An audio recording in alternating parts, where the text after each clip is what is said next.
Good morning, everybody. So, Dr. Dr. G. Yatindra Kumar, lecturer in physiotherapy.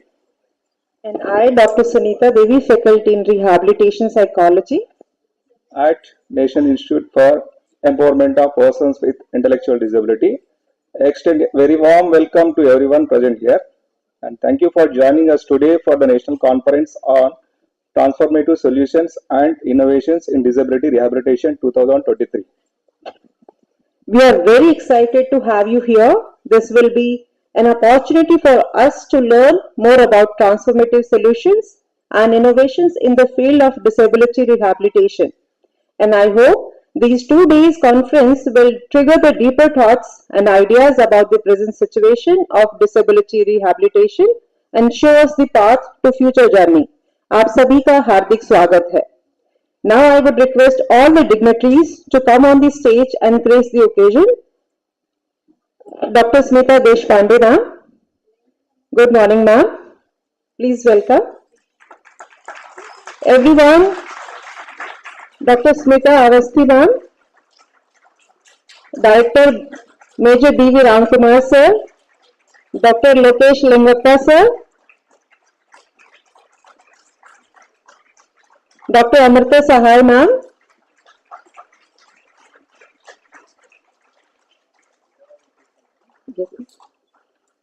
अब मैं सभी गणमान्य व्यक्तियों से अनुरोध करती हूं कि मंच पर आए और अवसर की शोभा बढ़ाएं.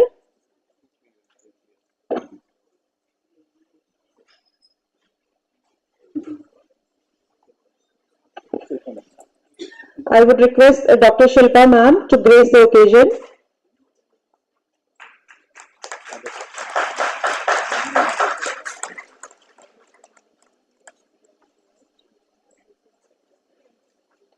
Now, without further ado, let's start the conference with invoking the God's blessing by lighting the lamp. I would request all the dignitaries.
Thank you all the dignitaries. Now we have our students of SEC, DIAL and long-term courses for Vandamataram song. I will invite Varsha Reddy, Sai Kavya and Vikram Vaishnavi from SEC and Aditya Priyanka from DIAL and Jay Kumar and Girija from ECSC trainees.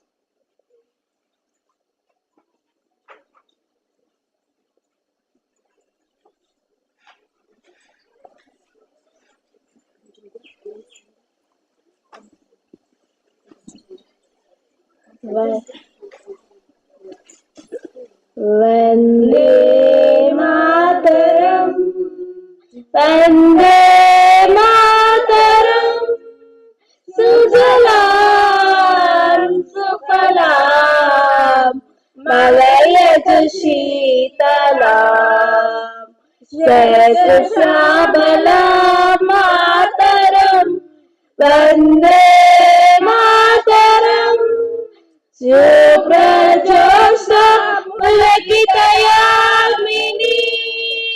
Kullakusumita Drumadala Shovini, Subhashini, Sumadura Bhashini, Sukadam Varadam Mataram, Vande Mataram, Vande Mataram. Thank you. Thank you.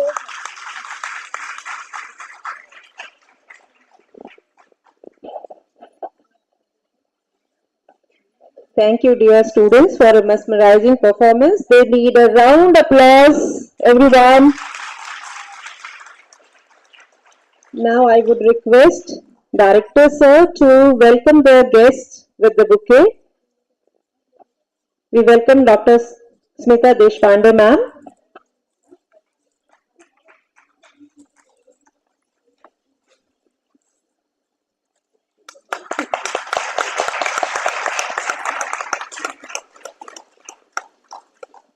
Dr. Smita Avasthi ma'am. Welcome you ma'am. Dr. Lokesh Lingappa sir.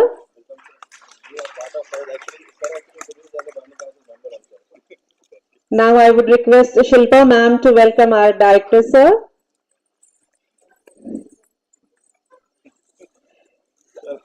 Thank you. Now I would request Shilpa ma'am to welcome Amrita Sai ma'am.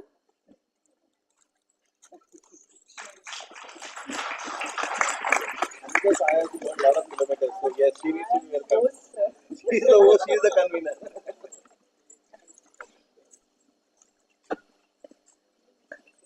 Now I would request and invite Dr. Amrita Sahai ma'am, Assistant Professor in Rehabilitation Psychology, to share a brief about the two-day national conference. I welcome you ma'am.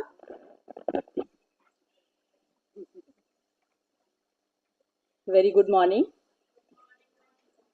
It is my proud privilege to welcome our expert dignitaries on the dais, participant professionals from many other organizations and from the NIPID also. And very valuable are children with disability, person with disability. Because of them, all we are gathered here. So it is my proud privilege to share few words about this conference.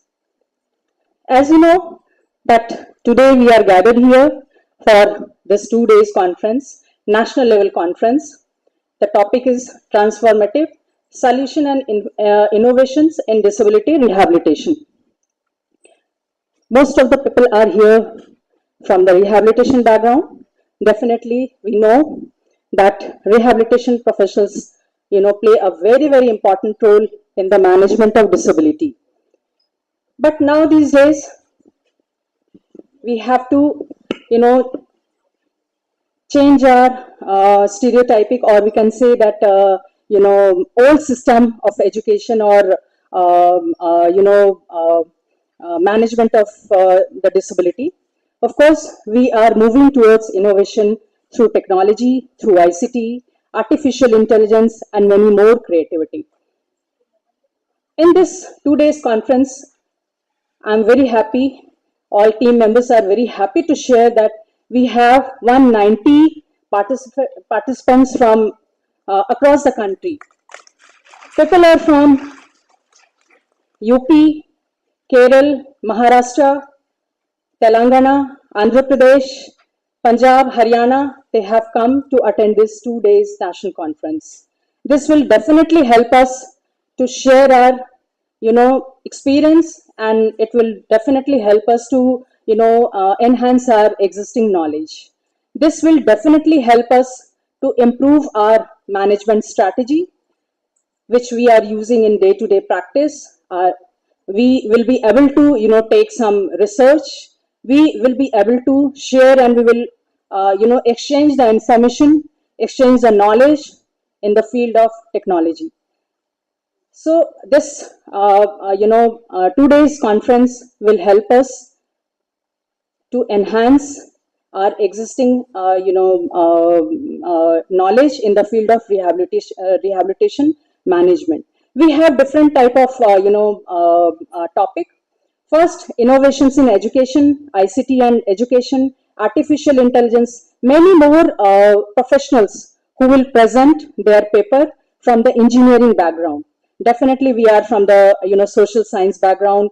Many are from the rehabilitation background. Many are from the medical background. But we are happy to share that many young professionals from the engineering background, they are participating in this 2 days national conference. So this will help us. In brief, I would like to share that we are going to discuss about ICT, artificial intelligence, educational app, eSadhya, acts and policies, mental health, and we have so many experts in their respective fields. So once again, it is my proud privilege to welcome you all and to share this brief. And I hope that all of you will enjoy this academic, 2 days national conference. Thank you very much.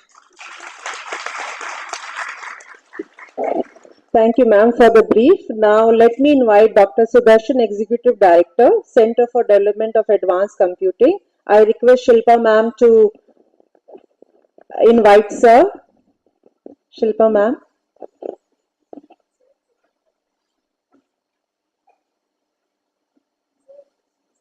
Okay, it seems that sir is on the way. We'll proceed with the conference proceedings and we'll invite sir in between when he will join us. Thank you everyone for the patience. Now, I would like to invite our respected Director, Sir, Dr. Major B.V. Ramkumar, Sir, for the inaugural address. I welcome you, Sir.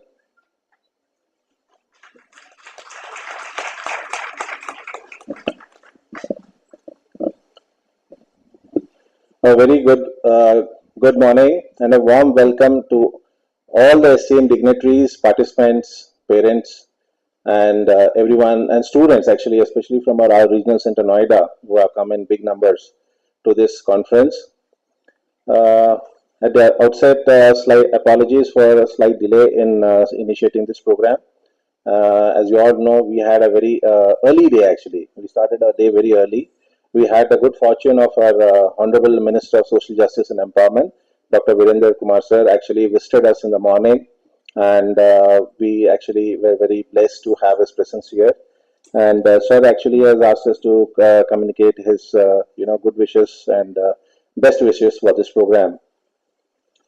At the outset, this is actually a conference which we have been planning for last about 8-9 months. In fact, initially we thought we'll have this conference in Delhi, but for some various other reasons, we had to shift it to Hyderabad. Notwithstanding, very pleased and very actually happy to see the type of response what we have got for this conference, and the diversity of the topics. Talking about this transformative solutions and innovation in disability rehabilitation, the idea actually came, the post-COVID. In fact, we have been seeing. In fact, I'm a member in a couple of research grant, committees, where we see a lot of research projects which are actually coming up for grants, and the type of ideas, the wonderful ideas, and sometimes we see many of the research projects are actually carry forward of what has already been done. And it was very, very amazing to see, as Dr. Amrita has said, people from non-disability sector, people from the technical background, doing wonderfully well and coming up with such innovative ideas.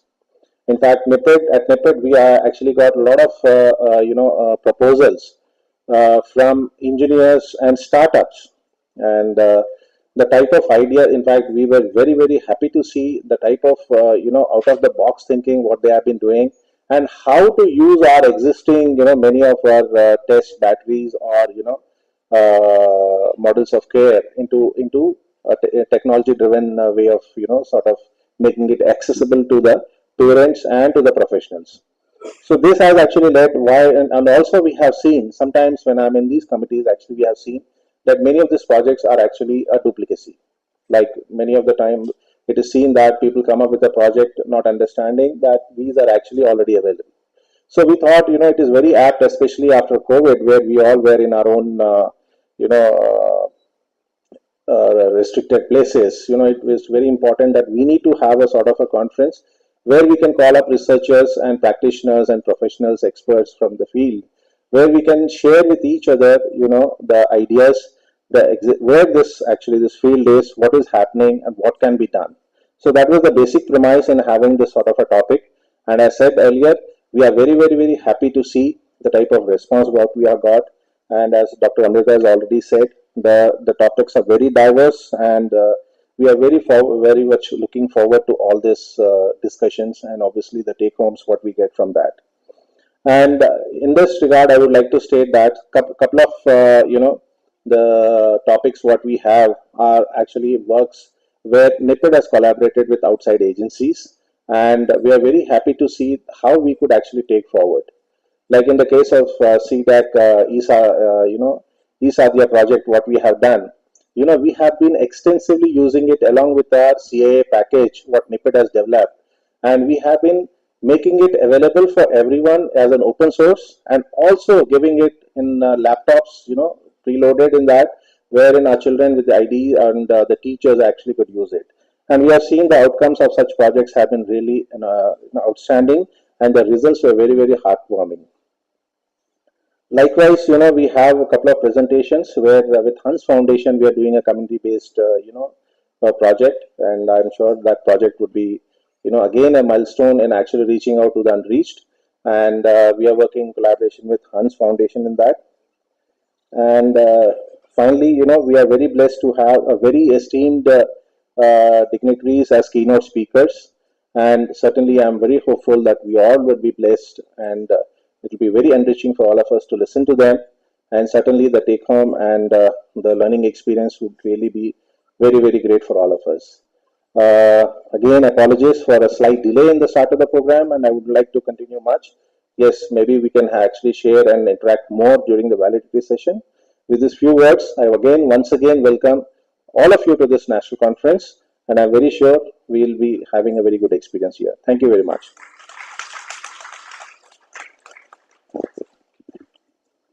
Thank you, sir, for your inspiring words and dedicatedly showing us the light and way. We are indeed very grateful for your guidance and able leadership, sir. Now, let me invite and request Dr. Shilpa to invite our chief guest, our chief guest, Dr. Sudarshan, the Executive Director, Center for Development of Advanced Computing, CDAC, Bengaluru, for addressing the gathering. We welcome you, sir, here.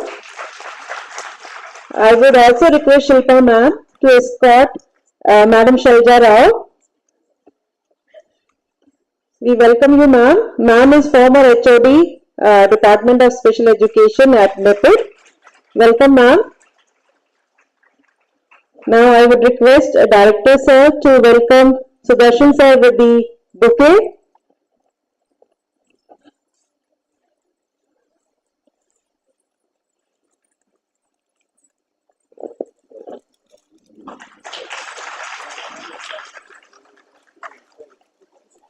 I request Director sir to welcome Shalja Rao ma'am.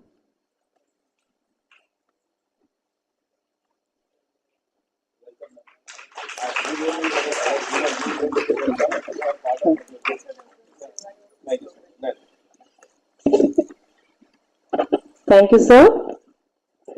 Now I would request Dr. Lokesh Lingappa, renowned pediatric neurologist, Rainbow Children's Hospital, to address the gathering. We welcome you, sir.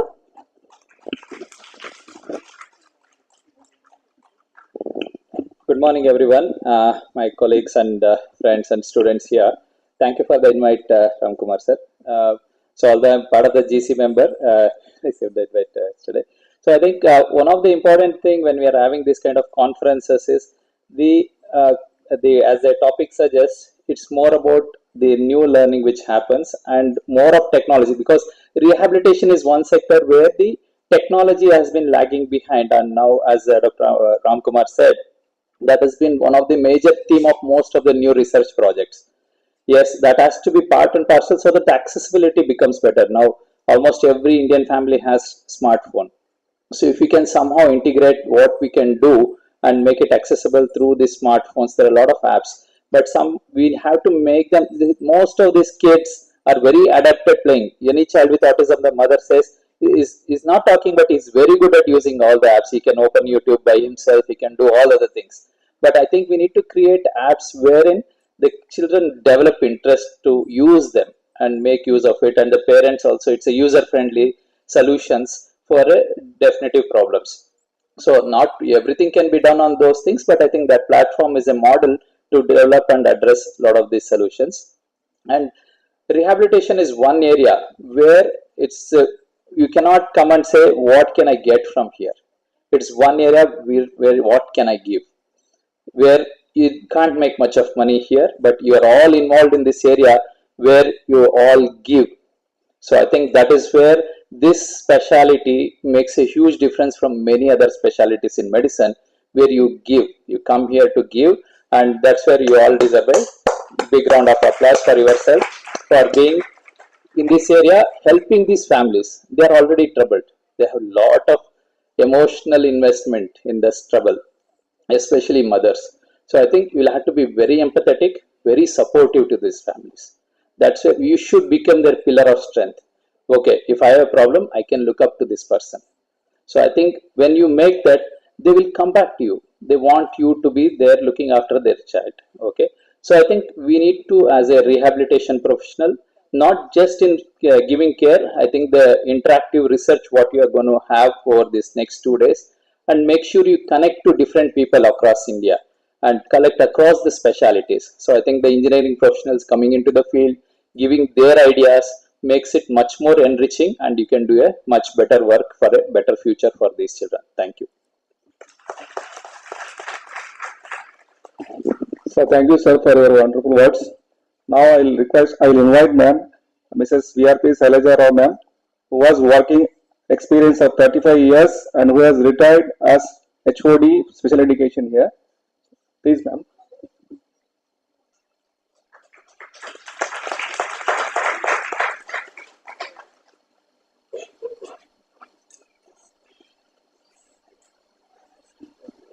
I thank the team from NIPID for organizing this wonderful gathering, and I think it's going to be what do you say, a confluence of minds and ideas to take us forward for better quality of life for persons with disabilities. And because I have been part of this fraternity of disability rehabilitation, I see a lot of scope where lot more fields need to integrate with disability rehabilitation field. And we made a beginning with ESADHYA, where I remember for first 2 years we were figuring out what special educators should do and what technologists should, technocrats should do. So, but once we have followed that path, it was no stopping then. So maybe we will share that experience with you when we present it about ESADHYA and what we have done with it. And I'm so happy that Dr. Sudarshan is here from CDAC, because they have been wonderful collaborative partners in this journey with NIPID. It used to be called NIMH first, so I'm still used to saying NIMH, voluntarily. But NIPID and CDAC have been old partners in this field, and I think this particular forum, in its deliberations, will definitely bring out some very valuable learning, and also set some trends, or at least anticipate that we will walk together after the conference. So I'm praying that everybody participate with total enthusiasm, and be at the ground level. Do not fly too high. Be at the ground level, because our children need us. So that is the reason. So that combination is very important. And so I wish all the best for the organizers and also all the speakers who are present here. And thank you very much for inviting me. Thank you so much, Shalva ma'am, for guiding us for the past 32 years, and still after retirement, still you are there to guide us. Thank you so much. Now I would request Dr. Sudarshan. So before I request him to address the keynote, just a little brief about Sir. Dr. Sudarshan presently working as an Executive Director, CDAC Bangalore. He has been in the field for the past 30 years in the R&D, and having R&D experience in India as well as in United States, and a wide expertise in various technology domains, namely semantic mining, big data, cyber physical system, cyber security, protocol analysis, sensor networks, HPC, real-time and high availability system, etc. He set up the Quantum Technology Group at CDAC, Bangalore, and contributing to various national initiatives. Prior to his position at CDAC, Bangalore, Dr. Sudarshan was associated with ABB Corporate Research, the United States Food and Drug Administration, US FDA, University of Arkansas at Little Rock, Central Research Laboratory, Bharat Electronics Limited, and list goes on. Dr. Sudarshan has been honored with prestigious awards like USA FDA's Outstanding Service Award, US FDA's Group Recognition Award.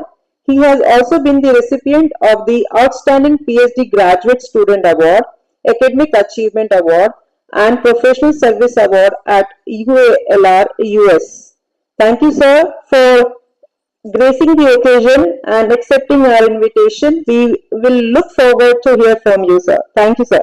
Please welcome, sir.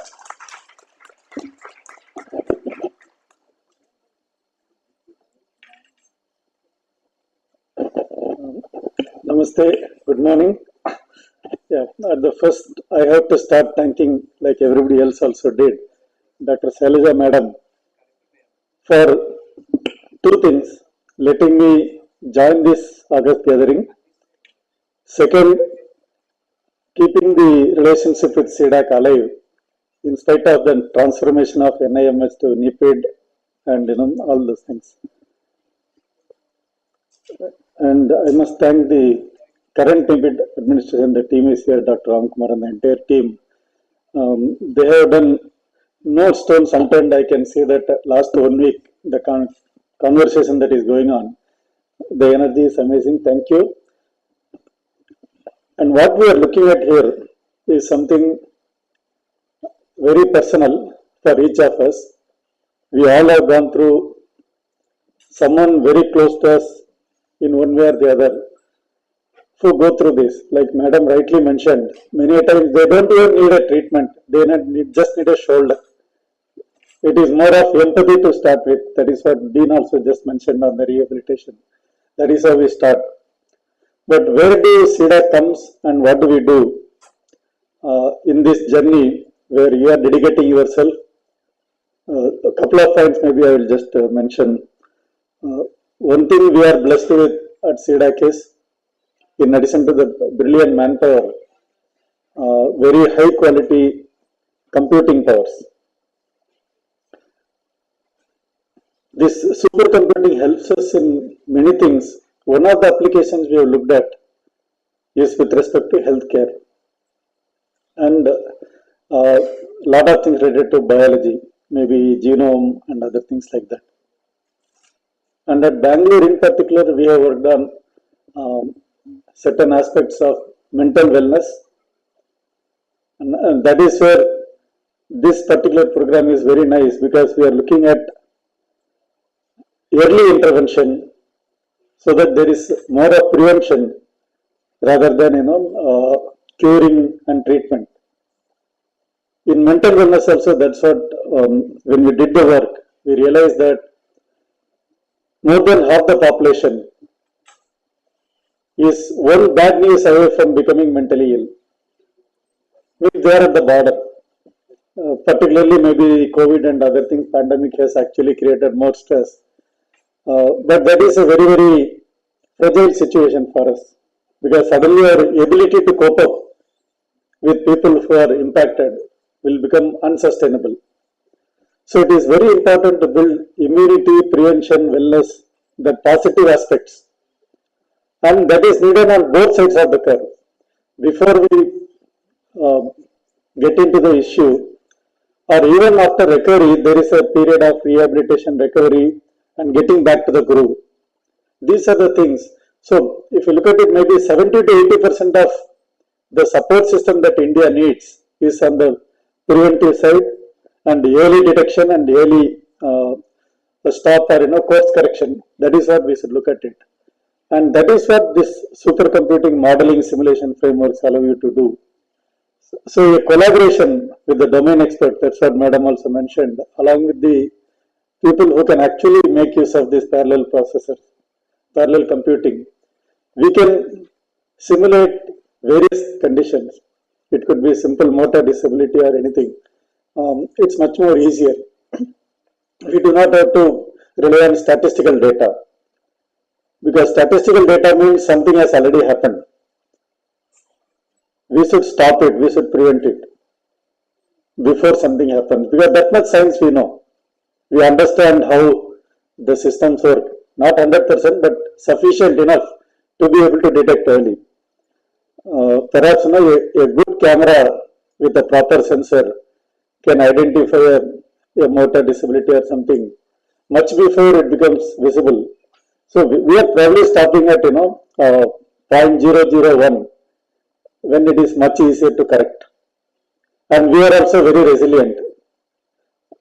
Otherwise, life becomes very difficult. So we should make use of this ability to do analytics and do simulation, do course correction early.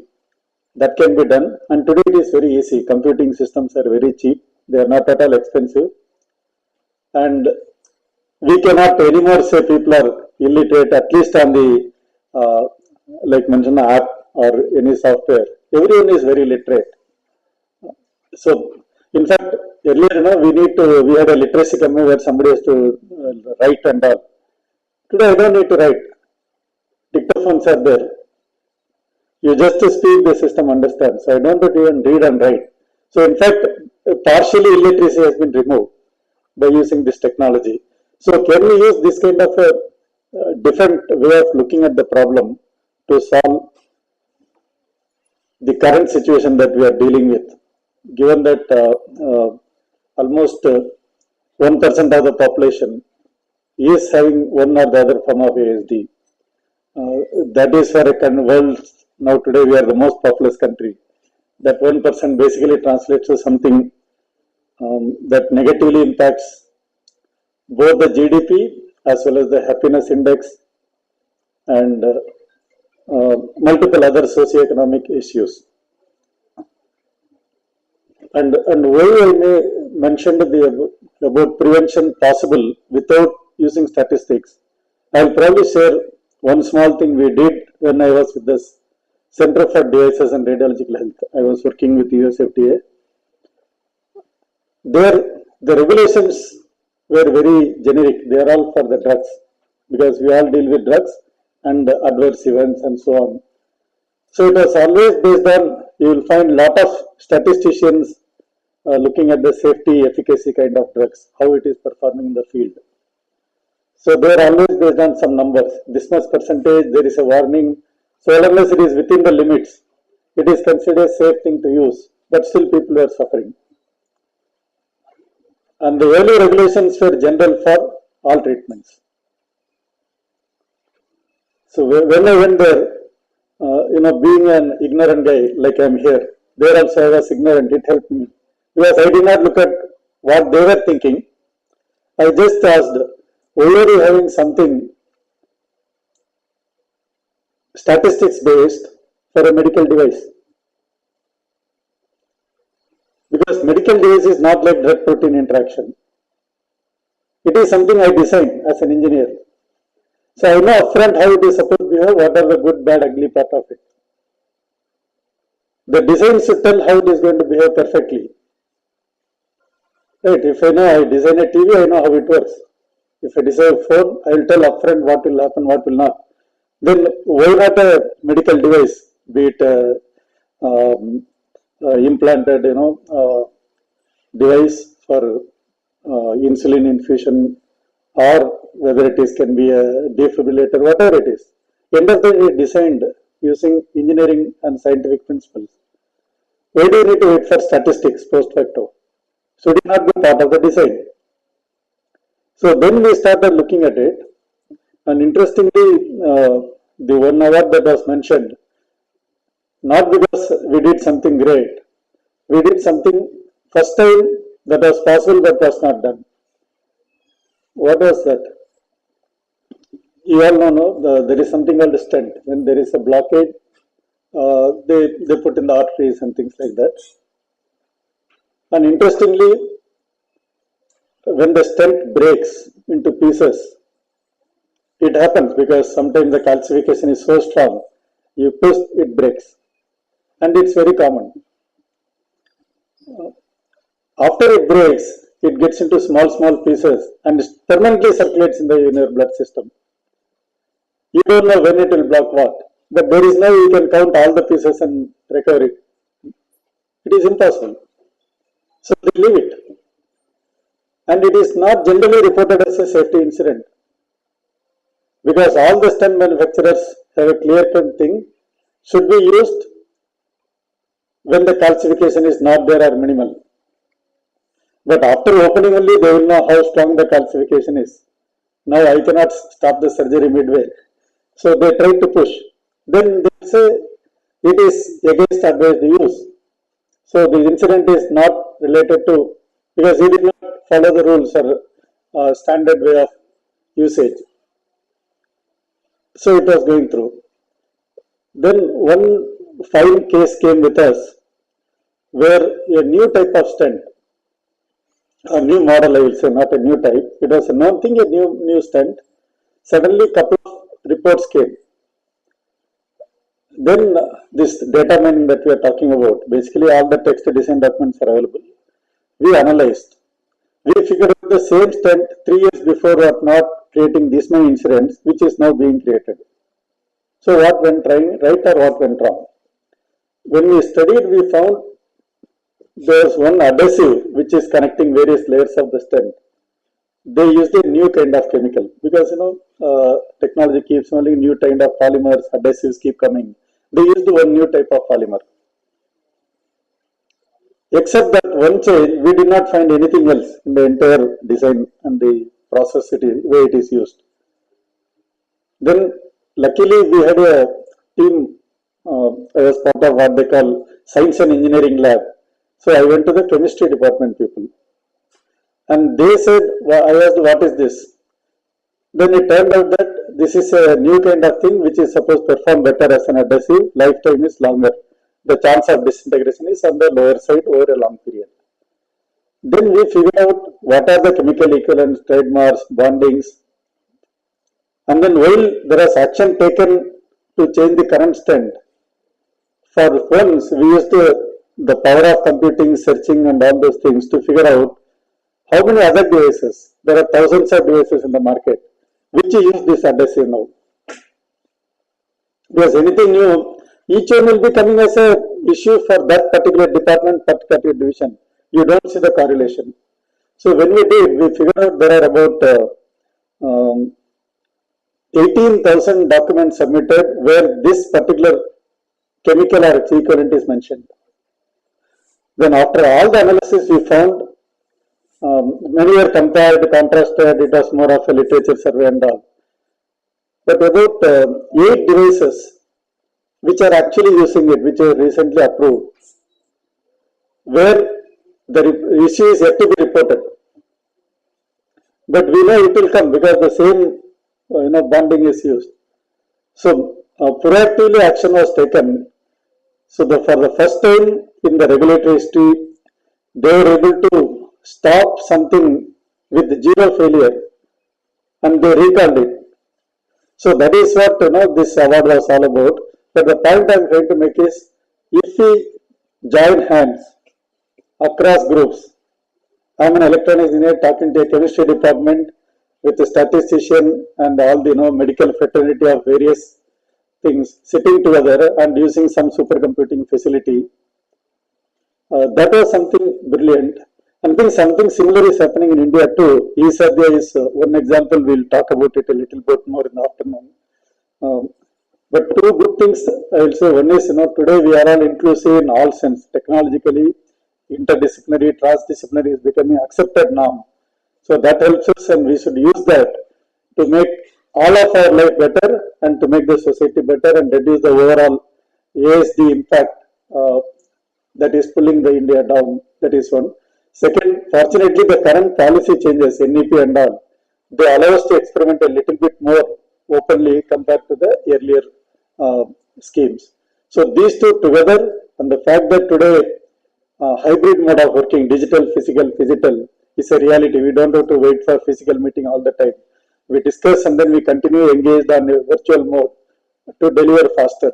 So we can do wonders and it is a good opportunity for us to do it. So from CDAC side, from NIPID side, our request is all of us should work together and we should deliver something which will be good for humanity. And that's the only message I thought of sharing here on the dais. Thank you for patient hearing. Being an outsider, I think I shared what I thought is worth it. Thank you for your patience and thanks so much for the organization. Thank you so much, sir, for bringing technology with humanity. It will help people with disability to be more independent and making their life much easier. I'm sure together we can increase their happiness index and quality of life. Thank you so much, sir, for bringing technology here. Thank you. Now I would request Director, sir, to facilitate our guest with the momentum. Felicitate our guests with the memento.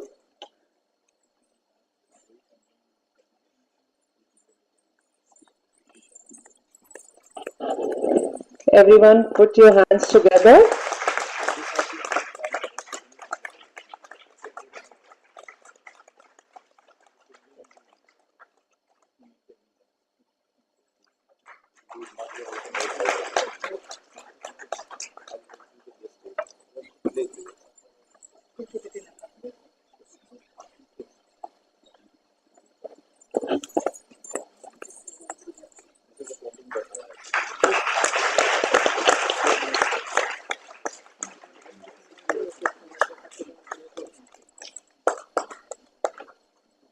Thank you so much, sir.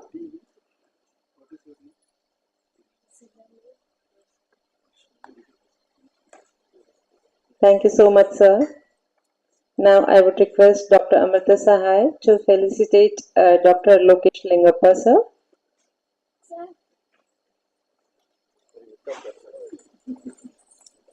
Everyone, put your hands together.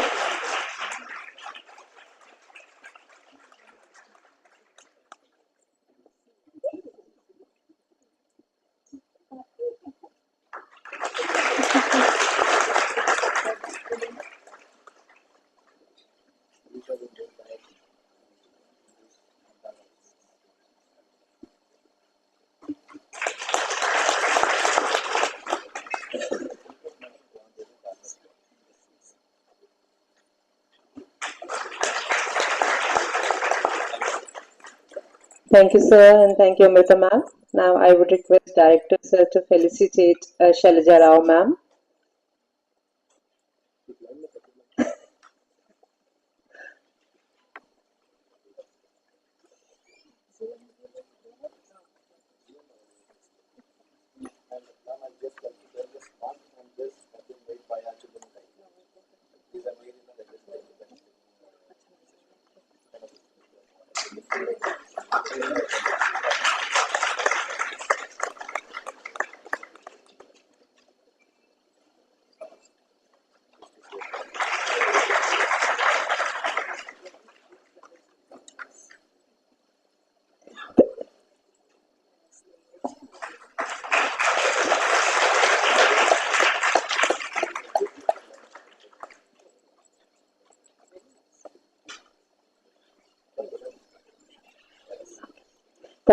Thank you, sir. Now I would request you to felicitate our guest, Dr. Smita Deshpande, ma'am.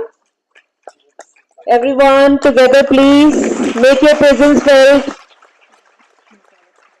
And Dr. Smita Avasti, ma'am.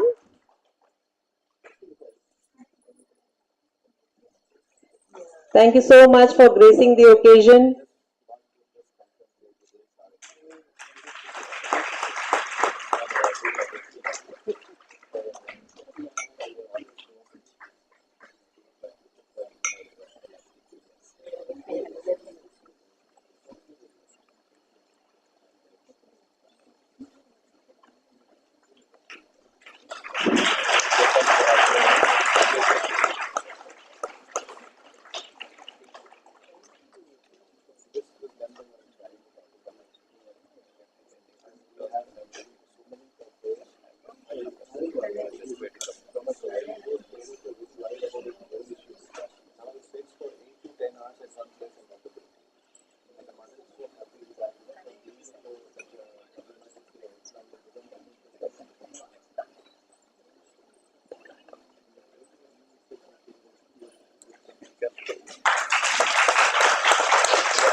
Thank you so much, sir. Thank you, dignitaries, for gracing the occasion. And I'm sure next 2 days will be a great learning experience for all of us. Now, Now, I would like to invite Dr. Silpa ma'am to deliver the vote of thanks. A very good morning to all the dignitaries on the dais and all our delegates from across the country who have come to attend this conference. Warm greetings. I would not take much time, but I would like to give my sincere thanks to our director who has given us this opportunity and readily agreed to organize this conference. So thank you so much, sir. And my deepest gratitude and thanks to all our distinguished guests on the dais, Dr. Lokesh Lingappa, sir, Dr. Sudarshan, sir, and especially Smita Avasti, ma'am, and Deshpande, ma'am, and my very own Guru, Shailaja, ma'am, for gracing this occasion. Thank you so much. All your presence is really matters, and we are really looking forward to hear from all of you.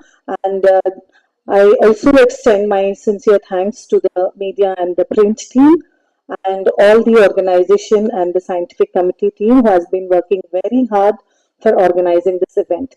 Thank you one and all. And we will now proceed with the conference, our sessions. We will have our first technical keynote speaker, Dr. Smita ma'am, who is with us. She'll be presenting the keynote address. I would request Sunita to introduce her.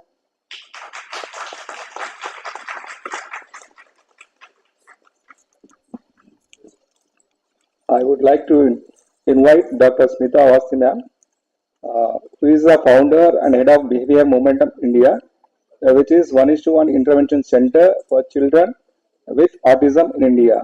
She is the first Indian ACA board certified behavior analyst with a doctorate in applied behavior analysis. And Madam has 35 years of experience in the field of special needs and children. Now, I request Madam to address our keynote address on evidence-based intervention, professional practice, and do's and don'ts.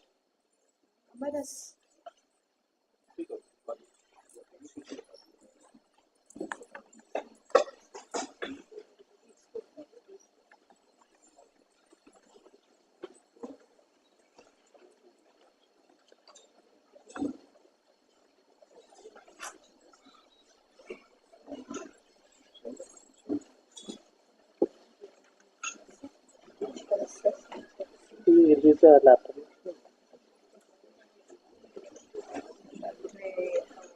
Okay.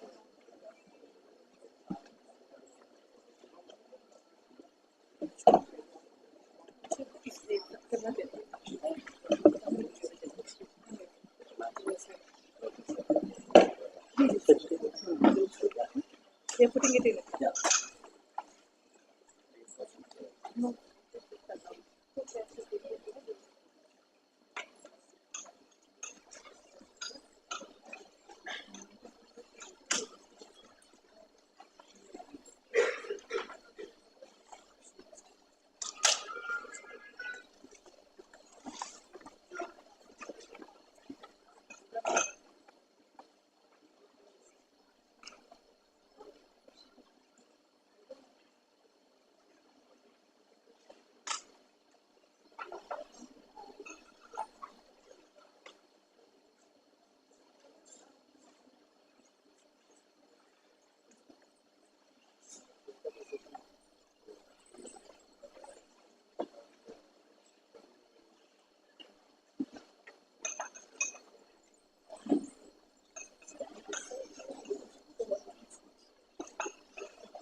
Good morning, everyone. Can you hear me?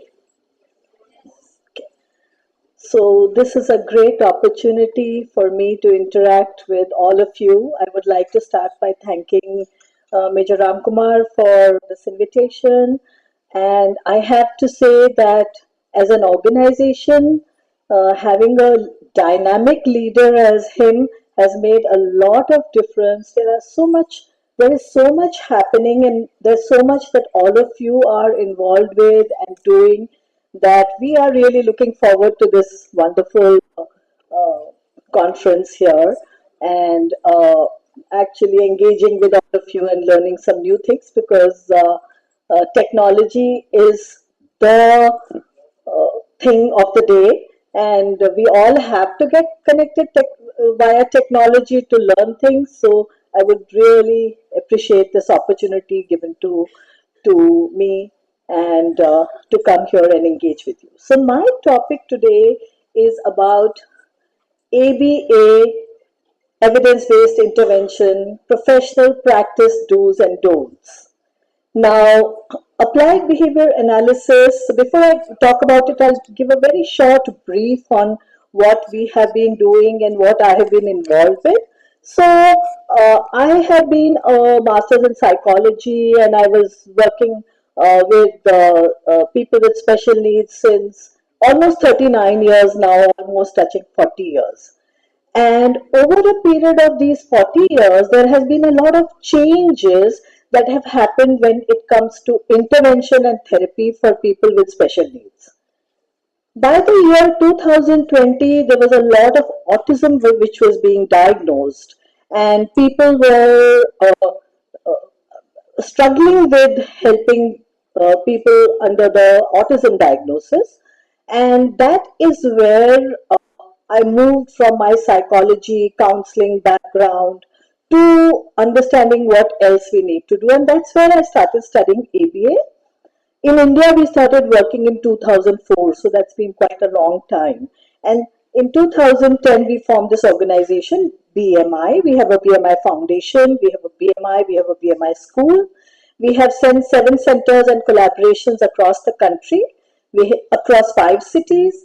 We have experience with more than 10,000 children on the autism spectrum, cerebral palsy, Down syndrome, special needs, and dyslexia. So that's the population we have used ABA-based interventions with. And our age range has been something like 1.5 years, young little babies, right up to 33 years. So once the diagnosis happens and then the families are searching for intervention, we have had opportunities to intervene there. We have right now about 100 plus behavior technicians in our organization, 6 behavior analysts, and we have a ABA-based research lab in which we do a lot of research. We have a research director who looks after the research. So what is ABA? Why is ABA evidence-based intervention? Why? The reason why it's called evidence-based is based on the number of publications that have come out, that have been published, the academic programs that are being run in behavior analysis, the number of practicing professionals who are using ABA as a way of intervention, also whether this particular technique is most researched. So how much research has come out of this for interventions for autism and other disabilities? Is a particular kind of treatment in line with mainstream paradigms of human mind and behavior, because there are a lot of changes which have happened in the society. So when the changes happen, then has a particular therapy kept on with the changes? Have they made changes within them as a particular kind of intervention for the treatment that we need to give? ABA, that matter, is kind of fitting into all of these, and also it is an umbrella term for a lot of packaged interventions. So you must have heard about packaged interventions like PRT or teach method or some sunrise program All of these are packaged by some person as a kind of treatment. But all of them, if you look at them very carefully, are having ABA based interventions within that model of treatment. So, ABA is the umbrella body over there.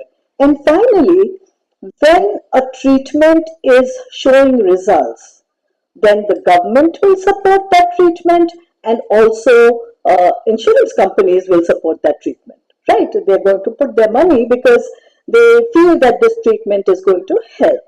So this is what makes something an evidence-based intervention, and applied behavior analysis, or ABA in short, is the gold standard for for treatment in the field of autism.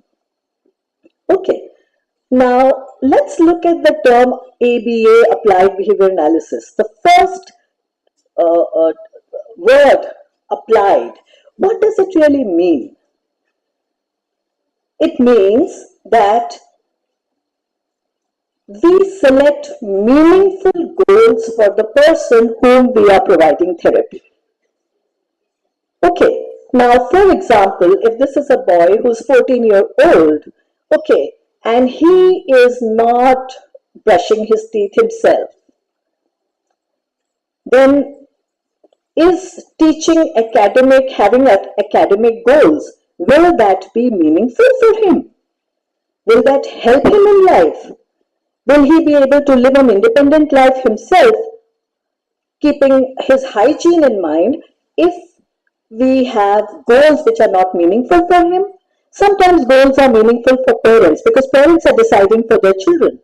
So sometimes they will tell us goals which are meaningful for them. And that is the time where behavior analysis therapies, based therapies, will look at the applied part. Is it meaningful for the child? Is it meaningful for that adult? Okay, if you select a treatment like that, in the long run, that individual is going to benefit. So, applied behavior analysis talks about the applied part as one of the important dimensions that we need to look at. The second part is behavior. Now, when you look at these two pictures, which one will you say is behavior? You will say this, right? This is behavior. But that is the social definition of behavior. Okay, any challenging behavior, any problem behavior, people will say, go to ABA. They are the people who are experts in behavior change, behavior modification. So go to the behavior people. Okay, but as per the science of ABA, both are behavior. Both are behaviors. Both are engaging in behaviors. So the definition of applied behavior analysis is very, very different. Here we talk about behavior as anything that a person does. So if a person is looking at the mobile and is engrossed with the mobile for hours together, that's a behavior he is engaging in. Okay, if a child has to be taught writing or loves to write and doodle and paint, like these beautiful paintings we got just now. Major Ramkumar was saying that one of the boys, he can spend hours doing painting. 8 to 9 hours he'll be sitting and painting and do painting. That is a behavior he engages in intensively. Now what we have to look at is what is socially appropriate and what is socially not appropriate. What is not appropriate requires treatment. What is socially appropriate is fine. It's accepted by everybody. So behavior, the definition of behavior is completely different when we are talking about ABA. All right, let's look at behavior. The important thing about people who are working towards behavior modification, and that's what all special educators, all speech therapists, all occupational therapists, all the therapists, play therapists, and ABA therapists, everybody is trying to do is, when you're working in this field, you're trying to change behavior. But how do you know that that change has happened? So on the IEP, you have brushing teeth on the IEP, and the whole year goes by And the next year when you make the IEP, the brushing teeth is right there. Teaching colors, it's on the IEP, 5 years have gone by and the child is still not, he's still not learned colors. So how do we know that we have done behavior change? And that's where the whole definition of behavior and applied behavior analysis is about measurable behaviors. Can you see that behavior and can you measure it? So you have this young man, Neeraj Chopra, who made us so proud. What did he do? He measured his behavior of javelin throw. And he made sure that every time, every month, he was moving forward. So he was measuring his behavior. His coach was helping him measure his behavior.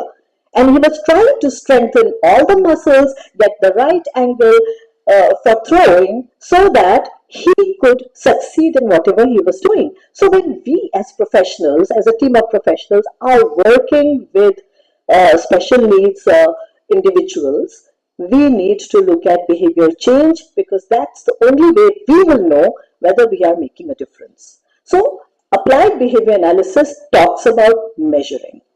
How do we measure?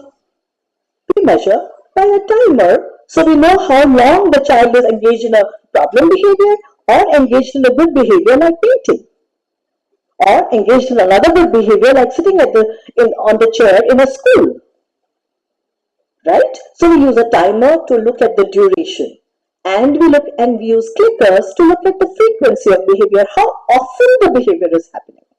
So a child is screaming a couple of times in a day and throwing tantrums a couple of times in a day. How many times is he throwing that tantrum? 5 times in a day. So our objective is going to be to reduce that tantrum behavior. It should not happen 5 times. Maybe it should initially happen 2 times in a day and then gradually reduce it. So behavior is measured, and it can be measured because we all are trying to change behavior which is visible. We are not trying to change attitude.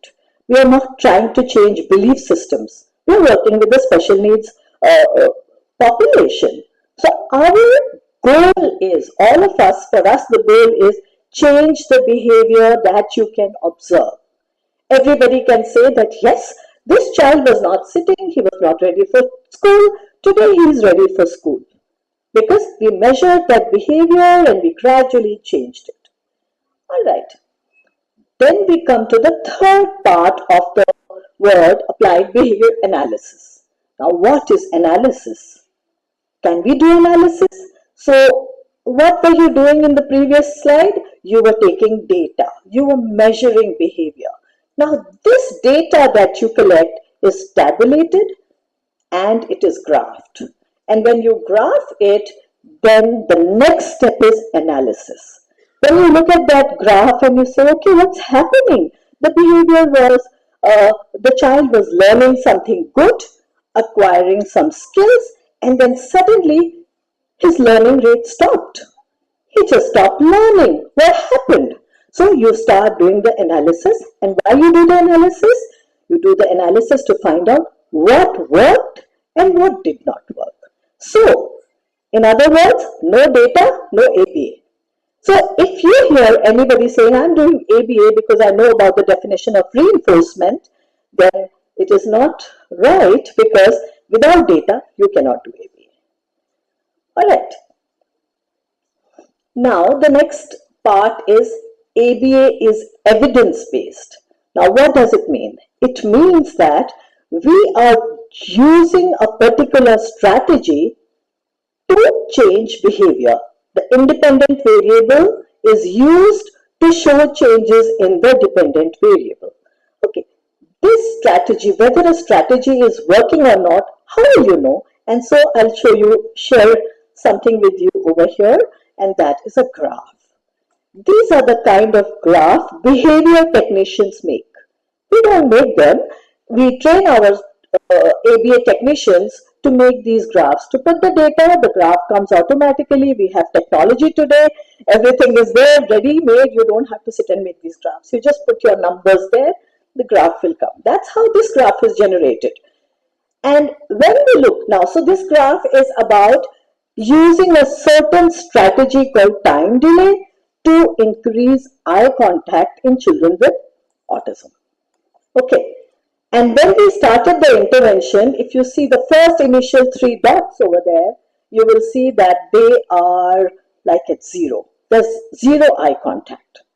And then we started working with this child. We used that time delay strategy and we start seeing improvement. Now there are two lines. One line is telling us whether the child is looking at the person, at the therapist, when the child wants something. And that is the red line. And the black line is when when the therapist is giving the instruction, is the child looking at you? Because when somebody talks, we look at that person, right? So we were teaching this skill to the child. So when we looked at this graph, we saw that when I do the analysis for this graph as a behavior analyst, I looked at that and I said, yes, we put the strategy in place. Things started moving, at least the child started looking. But in about 7-8 sessions, we see a nosedive and whatever the child was learning has stopped learning. What happened? So then you go back and you start asking questions to the parent, to the therapist, to the supervisor, everybody. And you say, what happened? What did we do? Was there a trainer change? Was the child not motivated suddenly? Is the child using some medication? Have the parents, they have a medication for the child? What happened? That, or is the child sick? Or did they go on leave? So we try to identify the variables that led to this small behavior change. And within 10 days, we analyze the problem, we give a solution, and you can see immediately there is this graph which is going up. Right? Within 10 days, how many days the child reached 100% from 0%? Maybe about 20 days, 100%. In 20 days, the child was giving eye contact because you use a strategy. Okay, when that circle that you see, so you see this circle is the place where you have hundreds of questions because you want to be sure that whether it was the strategy that you put in place was not working. So you want to be sure that my strategy that I put, because every strategy is not going to work with everybody. We are all human beings. So we have to find out whether that strategy was working. That was our objective. Let's look at another graph. This is a child with lots of behaviors. So when he joined his first day, there were almost 30 episodes of throwing, of whining, and of putting thumb in the mouth. We just recorded all the behavior. Every time the behavior is happening, we use the clicker, we take the data. And then we put an intervention for behaviors. And what was our intervention in this particular case? It was like, just play with the child. For a month, we are going to do nothing. We spoke to the parent. We said, we are just going to have everyone play with the child. And what do we see? That within about 17 sessions, some behaviors are coming down. 2 behaviors came down to 0. After the 20th session, almost a month that we asked from the parent, 2 behaviors went down. 1 behavior remained, and so we looked at that and then found another strategy for that particular behavior. This is what analysis is all about in ABA. Okay. So, what does it tell you? It tells all of us that ABA is not a type of therapy. It is science. It is a scientific practice for behavior modification. Now, what is the starting point when we work with children? And we all know that, all of you also do. The first starting point for us is assessment, right? Assessment can be done in so many ways. So how do we do assessment? How does an ABA professional does assessment? An ABA professional will do an assessment only by direct observation. You are the trained person, we are the trained people, so we look with our eyes. Now, we have other forms of observation and taking data also, assessment, and that can be a case history form where the parent fills everything, or you interview and you ask questions and you fill that form, or it can be a questionnaire, or it can be maybe send some details from the neighbors or here and there and do all kinds of assessment. Now that assessment, as per ABA, doesn't hold high reliability and validity. And if you look at research, questionnaires and rating scales don't have very high reliability and validity. So ABA said, we are going to train you with the skill set you observe.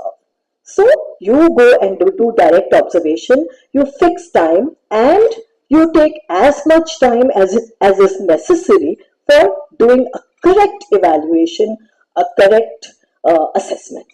Because when you have a correct assessment of the child, then you are able to take the right decisions. You are able to decide where to start, what are the important things, what are the interfering behaviors, what are the things we need to work on first. So if a child comes to you in the assessment who's all over the place, who's not responding, who's not happy, okay, and the parent has come to you with an expectation that, okay, you are going to prepare my child for school, so please start doing education. But the child is not listening, unhappy child. So that's where you will discuss with the family that the child is not ready for learning. Why don't we start and make the child ready for learning first? Let the child enjoy the learning process, because then he will do his best and he will go a long way. So we do, and all this is based on direct intervention. Many times we have families who will come for assessment and they'll say, no, the child is not doing with you because the child is not in a good mood today. We have traveled for 2 hours and we have come here. The child is hungry, the child is not too well, and there are 100 reasons. And then we'll say, okay, maybe he's not doing with us. Why don't you work? And then we observe during direct observation that they are using inadvertent prompts like body movements or eye movements. And because of that, the child is cue dependent, prompt dependent, and the child is responding to the parent. But the child is not responding to you because those prompts will be missing when you do the assessment, or an outsider does an assessment, or a school teacher does an assessment. So direct observation helps us with identifying these areas where we feel that we need to focus and wean the child out of those dependencies. So direct observation is a very important part of ABA. Now, ABA is all about ABC, and many of you would have read about that. What is the most important thing here? The behavior. Because we are here to change behavior, right? We are wanting to modify behavior of a particular child. One who is not sitting has to sit longer, one who is not writing has to write, etc. And what is it that changes? What happens before the behavior and what happens after the behavior? And what does an ABA professional do? An ABA professional will work on these environmental contingencies before and after the behavior. So they will manipulate some variables over there so that the child improves his behavior, good behavior, and reduces his bad behavior. These are the environmental contingencies that an ABA professional will change. Now, how does learning happen? We are here to teach, but how does learning happen? Learning happens because of operant conditioning, which means what happens after the behavior changes behavior. So, if you go to a party and nobody talks to you in that party, will you ever go to that party again? No, never. If you wear a particular dress and you go for an examination and you really do badly in that examination, you get all the questions that you are not prepared for, will you wear the dress again for your exam? No. So for all of us, what changes that we learn from the very beginning as little infants. You know, little infants know, this person picks me up, I'm happy. This person picks me up and they start crying and bawling loudly. They don't want to be picked up. We don't know what they are getting, but definitely there is something that they are getting as a consequence which they are not happy about. It could be that they just like their mother's smell. They don't like the other person's smell. So when the other person picks up, they are unhappy and they cry. And from that stage, a baby starts learning by operant conditioning. What comes after the behavior? Okay, children don't know about breeze coming in from here and there. They will be running around without their jackets in winter, without wearing a sweater in the winter. Mom tells them every time when it's winter time, wear your sweater, wear your sweater, wear your sweater. It's a consequence to running around without sweater. And soon as the child grows to about 5, 6, 7, they know that okay, it's cold and I have to wear a sweater. Okay, everything in life that we learn is because of the consequence. And that is what we have to see how we can manipulate, control, use whatever word you want to say. Okay, so that the child's behavior increases. If the child's behavior is not increasing, there is no ABA. There is no reinforcement. So you are teaching a child colors and you're giving chips. So point at red, the child points at red, you say chips. Point at red, child points at red, you give chips. After then you say, okay, he's doing red color, let me put yellow color now. So when you put the yellow color, the red goes away. Now the yellow color is coming after 2-3 trials, after 2-3 days. Why? You were trying to reinforce the behavior of listening to red and pointing at red, listening to yellow and pointing at yellow. What the child learns? The child learns this color is where I get the reinforcement. So when you were reinforcing for red, they were just looking and they were not listening. So you reinforce the behavior of looking and pointing, not by listening and looking and pointing. So reinforcement didn't work. It didn't work for what you were trying to change, but it worked for something else. And that's what we need to analyze. So ABA-based teaching procedures, we need to remember, is not about edibles. It is about natural reinforcers. So if I like music, you have to give me music for teaching me and making me do something. You say, please write one big essay on Sanskrit. I'm going to give you something that you really like. I will write that essay because I want that. Okay, but eventually you don't want me to be dependent on everybody promising me something. And that is where we have to discriminate between reinforcement and bribe. Reinforcement comes after the behavior and it changes the behavior. Bribe comes before the behavior and it changes the behavior. So this is an ABA principle we talk about.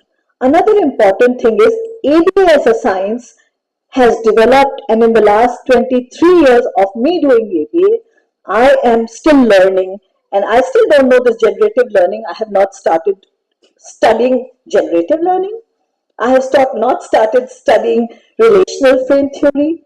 These are all coming under the umbrella of ABA. So there is a lot of research which is coming. There are a lot of new things which are coming.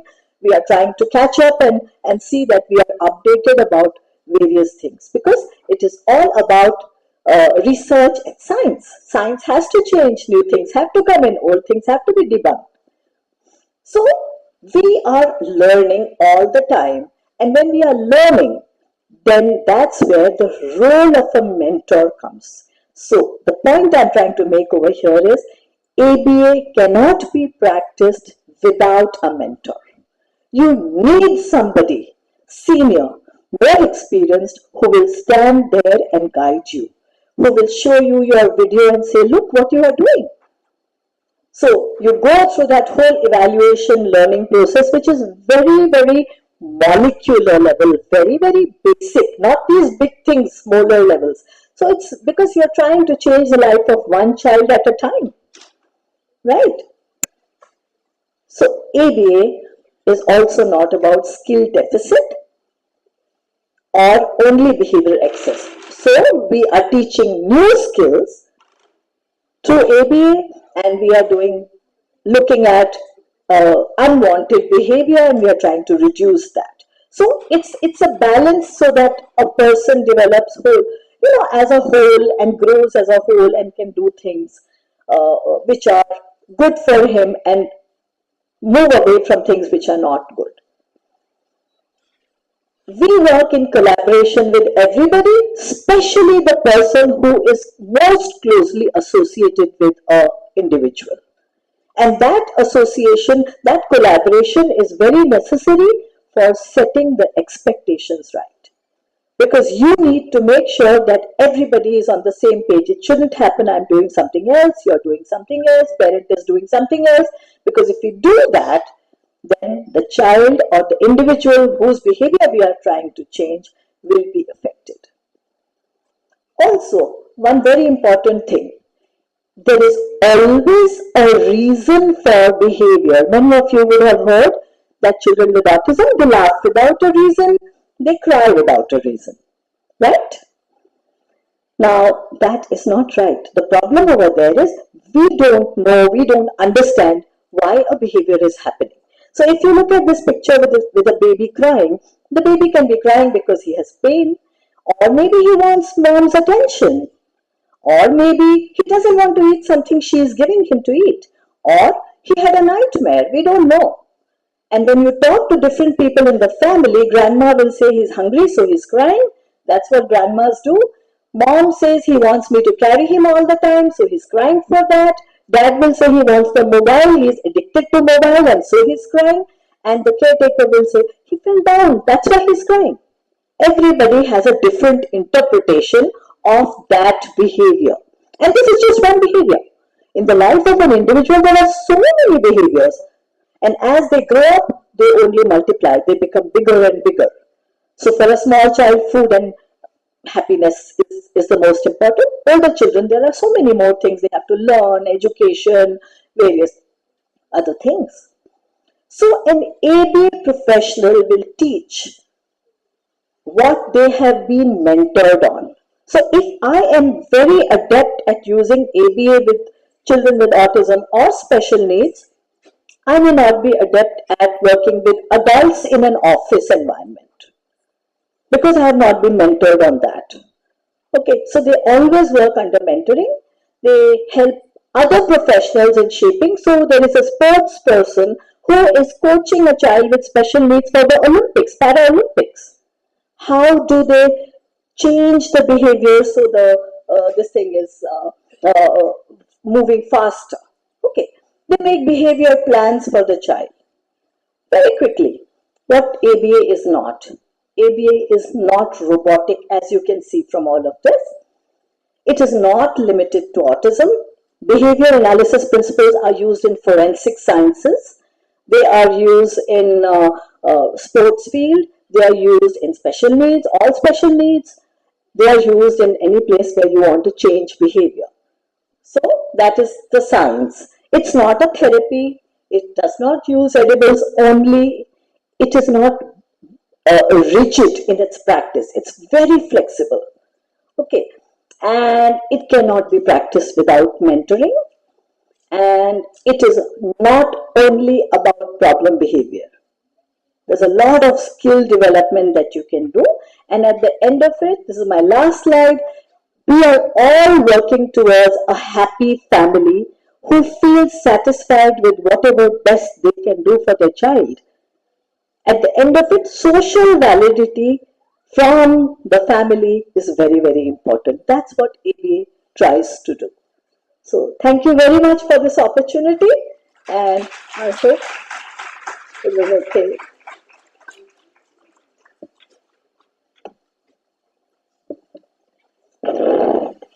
Thank you, Dr. Awasthi, for a very lucid presentation, making us understand what is behavior, what is ABA, and how to make behavior more meaningful and measurable, and how ABA is evidence-based practice and not just one intervention. Thank you so much, ma'am. Now, I would request the audience to have one or two questions. We can take up quickly one or two questions. Anyone with the question? Yes, sir. Sir, can we have the mic here? Sonia, I would request you to have the mic. Okay. Hello.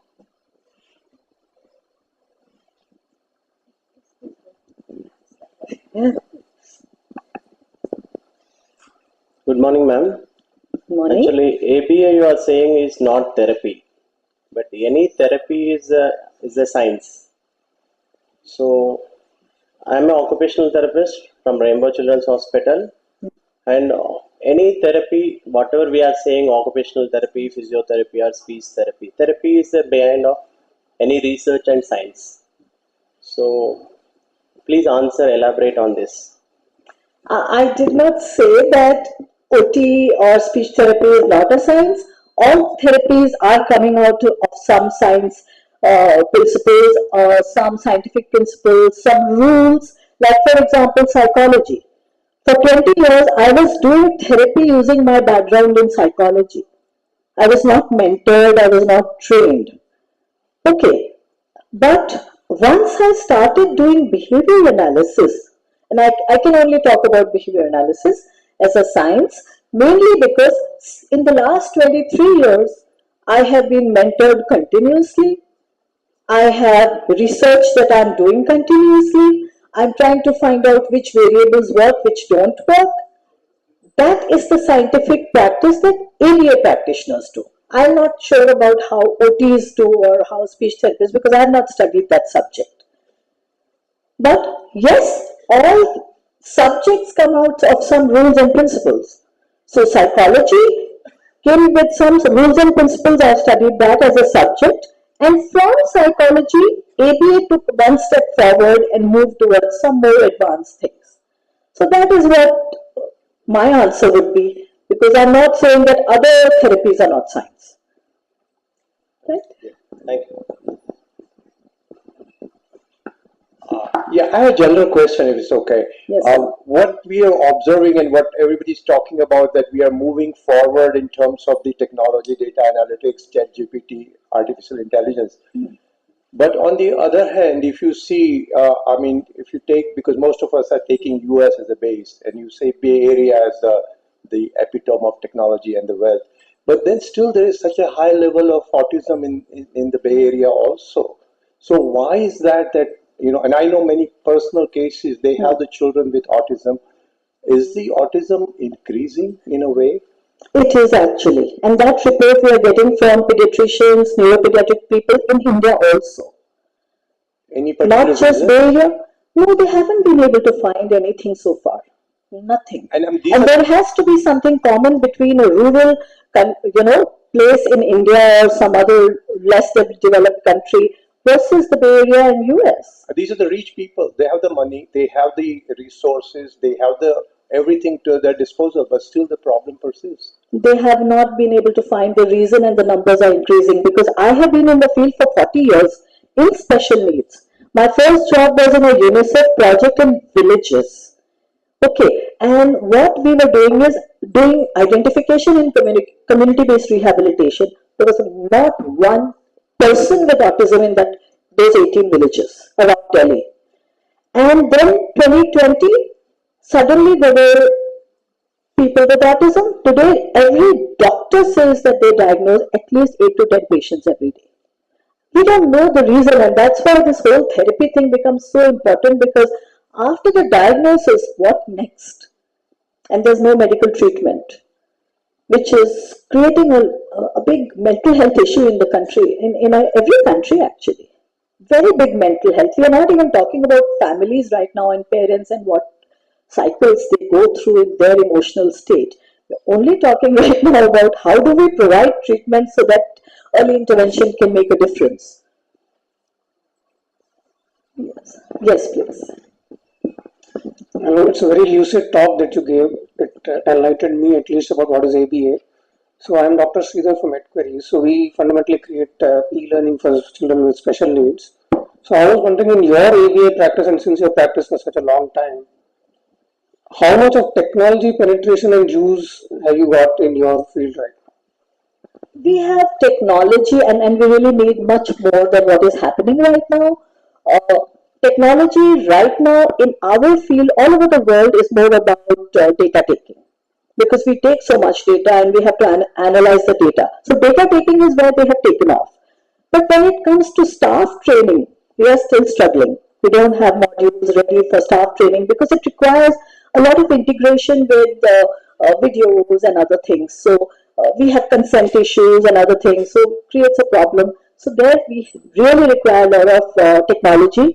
We also have difficulties with measuring, as in the morning talk, Sir said that you can identify the problem before the eye can see it. And if we can have that kind of technology where the camera can detect something before the eye can see, I think we'll be really be able to do a lot more than what's happening right now. I mean, that would be the real early intervention, because early intervention definition keeps changing, because sometimes we are having 1.5-year-old child, so I was talking about, 9 months kids, and then we have kids who are coming and diagnosed for the first time when they're 5, 6. So that definition is also pretty broad. So yes, I completely agree, and we do want, and this conference is really looking at that part, and we want to integrate and talk to all of you to see how we can work together. Right, thanks. Thanks. Okay. It was an excellent talk, and I think even after spending years in teaching line, but for me it was like a enthusiastic learner, and I was enjoying every word that you were spelling out for the clarity and also the components, the operational terms and all. So I just wanted to ask you, because you seem to be a very deeply analytical scientist. Pandemic times, did you find any new patterns of behaviors because of the restrictive social environments? In fact, almost negligible exposure to social groups. Yes. So those kind of deprivations, have they shown you some new learnings? What we need to be little more careful, more preventive? So the children who are missed out on the social exposures, how do we work with them? Because that's now the burning issue now. A lot of parents and schools are reporting that. So can you share some of your experience? That's a wonderful question, and coming from you as such a senior person who's, trained everybody I know. So it's really wonderful, and I'm really glad to meet you here on this forum. You are right about the pandemic, and yesterday I was talking to some school teachers and some school principals in this Sunday, and they were really troubled. So when I'm looking at the neurotypical population versus the autism population, I think the only problem that we faced with the autism population was that they went into the gadget. So those who were not getting intervention, they went into the gadget. Those who were not seeking help from outsiders, they just went into the gadget, and they were spending hours, because parents were busy with the housework and managing jobs, etc. So that became difficult. But it was the neurotypical population going to school where they are talking about so dependent on gadget, including the mobile phone which was accessible to them for their online classes, that they're having trouble. A lot of students are still getting those gadgets, so they are learning to, the schools are learning to confiscate and do something. So I think both areas are more about gadgets, but autism populations, we didn't find that much of a problem as the neurotypical, because they are still struggling. And with the autism population, generally the thing that we hear, that a lot of pediatricians and neurodevelopmental pediatricians, everybody will say no gadgets from tomorrow. Now, when they take that gadget away, there are so many problem behaviors emerging. So there is spitting behavior, there is inappropriate touching, there is inappropriate playing. There are so many other problem behaviors which are emerging, that because of skill deficit, they don't have skills to do anything else. And this is a great source of entertainment. So we are telling them how to control the use of gadget so that they're engaged appropriately for some time, whereas they are learning other skills at the same time. So this is how I can explain best. Thank you so much. I understand that you have lots of queries, and thank you, Learned Gathering, for asking a question and queries, because doubts and questions bring clarity. And thank you so much, ma'am, for clarifying all their doubts. I know there are many more questions, and we have 2 days. Next 2 days, we will take up your questions, ma'am. It's a time for quick break. I know every day we eat food, but for today, we'll have food for thought more than food for stomach. So we'll come quickly within 10 minutes to after having the break. We have organized the tea outside. So make sure that you have more time for food for thought. So within 10 minutes, please come back and gather again in the session for the next technical session. Thank you everyone.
Everyone, please settle down.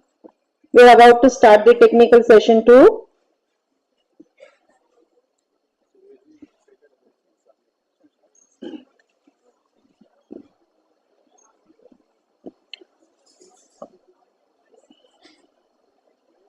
I would like to invite Chairperson Dr. B.V. Ramkumar sir and moderator Smita Deshpande madam to host the session.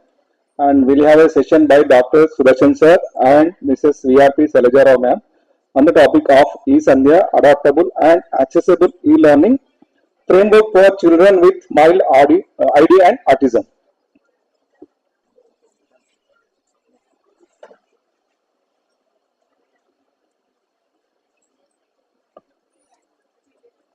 My presentation, in fact, it's a team presentation. This is a product that was designed in a collaborative effort between NIPID, Department of Special Education, and CDAC, so the Bangalore division. It was actually the project began in March 2011.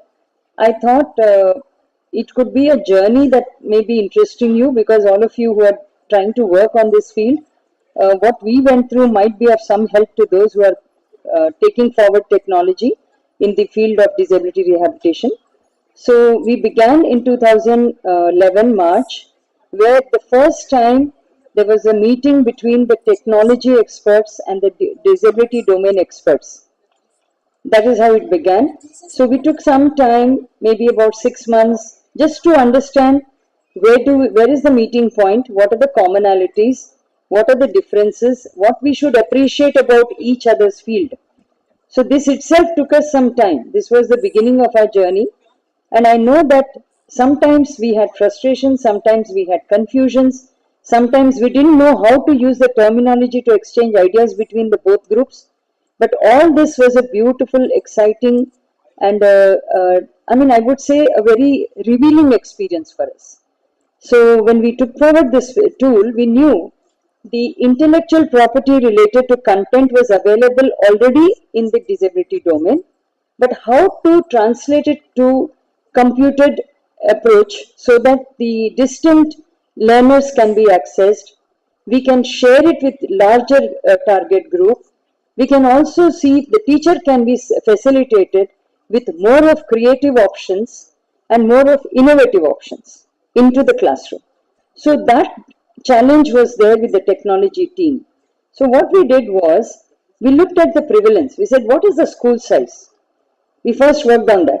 We realized at that time, we had the estimated numbers of children with autism in schools, in special schools, and also some incidents we found that some of the children were entering preschools, regular preschools. But they didn't know it was autism. They knew some problem was there. But when we went and when they were referred to us and then we worked with the teachers, regular teachers, we realized there were features of autism. Then we decided we must work on autism. But autism is being a spectrum. There could be children with low intelligence, there could be children with high intelligence and average intelligence. There's a range that we have to tackle. So we decided we will take all children whoever come into the range. That means autism condition being primary, additional condition or associated condition being intellectual disability, but mild category, because we're looking at the educational solutions. So we narrowed down to the mild category. Then it was one child in every 100 children. So that means if a school had 1,000 children, there will be 100 children dispersed across the board, and we needed to help these children, whatever levels they were in. And it was also realized, and in the 2011 census, that it has increased 10 times since 2011. It has increased by 1.3%. And what was happening was, we realized with the policy changes, RT Act said mild disability conditions can enter regular schools. And SSA projects had begun. SSA schools had begun, who were taking children in rural areas into SSA schools, because there were no special schools, there were no qualified staff there.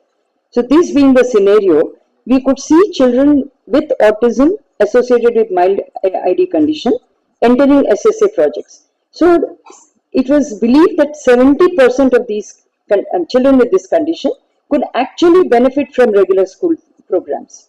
So our challenge was whatever tool we develop, it should be applicable to special schools as well as inclusive schools. This was the challenge that we identified. And now, present time, when we started in 2011, we didn't have the policy support. But we are lucky now that we have a wider support now from different angles. One of them primarily being NEP 2020, which gave us the platform for 70% of children whom we had targeted under this project. So this being the context in which we started working, what is the need today? Today's need is that we need facilities which are technology enabled, particularly after the pandemic. The hybrid approach has to be taken. Some children can come, some children cannot reach. There are sectors in our country like northeast regions, tribal regions. The children do not have facilities. We need to access them also. So we needed solutions for educational access using technology support so the distance mode of education can be implemented. So we found we had to have a design for that. And then second thing was that we also needed, after the pandemic, in fact, the pandemic was a blessing for us. It revealed so many options. And it also escalated the use of technology voluntarily by the people in our country. So this was an advantage situation. That is when we realized eSadhya can have some solutions. In fact, CDAC has been deploying it during the pandemic region in some of the schools, and they had very good results after they implemented it. So this was the need of the hour, and it did serve the purpose during pandemic also. It is an indigenous solution, first of its kind in the country. When we started, there were no solutions of this kind, and there was no collaboration between the field of technology and disability domain. This was the first of its kind. So it's called adaptable. Adaptable in a sense, it has to adapt in regular schools, also special schools, also remote corners where there is no facility. So that is the range of adaptability. And then the learners will be having combination of autism with mild intellectual disability within the school range of 3 plus to 18. Actually, we have, by that time, NIPID had already developed materials for children between 3 to 6 years. So combining that with 6 to 18 years educational curriculum, which we had educational tools for screening, for assessment, intervention and evaluation also. So in this package right now, the material which is available, it is taking care of the age group 3 plus to 18 years. But what is the scope? We need to have additional educational materials for the marginalized age groups. What happens to the child after 18 years if there is no community placement? We need to again have a training support there. So this is one thing which I wanted Director CDAC to mention about, because the technology aspects, he would be a competent authority on this subject. So that will be taken up by the end of this thing. Then resources. Now we need also materials for assessment. When we talk of 18 plus, we can't think of typically clinical based assessment tools. We need to have community based assessment. We need to have functional assessment. We need to have ICF supported tools, so that we can equate them with the employment standards, and then we can train them accordingly. And as rightly said by Dr. Awasthi, she mentioned about the importance of measurable behaviors. What is the, when we evaluate, how do we analyze the change, and also see whether it is applicable to our requirement or not. So this component is something everybody needs to work. In fact, more partners should step into this. This is what I feel. So this is the need of the hour. And in spite of being indigenous, of course, when we developed the tool, we had taken all resources from the local cultures. We went to countrywide locations. We looked at the IEP approaches. We looked at the content available. We looked at the practices in educational field. We looked at the cultural references of rhymes and stories and various other concepts which are useful for cognitive development. Lingual references, idioms that they use for social expression, because autism children have communication problems, so they have a very restricted network of social circles. So we needed to have something which these children can relate with. So if you bring something alien, it would be difficult. And so what happened is, this tool is now translated not only from English, it has been translated to Telugu, Kannada and Hindi, which is ready for piloting. And somewhere in the presentation today, I'll be talking about how we are considering options about it. Okay, so this has an architecture which connects three different environments: the child environment, home and parent environment, and the instructor environment, which relates to the child relates to child and the peer group, parent relates to home environment, and instructor relates to the school environment. So that is how these fields have been merged into. It was launched in 2012, but when it was launched, we were not that fortunate with legislative support and policy support. It is today we are more in an advantageous situation. This I wanted to mention that. So all these changes have prompted us to think in a different way, which will be sharing some of the ideas, and we would like to have feedback from the audience also. Now, how did the journey begin? Well, the journey began in 2011 with version 1, where we only concentrated on what was happening in some pilot schools, special schools only. 8 schools in Karnataka, 8 schools in undivided Andhra. We took up these 8 schools and we started closely working with them, what kind of IEP models they were following, the different age groups and different, functional needs that these children had, the challenges they had. So we picked up those components and we developed programs. We identified IEP models and then we introduced it into the tool. That was the first version. Second version, we looked into the environment. Okay, where is it applicable? How do you expand the environment? So we realized the child environment is always with the peer group, whether it's classroom or neighborhood. When it comes to the teacher to teacher and the teacher instructional environment is very important. And then the parents at home, the cultural environment is important. And then the family fabric is important. Then version 1.2, we focused on the content which can go into storage of like a repository. So we collected all these practices and we created a library sort of a thing, so that the teachers can use this material and they can, depending on their requirement and their cultural context, they can develop the IEP. That was the next version. Then after that we realized that a lot of cultural resources were lacking out of it. When we looked at the special education content, we realized the culture is not really being represented. So we brought in the local, songs, rhymes, puzzles, riddles, these sort of things. So we enriched the content enrichment happened. And so on, if you see the present design of the tool, we almost finalized it in 2015. So 2011 to 2015, it was mostly the focus on the content, the design, and the operational aspects of it. Then we moved on to, when we presented this module in its raw stage to ministry, we were asked to deploy it so that let's see the applicability in different parts of the country. So we went to zonal areas where special schools were in good connection. rapport was there through the regional centers of NIPID, and then we started contacting the special schools there.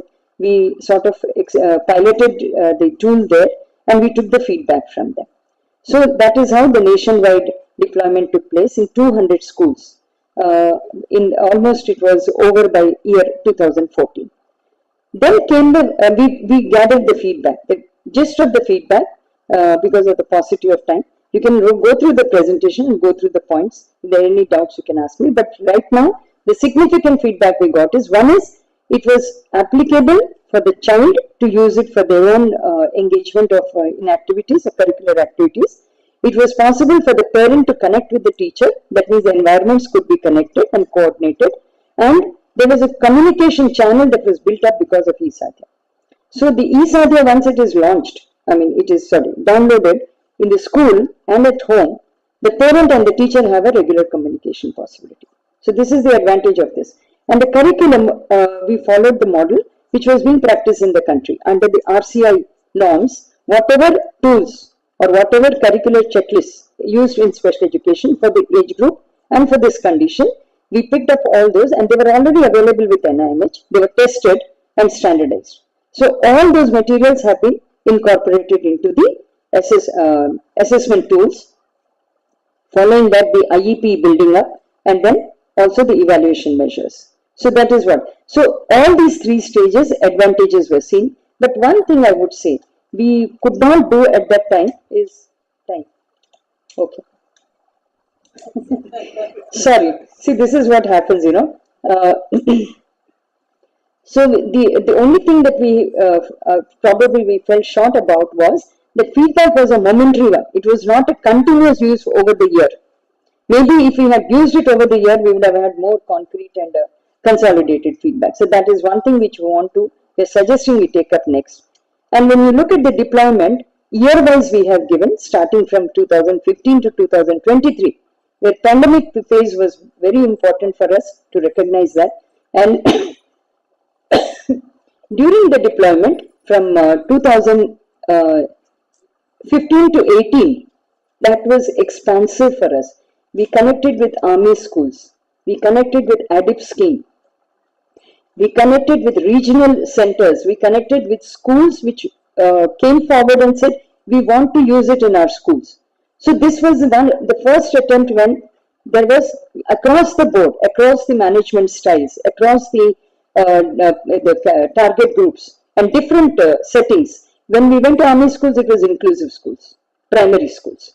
When we went to special schools in regional centers, it was special school models for 6 to 18. When we went to other regional like SSA programs, it was inclusive school but under SSA curriculum. So these were the different models that we used, and all these gave us a very good experience now. And the design has been upgraded, solutions have been upgraded, and there was some of the apps that were added, Swar, which was helpful for the parent also to make a instructional plan in their own language, in their own voice, because child would respond very well to familiar voice. So we took that as an advantage, and that is how we did it. So this is just to show the journey that we took from, and then the pandemic taught us some new things, the distance mode of education. So that was also strengthened. And I'll skip this. There are some of the visuals during the pandemic where the classroom settings were different, the instructional imparting styles were different, and some of the social rules we had to follow during that time, which aggravated the condition of autism, particularly in the social context. We realized that were not helping. So they needed that, the close association, social interaction. That's the reason I asked my question today in the previous session. Then it was very helpful to see that NEP website had come up with digital solutions. And all these options came up because of the paucity of time. I'm not reading every one of them, but if you go to the NEP website, you will find this particular slide there. And all these platforms are actively being used to connect teacher to teacher, school to school, parent to parent, sometimes teachers with parents, sometimes teachers with researchers, pre-service and in-service teachers. Different combinations are there. They're trying to see how these solutions can be given through distance mode of instruction support. And those who want to improve their add-on qualifications, even those options are available on this website. So one can go to the website of NEP and look for these online solutions. Then why eSadhya? Because we have national education policy which is supporting the inclusiveness and the cultural friendly practices in the vernaculars. And Right to Education in 21 has brought out an amendment of giving the entry to mild category of disabilities into schools. So which has increased the scope of using these tools which we are using, technology enabled. And rights for persons with disabilities now has approved as a benchmark disability, including autism, cerebral palsy, and specific learning disability, which we refer to as dyslexia commonly. But with these things entering, now we have to look into educational provisions being accessed by the children. That is important. We still haven't solved that problem. Whatever government schemes are there, whatever education provisions are given under the Act and the National Trust schemes, as well as Ministry of Social Justice and Empowerment schemes, and the HRD Ministry also. So all these educational schemes, we need to translate them, bring them into the technology periphery, and see if the children can access, parents can become aware of this. The final thing, now the burning issue in the country is certification. We have increased the benchmark categories of disabilities, but we have still not found solutions how to certify these children. Unfortunately, autism, cerebral palsy, and SLD come under subsection of intellectual disability. So what they do is they give ID certificate. But by doing so, all the National Trust schemes, all the HRD schemes, these children cannot avail. Because we know ID children have a limited intelligence and they would not be able to engage with those schemes. So this is what is a big burning issue, and I think in this forum we take up this aspect I'm not saying that only ID categories need to be facilitated, but this facilitation has to happen across 21 disabilities. This is the responsibility we all have as a disability rehabilitation experts here. Whatever domain you may represent, but this is a common issue.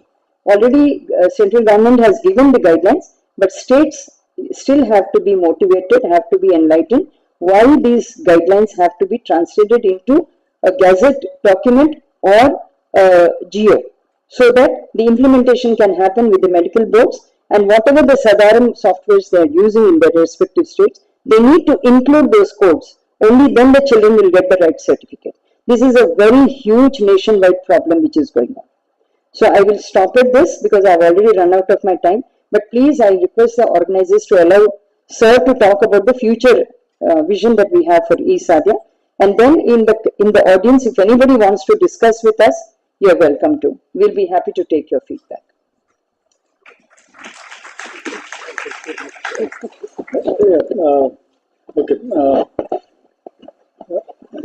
Sincere apologies, for overshooting on the timeline.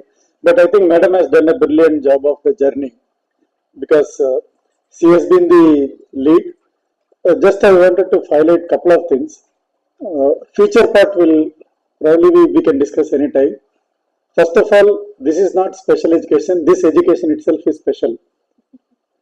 And here, few traditional things versus what we have is here is one. Normally we talk of education for masses, how to handle a class, how to handle a school kind of thing. Here it is exactly opposite. It is one person at a time. We can call it Gurukula of the Indian ancient system, where the Guru engages with each one depending on their capability. So in the same class, one will become an archery specialist, the other guy will become a kind of a orator. That is all possible, and that is something we need in our context. The second major issue, the student to teacher or caregiver ratio is inverse. In a school or college, we talk about 1:15, 1:30, 1:5. Best research is to talk about 1:6 kind of thing. But here, probably in a really serious ASD situation, students will be less than the number of staff. So this is a kind of population inversion problem. So how do we scale in such cases when the prevalence is increasing? And then given these issues of population inversion and being able to adopt the plan for each individual and adopt, the only thing that can work today is a combination of three things. One is the people, where the subject matter experts and the technology support teams like us, we have to come together as people. Of course, the entire child's social circle, parents, friends, and the well-wishers. The second category that is very important is the process. That is where the ABA part became very clear, where Madam said, when it is a bribe, when it is a reinforcement, for example. Because if you bribe, I'm an electronics engineer, we talk of oscillators. When you have continuously positive feedback, it goes out of control. Finally, it runs into thermal burnout. That is bribery. But we need feedback in a controlled way so that it is a reinforcement line, it is a stable output. So we need something that is sustainable with a reward, but it cannot be a bribe. So how do we define those processes? And one that is documented, the third aspect comes, that is the technology. How do we use technology to achieve the scalability? Because we all know technology companies, why they become unicorns and billionaires, because they are not dependent on physical presence of people or manufacturing. It is the intellectual content. The technology puts you, leapfrogs you in terms of productivity, also the quality. So here, given that we need more and more caregivers than the impacted population, given that each child has an individualized plan which has to be tailor-made, and definitely many of them are intellectually better adapted and suitable than a normal human being, because some of the senses are actually, whatever is suppressed or changed adds to the other activities. That is what I have read. I'm not an expert, but definitely they do much more. So how do we capture that? These things are possible when a machine, today we have a lot of, Madam mentioned with generative models. Generative AI is the current thing that is happening in supercomputing and all the AI ML technologies that can do all that kind of activities on its own, because we have a process that can be modeled. So if the right people, all of us come together, define the process, how to give subjective education in an objective manner. Technology only can do it. And this is the best thing to happen when we are looking at transformative and also some kind of innovative and disruptive thing. That is what we need. And like Madam mentioned, pandemics have actually removed several barriers before. Now today we are happy with virtual meetings. Today we do not mind if somebody says, is it okay if I come online, or send me the soft copy, I will edit and reply back. It is not taken negatively, it is taken at okay, situation is like that. So these positive impacts can be reused and can be adopted in our context. So going forward, that is what we are looking at, how to make it more inclusive, including can the child also participate in the education plan at some point in certain areas. Definitely those are things to look at it, and we are ready to play with all these models and technological requirements that we need, but we need collaboration and co-creation with all the people here, and define the process. And technology is just, a question of punching some keys, and that we will take care. So with that, thank you for the great opportunity. Thanks, Madam, and thanks, Nipit, and thank you all.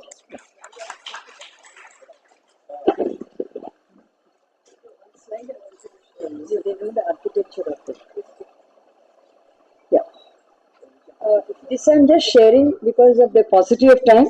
This is the structure of the tool and the segments that we have developed into the tool. And that is how all the three environments are taken care. So this cannot be discussed right now. It requires a little time, but you can have a look at this slide.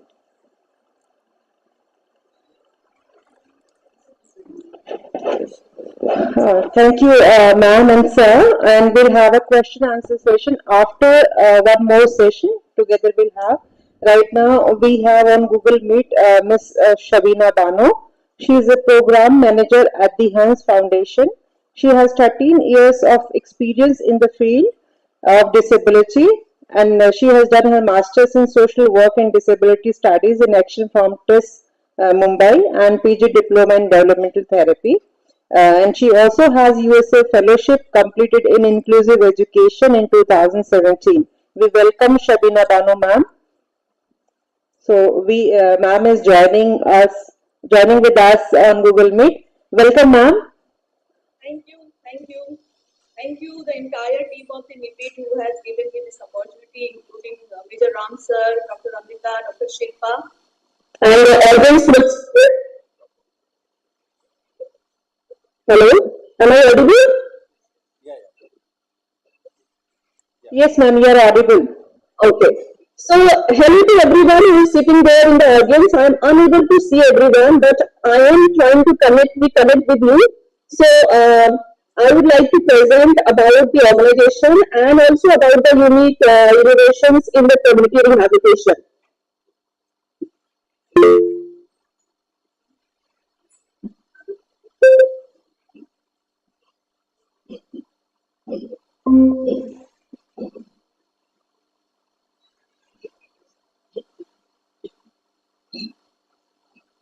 So, are you able to see this slides?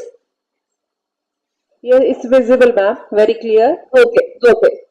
So the topic is to talk about the new innovations in community rehabilitations. I will try to focus on this aspect in my following presentations. Let me overview this presentation. We are talking about the Hans Foundation and our partnership with NIPIT, and how it is unique in the approach of community rehabilitation, and what are the different team members who are involved in this project. So the Hans Foundation is basically a non-for-profit organizations that are directly working in the sector of health, education, disability and livelihood. From the last 13 years, we have completed almost 13 years in this endeavor, and we have supported the organizations who are working on the different issues. So we have touched across 400 NGOs in 26 states in these 13 years. So what is our vision? Vision is to empower marginalized and underprivileged communities by ensuring access to basic needs. And these are very valid principles when we talk about the community outreach programs. And our founders members are Ms. Shweta Rawat and Manoj Bhargav, who has joined together to support the underprivileged communities in India. And our key focus areas are like education, health, disability, livelihood, and disaster relief. While we are talking about these innovations in community rehabilitation, who are these people who are for whom these services or these conferences are being organized? These are the marginalized section of our community, people with disability, who are almost 2.1% of the population of India. This is the this is the population census as per the national census, but the data is much more beyond this number. And the WHO says that it is 15% of the total population of any developing country like India. What are the different problems that are existing in our society when we only talk about the healthcare for people with disability? There is a delay in early diagnosis. There is no opportunities for immediate identification and assessment. There is a lack of provisions of neonatal care unit. Children who are born with high risk, they do not get any immediate interventions which are required. There is an unaffordability of corrective surgeries, medical interventions by the parents, and there is a lot of challenges to the dietary supplements who are not available in most of the family members who lives in the rural or urban slums. And definitely there is, we are talking about the access to the assistive aids and technology, but most of the people do not have affordability to have these kind of assistive aids and technology. There is a limited scope of mental health services. We are not talking about, means from COVID, I think post-COVID, we started to talk about mental health issues, but in terms of the services, there is a lack of services available in the communities. And what about the people who have high support needs, which are called as severe group? There is no special provisions for that. So these are the major challenges in terms of healthcare. I'm not talking about the other aspect, education or anything else. My topic is to focus on healthcare, which is the first and most important aspect when a child is born. So I would also like to emphasize how we define disability. Of course, there is a 21 kinds of disabilities as defined, but I would like to see it in a different context, urban context and rural context, because the services which are available in those contexts are totally different. So again, there is a group of people who are in high functioning. There are people who need intensive need support, and there is we also need to see to which community has more resources or do not have resources, and how people are able to afford and access to those services. So this is my way of understanding the disability, rural and urban setting. Both are different settings. And we, as an organization, we believe that unless we work on person, organization, and community, we cannot achieve this target. So we need, if we want to bring change, we have to work on these three segment of the community, segment of the hemisphere: person, organization, and community, and of course, family members. So, coming to all these challenges, we as an organization, we have been working in the sector for last 13 years, and we have supported almost 35 organizations only working in disability sectors. So it's not like we are first time going into the community. We have supported, we have lot of projects on early interventions, we have projects on community-based rehabilitation, even in Bankura district of Bengal. So these are the places where there is no access. So we are trying to reach to those locations. But very first time, THF came with this idea where we wanted to focus on people with disability in the community. We wanted to shift the change from community center-based approach to community-based approach, and we gave a very upcoming support from NIPIT, who are also very much focusing on community programs, and we both came together and joined hands to collaboratively work on this project. Why it is innovations? We will talk about why it is innovated in terms of services. So this is the kind of bus which we have created, which will be moving into the community, and we are again going to talk about what are the different services that is important to provide to the people with disability. As said in previous presentation by ma'am, so that only giving therapy is not going to solve if you do not provide the medications, or if you do not provide the mental health support to the families. Every aspect is very important. So we want to look at the person with disability holistically. So the goal, we thought that yes, a person with disabilities should be socially included and living a valued and productive life. So this is our goal, which is a joint goal with the NIPIT, and we wanted to achieve this goal through this innovative program in the community. So we are running a mobile therapy bus. It is named as a therapy bus, but it has lot of other components, not only therapies, but there are a lot of other components which we are going to highlight. So there will be physical well-being, which means definitely there will be a doctor who will be providing the services, diagnostic services, medications only related to disability, and there will be support services to all community members, including family members and persons with disabilities or mental health. We are looking at the education aspect through providing the special educations. A lot of emphasis is given on the community awareness, because if community is not aware about the disability and the challenges, then we won't be able to work in the community. Their acceptance and their support and participation is extremely important, and of course inclusion overall. So these are the mixed combo of entire program that we have launched. So the program is already running in the field with the support of NIPID CRC Noida. We are trying to reach to 30 locations in Noida and Greater Noida with this bus, moving bus, with all facilities and human resources. So the program design is to definitely first and major component is to community engagement and awareness. Then second, assessment and evaluation, thorough assessment and evaluation by all the professionals. Therapeutic services, OT, PT and ST, whatever is required. Medicinal support, treatment and assistive aids. Education support, mental health services, home-based services, and referrals. Of course, we would not be able to do everything, so we need to do referrals also. And the team is very important to manage any project. So we had a very detailed discussions who should be part of this team when we are saying community outreach program.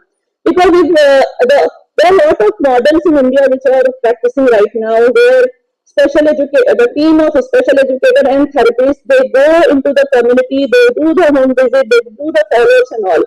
But that is not going to solve the purpose. So we wanted to have a team who can sufficiently provide all the services which are required by the family and by the person with disability. So we have kept one medical officer, one clinical psychologist, one special educator, one therapist, and one occupational therapist or developmental therapist, one pharmacist, one community mobilizers, and one social worker. So this is the basic unit of every bus, every mobile bus who is moving into the community. And to manage and to review and to also ensure the quality of this project, definitely there is a team who are working behind, the team of the Hans Foundation and team of the NIPIT, who are constantly working to improve the quality services, and also have to provide the services and technical supervision to these staff who are hired. So I don't have pictures of all the team members, yes, but in these pictures I would like to show my CEO, the Mr. Sandeep Kapoorji and Shweta ma'am, who are directors, and the team members. So these are the team members who are the pillar of this unique innovations. And these are the standpoints where these services are running basically. Uh, and to confirm these standpoints, I would like to thank and congratulate to Nipid, who has helped us to find out these locations. And there is again criteria to select all these locations in Noida and Greater Noida. So what are the different things that we have already started doing in the community? Definitely awareness and consultation, because without this program, without this activity, we would not be able to gain the confidence or acceptance of the services. If we are moving in a bus with all services, we need support from the communities. Communities can be your Anganwadis, schools, social welfare departments, and the community, the village area in large. So team is also touching the young generation's mind, because they are like a kacha ghada, you know. अगर आप उनको अभी feed कर देंगे कि what is disability, how we need to look at the disability, then there will be a good, what you say, good source of energy in the coming generations. तो बहुत सारे अवेयरनेस प्रोग्राम स्कूल्स के अंदर और communities के अंदर through नुक्कड़ नाटक वगैरह शुरू हो चुके हैं. इसके लिए बहुत सारा क्रेडिट जाता है निपिट को, जिन्होंने रिसोर्सेज मोबिलाइज किया है. We have also partner with some of the organisations who are already working in the sector in Noida. उसके अलावा हमने पर्सन सेंट्रिक अप्रोच पे काम करते हैं, जैसे मैं पहले बता चुकी हूँ कि child is the main focus and we have to see the child holistically. तो पर्सन सेंट्रिक अप्रोच हम शुरू कर चुके हैं, जिसमें डॉक्टर्स बच्चे से बात करते हैं, उसके बाद थेरेपिस्ट के पास जाता है बच्चा, या जो कुछ भी रिक्वायरमेंट होती है वहां वहां बच्चा जाता है और सर्विसेज मिलती हैं. कुछ सर्विसेज आप लोग देख रहे हैं कि कम्युनिटी में हो रहा है, स्कूल के अंदर हो रहा है. जरूरी नहीं कि सब टाइम बच्चे बस के अंदर आएंगे और सर्विसेज मिलेंगी. बस में क्यूबिकल्स बने हुए हैं अलग अलग प्रोफेशनल्स के लिए, लेकिन जहां जहां तक पॉसिबल हो पाता है, we are trying to go into the community. Family is the key unit. So our team is also visiting the home so that they can interact with the family members, and while doing the assessment, they can also sensitize them, make them aware about the policies, schemes, and also give them hope that your child has potential and child can grow. So these are some of the elements of this project. I'm not going into much details. I would like to request Dr. Amrita to also share her experience being in this project. Dr. Amrita.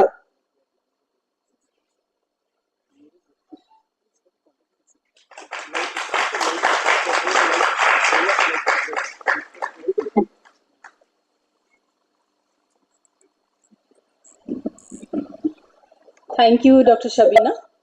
I would like to add, mostly you have covered all these things, but I would like to, add some of the things which we are going to add on. We have planned for the many more, community orientation program. For example, we will take, training, we will give training for the ASHA worker and Anganwadi workers with the help of state, agency, school teachers in pre-primary level, or Anganwadi, where the children are going to school, or pre-academic level. So we have a plan, and we have a 3 to 5 years of this project. So definitely we are focusing on the community involvement. So with the help of community, we are taking, not only taking the institution, we are taking the individual family members also. We have experienced that many of the parents, they are providing the space, they are mobilizing the community leaders and all others, state government stakeholders. So in to continue this community outreach program, we NIPED, we are always with the person with disability for to improve their quality of life. That's it. So in this entire journey, this is a very unique model. If we and this is the 3rd month of the project, we already have touched the lives of 560 people in Noida. So we are trying to reach more numbers as we proceed ahead. And once this project is successful, we will launch this model across Delhi NCR. That is the vision of our organization and NIPIT. So we will be reaching out to almost 15,000 people in Noida itself, and if we move ahead to Delhi NCR, then we will be touching more lives through this initiatives. So these are the basic things I would like to entertain. And thanks to all the team members who are going into the community. It's not easy to work in the community in an extreme scenario right now. The heat waves are increasing in Delhi NCR, and team is walking and visiting the homes. So much credit to my team who is there, including the doctors. And getting someone said that there is a dearth of professionals. So when we were doing the interviews and selecting the people for this initiative, pilot initiative, we were facing a lot of challenge to get a good and appropriate candidates for this position. So there is definitely a dearth of professionals, trained professionals in this sector. We need to also look at those things also. How and first and foremost time, we have also changed the landscape of salary bar. We are trying to give a good salary, handsome salary to the team so that they are motivated enough to provide the quality services in the community. Thank you, everyone. Thank you for patiently listening to me.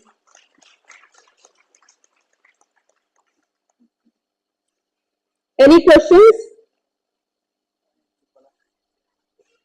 Maybe first off we'll take the questions and subsequently we'll come up with this. Right. Thank you so much for wonderful presentation, Shabina ma'am. And now we'll have you just wait for some time because we had one more session before you. We'll take up some questions for that, and then we will come to you for the question answer. So the house is open for the question answer session. The first will go with the first session of Dr. Sudarshan and Ma'am Shalja Rao madam. So if anyone in the audience have some question.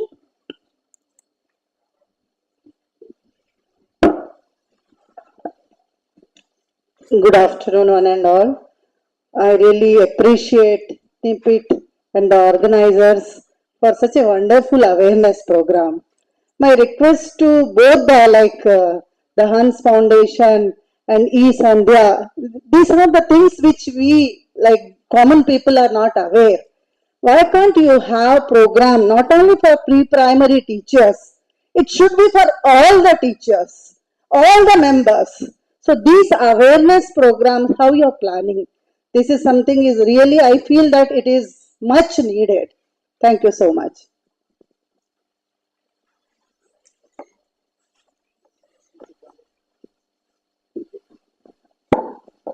Yeah, thank you, madam. Definitely the awareness is key. Thing is, it is currently going in a priority base. So we are first attacking where it is actually needed. But thanks to the technology, we are coming up with the two things. For example, for cyber security, we do public awareness programs, specifically schools targeted and all. We will try to extend this topic as part of the general hygiene practice, because as a social being, I should be able to take care of all the aspects. So that will definitely, it's a good suggestion. We'll go forward to it. Second, today online training and programs awareness sessions are very common. We have the habit of recording every session and making it available online in the place. Only thing we have to little bit more spread through various tweets or other Instagrams it should happen. But we will do it. It is on our agenda. I think NIPIT also wants to do it. Lot many NGOs want to do it, including Hans Foundation, and everyone wants to do it, and we are game for it. I have one question. Yeah, before that, I'd just like to add to what Sudarshan sir has said. See, what has happened is when Esadya was actually, implemented, one, what we have done is we have been conducting extensive short-term training programs for professionals. Because these are the people who come and to NIPIT from various organizations, and we have conducted numerous programs on Esadya, and Esadya has been made available on our website also free for access. Anybody can download and use it.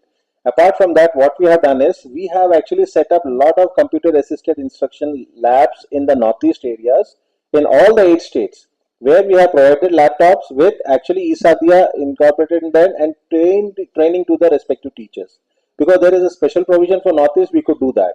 Apart from that, in the mainland, what we have done is under the scheme called SCST, fund, where we have actually distributed laptop to hundreds of students, PWIDs, and from schools. Yeah. So what we have done is in these laptops, we have actually uploaded this softwares, both eSadhya and there is another software called Computer Assisted Instructions, which NIPID has developed. And their training to those respective teachers and parents were also given. So the point is, as you rightly said, sometimes maybe the interest is not there when you are actually not into that particular aspect. But efforts have been made within, and you have to understand 2012 when this actually was developed was, we don't have this sort of extensive social media in terms of WhatsApp and all the. So that was also one of the reasons. Now you see things of the communication has become very easy. One WhatsApp in one group reaches, in fact, I see what I post, I get back in another group actually sometimes. So that is the speed with which actually WhatsApp and other social media are working. But yes, what you rightly said is, we need more awareness. And here I would like to appeal to all of the people is because NIPID actually website, we put everything on a website.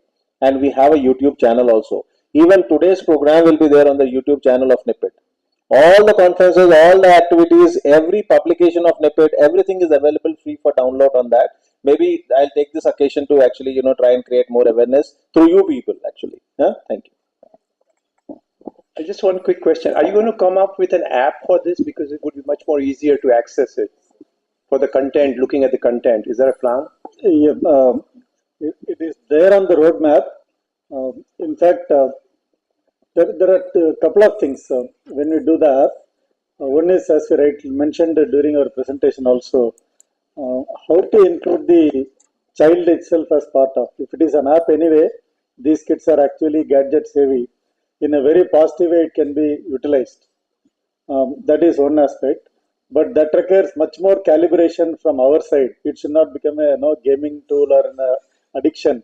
It should be something positively reinforcing, yet keeping the social fabric alive. So work is going on right now. The efforts are on. Formal funding is not there for the app part, but work is happening. We are also trying for some funding. If it comes, it will accelerate. Otherwise, it will come through. App-based apps will come. Following the model of online training models which are available under NEP, I think we can. I will request NIPID and CDAC to look into this because I am a retired staff now, so I won't have that kind of standing. But still, I think you will listen to me. So what I'm requesting is two options. You may keep it as a cloud mode of communication where people can have a free access, but are schools and teachers ready for it? That is one thing we need to. So in case they need manual support, then that model also should be operable. This is my request because we don't have same standards across the country. This as a teacher, I'm humbly requesting to take this matter into consideration. So rightly said by the audience there that this is a needed, or there is need for orientation, guidance also. And you can have a nominal cost for the training cost if you like, depending on the whatever can be the average cost, because we need to maintain the systems and also the cost for the training staff also on the team. So these are things if we can consider, and somewhere we have to, we should not defeat the objective of welfare as an objective. If we escalate the standard of teachers, definitely our children will benefit, parents will benefit. This is how I'm looking at it.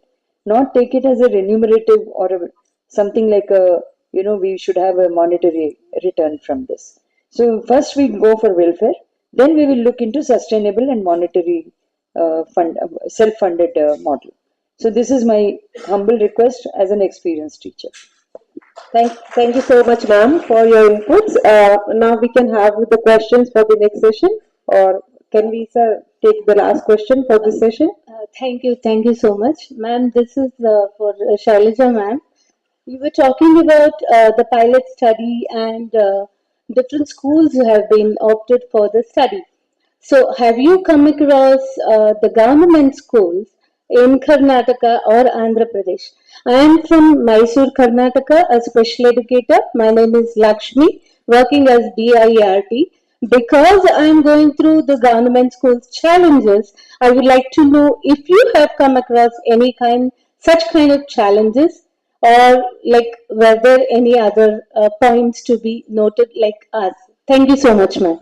Thank you, Lakshmi. If you have any other question, make sure that you are in brief so that we can cover up the next sessions as well. So, other questions, other people can have the questions ready for the next session in brief. Thank you, ma'am.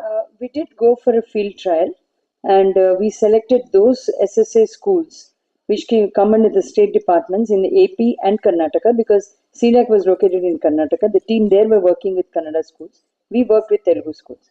Uh, that time it was in English language. We didn't have the Telugu version of it. So that is my recommendation. In fact, I'm pushing that the vernacular language translations must be field tried first and then kept in the public domain. So maybe when this stage comes and the funding support is approved, which is I mean, efforts are on.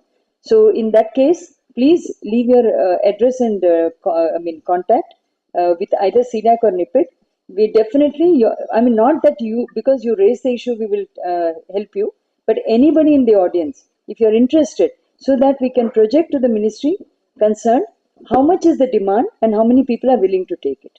Because it is a public domain and we're using the taxpayers' money. So it has to go back to people for welfare purpose. Just I want to add a couple of small points, like Madam, the project goes on irrespective of funding through whatever means we have. It has not stopped, pandemic or no pandemic, funding or no funding, because there is a motivation intrinsically that we have. That is one aspect. The second aspect is, many times the ministry, if you look at somebody sitting there, they have to prioritize their limited funds. So it is very important to highlight the importance, strategic need, and the demand aspect. So that is where, even if you don't have a request from your side, will support us. These many people are asking. Then it helps us to push it to the higher priority level. That is the second. The third aspect is, irrespective of all this, you want us to come and conduct an event in Karnataka or anywhere. We will be able to manage it somehow, because we do travel across the country for something or other where we have some other funds. So we can add a 1 hour or 2 hours extra. We can actually come by and do it free of cost. That is not a problem. But the request, if it comes through, it is nice. For we finding you out may not be that easy. No. That will be great if any of you can reach out. That will be great. Thank you. Yeah. One update, I will request Rishabh Shah to represent Ambika Shishu Kendra. He's a trustee member. We are already doing it at Ambika Shishu Kendra with the Rotary support. But the only difference is, it's not just downloading the app, the software, but also implementing it in the Telugu vernacular, because Telugu is a local medium there. And for the whole year, one academic year. So we get to know what are the teething problems when we implement every segment across the year curriculum. So that is what is needed in schools. We just don't want to have models of technology which can look very fashionable, but it has to be user friendly and easy for teachers to use it across the curriculum. That is important. So I would request all the people who are working on this initiative, please connect with the schools, connect with the teachers, see what are the curricular challenges. Whatever design you're developing, is it addressing that challenge? Then that will be more meaningful for the schools. So Rishabh can talk about how he's trying to get support in Kurnool through the Rotary Club. You can just. Rishabh, I would request you to be just brief, because understanding the paucity of the time, we have to, look for this next session as well. Ambika Shishkandra started this initiative of getting in touch with CDAC for this eSadia software, mainly because in the pandemic times we faced a lot of difficulties in managing the students. We used to get regular calls from all the parents that my child is not able to, they're not listening to us, so this was the software which we wanted, but English was one of the major barriers we had, because not all parents are English affluent. So that's why we had requested them, and now CDAC is helping with us in coming in with Telugu language. We are already doing a pilot study, and for fully implementation, we are seeking funds from Rotary so that we can completely make it a full implementation of it and make sure that we become a master trainer for a lot of schools in Kurnool and Kurnool district nearby. Thank you. Also in inclusive schools. And also for regular and inclusive schools, both of them. Thank you. Thank you so much, Rishabh, for being brief. And I would like to take last question. A question also in brief and answer also in brief if possible. Any question, last question to Shabina Hans Foundation? Anyone? Okay, great. So I know that you have lots of questions, and that I'm sure definitely would be handled and taken care during the post-lunch session and tomorrow. So I would request you to go for the lunch. We'll break for the lunch right now. And sharp 2, so that we can have more and more food for thought today. So sharp 2, we would like you to come, and without reminding you to come and join us. So we'll have the third technical session at sharp 2. Thank you so much for being wonderful gathering. Thank you everyone. Thank you. Have a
And the first session in the afternoon is Artificial Intelligence and Rehabilitation by Dr. Ravinder Singh, scientist, ICMR, New Delhi.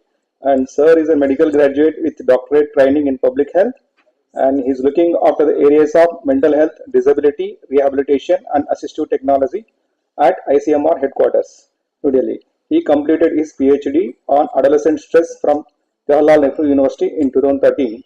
He has an experience of more than 2 decades in the research, and he has published a number of national and international journals, and he is editor for many national and international journals. Sir, I request you to present your presentation. Thank you.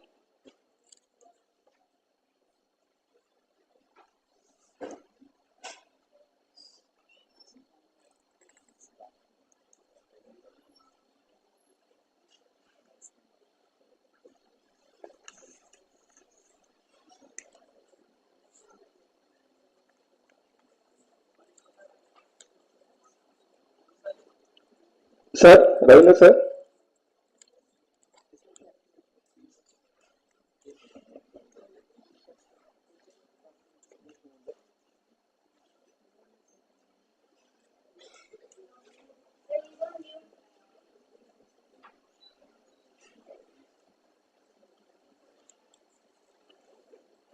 No, he's on. Hello, sir. Sir, can you hear me?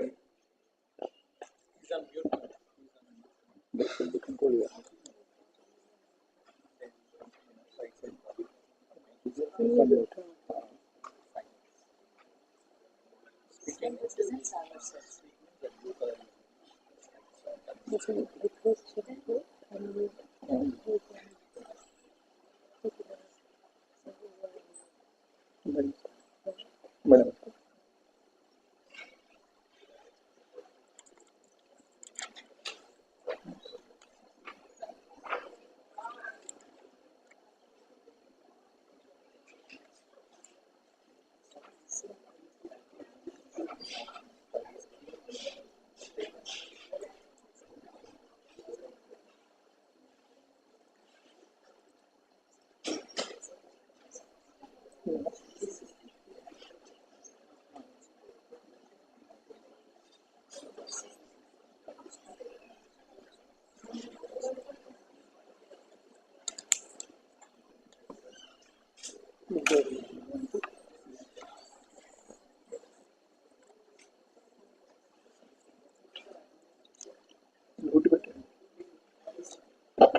Sir, Dr. Ravindra sir, can you hear me?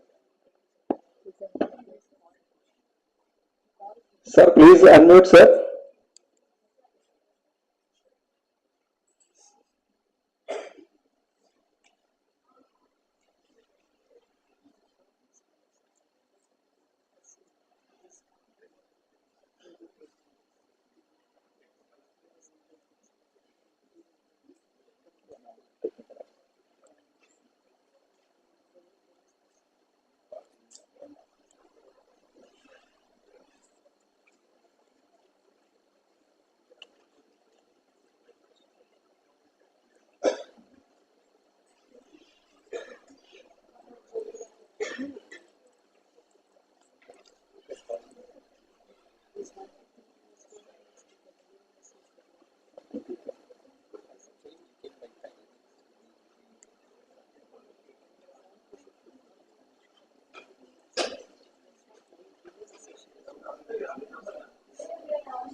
Sir, can you hear me, sir? Yes, sir. Yes. Sir, welcome to the session. You can start your session, sir. Okay. Thank you, and good afternoon to everybody. Uh, It's my pleasure to participate in this very prestigious so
let me start with the topic which was given to me, which is artificial intelligence in disability rehabilitation.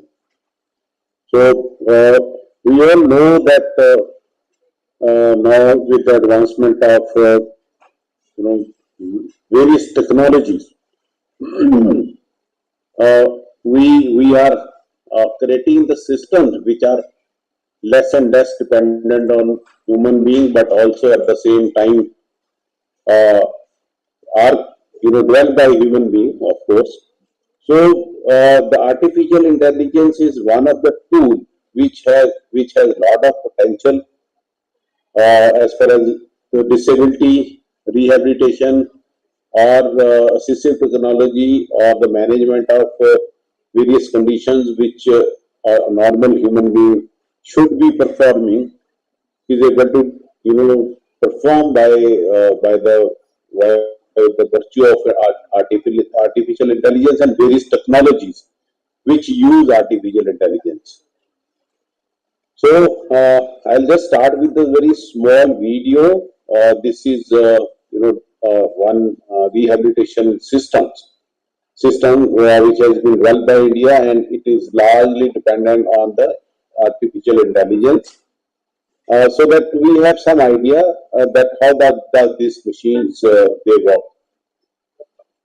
Ravinder sir, we would be requesting you to put your slideshow. Sorry? Put it your slides presentation on slideshow, sir. Full screen, sir. Okay. If you can just put it I made it full screen. Now is it okay? So it is coming in short only. No, from my side, actually, this is full screen. Okay. This is full screen on my laptop. Okay, sir. Right. Please go ahead, sir.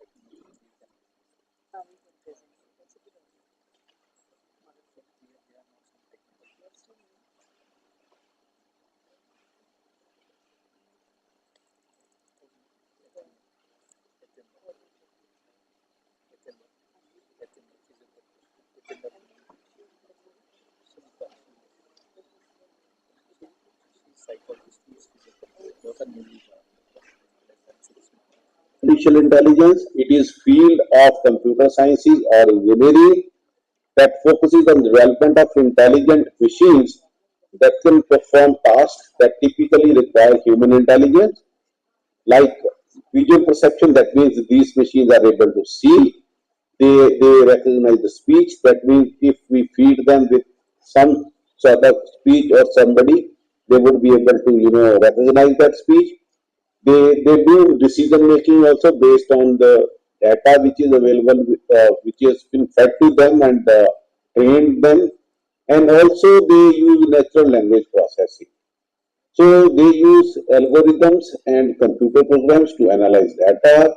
They learn from it and also make predictions or decisions based on the data which has been fed to them or which has been used by these machines. So there are two broad categories of artificial intelligence, that is narrow or weak and general or strong. So narrow is basically for very specific tasks, while the general artificial intelligence works like almost acts like a human being. So AI is rapidly advancing and has potential to revolutionize many areas of human life, from healthcare to transport to entertainment, as well as to interacting with the various social functions. So if we look at what are the various domains which are performed by the health system, out of which now we are touching the two areas today. The health systems, they promote health, they prevent diseases, they treat illnesses, whether it is clinical or surgical, to normalize the health. They restore functions by performing rehabilitation services, and they also maintain functions by assistive care and also palliative.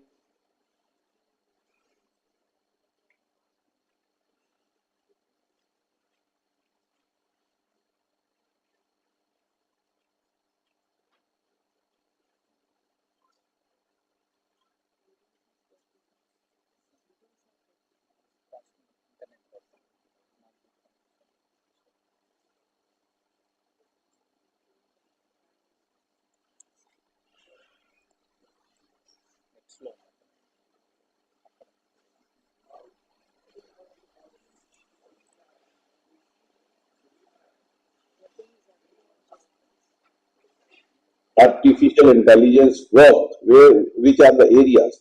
So if we look at the total health products, so there are seven major categories, out of which the diagnostics and as well as the medical devices and assistive technology, they directly are influenced by.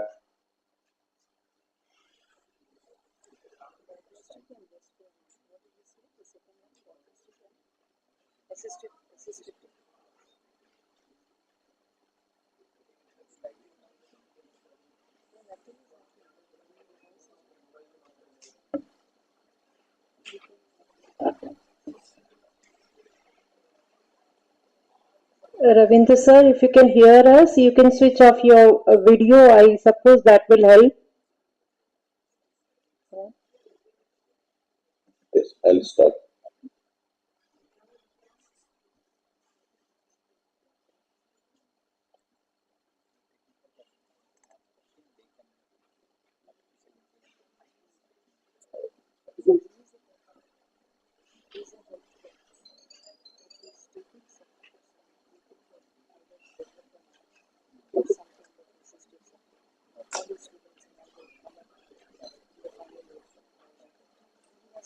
What is given by the student, only the scientific conclusions.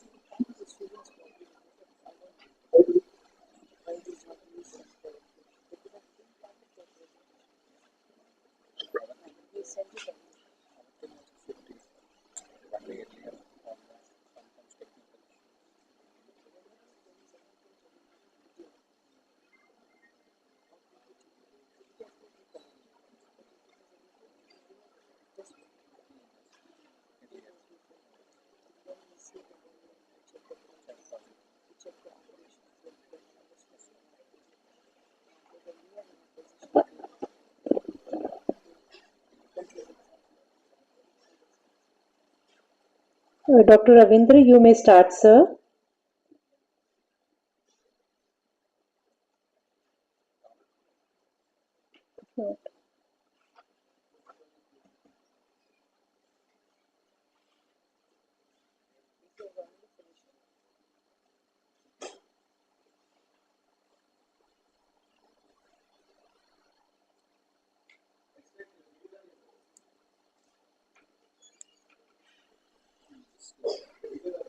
This also is finished.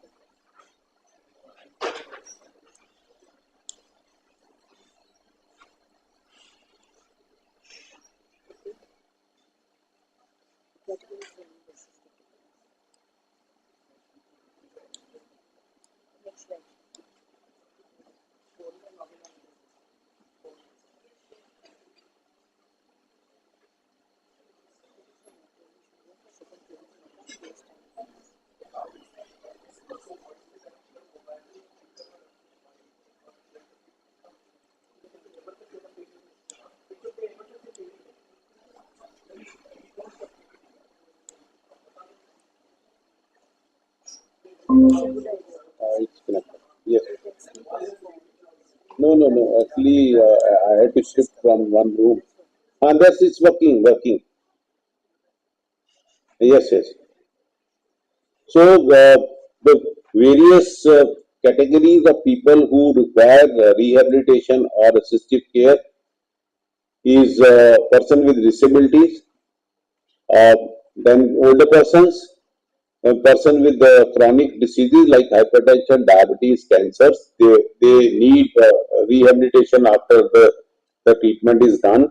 Then person with mental illnesses, children with various neurodevelopmental and learning disabilities, then burn injury trauma, the people who have burn injuries or trauma, and then person with gradual functional or cognitive decline.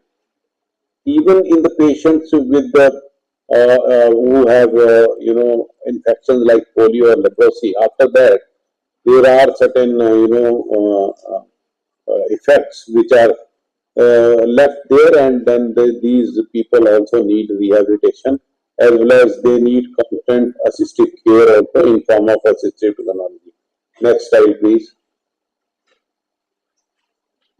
So, if we look at artificial intelligence in health, it actually improves a lot of things for a person who need assistive care or rehabilitation. It improves accessible technology in many ways, which helps in going, bring, sending these people back to their employment, to their everyday life, and also helping them to communicate with different people. So, like a person who is not able to speak or who is not able to hear or not able to see. So, those different category people can interact with each other through various technologies which are, which has artificial intelligence as a major component of these devices or softwares. So they help in assessing the information as well as opportunities. So these technologies they help people in actually getting the information from various sources, and they help individuals in preventing them from being left behind, so that they don't feel isolated, and they can feel that they are connected with the communities where they are living or they are interacting. Next slide, please. So, with the artificial intelligence, now we have a personalized rehabilitation plans. So, AI algorithm can analyze patient data. They like medical history. They do the physical assessment. They also look at the treatment outcomes, and based on the inferences or the results out of these informations, they create customized rehabilitation plan for each of the patients. So these plans can be adjusted in real time without actually looking for that the physician will be analyzing the data and then will be correcting the uh, intervention whatever is being given to these patients. So that means the people they don't have to come again and again for getting the effective treatments. Next. So artificial intelligence is being increasingly used in rehabilitation system to assist in recovery and rehabilitation of individuals with physical or rather any sort of impairments, physical, cognitive, or whatever limitations they have. So these systems use AI to tailor rehabilitation programs to each need of each of the patient, because every patient they need tailor-made strategies or the treatment plans. So these AI-based systems they reduce the efforts by physicians or by the surgeons, and then uh, bringing out the best possible results, and also adjust the therapies accordingly. Next.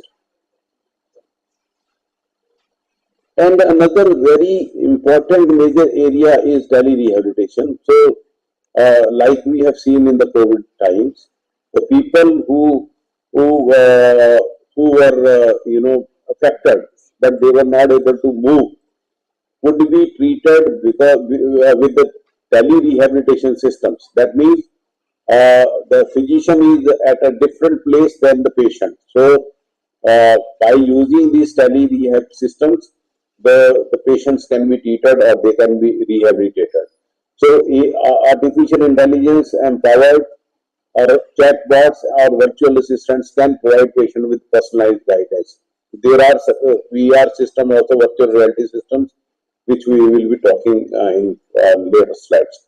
So these chatbots, they can answer the questions of the patients, that what kind of fitment programs they would require, for how long they would require, and then even these systems, they will measure whether the patient is doing it rightly or they are not doing it rightly. So they will correct the patients in midway also. So providing patient with access to rehabilitation services from the comfort of their own homes. That means they don't have to move out of their houses. They don't have to go through the hustle bustle of the traffic in the city that we see today nowadays. Next. So AI-based rehabilitation system has potential to provide more personalized and effective rehabilitation programs. They can help to reduce burden on healthcare professionals by automating some aspects of therapy and monitoring, even in some of the therapies where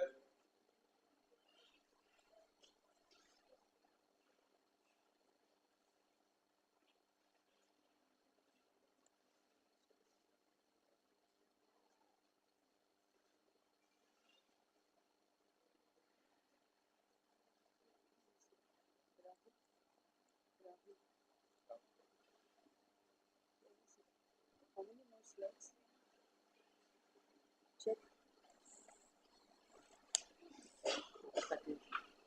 24. I think we need to take a call. We can't do this. The major sessions. Dr. Amrita? so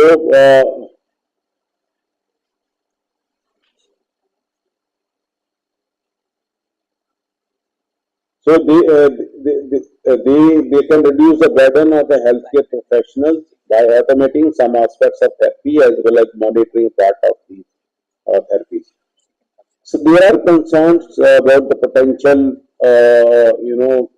biases with these systems because the systems are trained for very specific type of therapies, so they are not able to change the program midway. In case of suppose the patient is feeling uncomfortable or they are having some other comorbidities, so in those cases these machines are not able to give a right kind of intervention which is required. Next slide, please. So the artificial intelligence also have the potential to transform assisted technology, which is used after the patient is stabilized with the rehabilitation, and then enabling greater independence and accessibility. AI-powered assistive technology can also help people with disability to participate more fully in the society and achieve their full potential. They don't have to depend on other people to go to some other areas. Like now we have voice enabled wheelchair or voice controlled vehicles, or just vehicles which don't need drivers, driverless vehicles. So those kind of systems, they help people to be independent and feel more comfortable and empowered. Next slide, please. These devices, because they have a universal design, so they are able to talk to each other. So now with more and more emphasis on talking one device to interacting one device to another device, the universal designs have become very important, and which help in various algorithms to talk to each other. So they enhance capability, they enhance they provide level playing fields, and as well as uh, uh, uh, the people with the disability need fewer sports, uh, where humans are, involved. So they use less of the human resources and more of the technology to have an independent and healthy life. Next slide, please. So many smartphone applications use camera to monitor the mouse and keyboard, allowing people with physical disability to perform this. So this has given lot of independence to the people because through these camera-enabled monitoring systems, so they can do lot of activities. Smart devices have access to social community opportunity and use knowledge of concept for learning and growth processes also. So basically, through mobile phones, they can control their houses. They can, uh, connect to the any part of the world. Next slide, please. So now AI-based robotic exoskeletons. Scientists are working on robotic exoskeleton that can help paralytics to walk on their own, relieving the constant pressure on the wheelchair. So in future, we feel that the exoskeleton or uh, the systems where patient doesn't have to sit for for forever. So these systems will help people to walk like any other normal person, even if they are paralyzed in their lower limbs. So in these technologies are in early stages, but very soon, within next few years, we will be able to see people walking and enjoying their lives. So next slide, please. So I showed you one video in the starting that is called robotic exoskeleton assistive rehabilitation system. It's created by one of the startups in India, and also Indian Council of Medical Research is also supporting now robotic hand exoskeleton in one of our advanced centers in Indian Institute of Medical Sciences Delhi as well as IIT. And one of the examples of AI-based robotic rehabilitation system is the bionic hand, which has been, developed by one of the international companies uh, by the name of Zeus. This hand can be controlled with the mind of the people who are using it. If they have, amputation in the upper limbs, so these hands can be used very comfortable. We have seen the results of these hands where a person can, uh, uh, just carry out the activity.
Hello.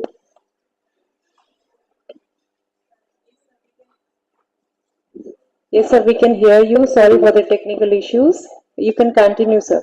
And I would request you to be brief and wind up your session within 5 minutes, sir. Okay, so next slide.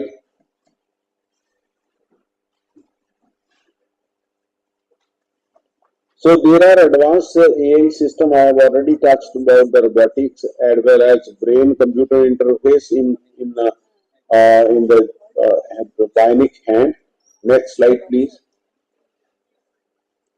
So there are wearable technologies like watches, which can control a lot of functions in the patients who are undergoing rehabilitation systems. So these wearable technologies can control or give the biofeed to the doctors at a distance and tell them that this patient is going through what kind of situations. Next slide, please.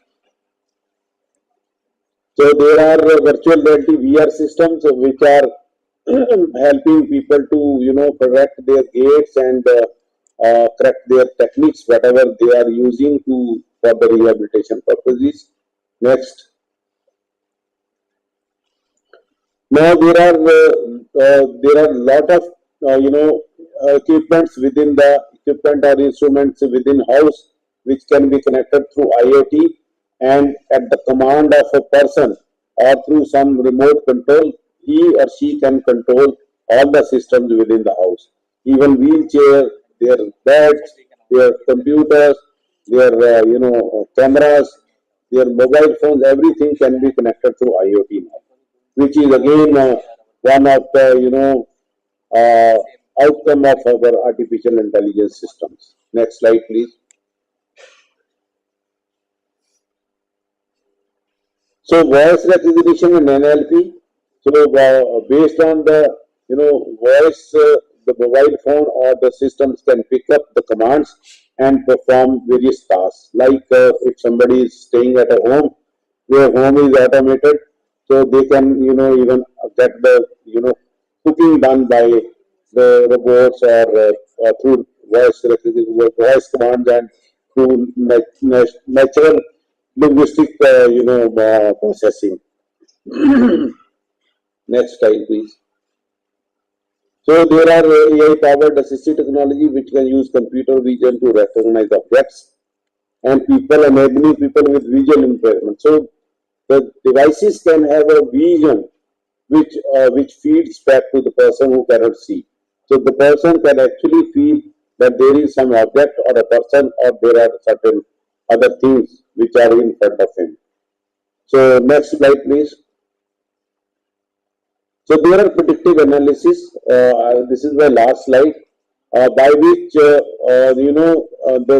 devices can predict what is going to happen. If the patient is alone at home, so they can just look at the position of the person or position of the wheelchair or bed and predict and even send a message to the physician or to the to his relatives who may not be staying within the same house. So these predictive analytics are also very helpful in maintaining the independence of lives of the people who are undergoing rehabilitation services. Thank you very much for this wonderful opportunity. Thank you, sir. I would request Dr. Ravindra to be with us so that we can take up some question answers after these another presentation. So I request you to be with us. I would now call upon on the stage for the presentation by Dr. Uday Mehta. He is founding director, Siddha Divyang Foundation.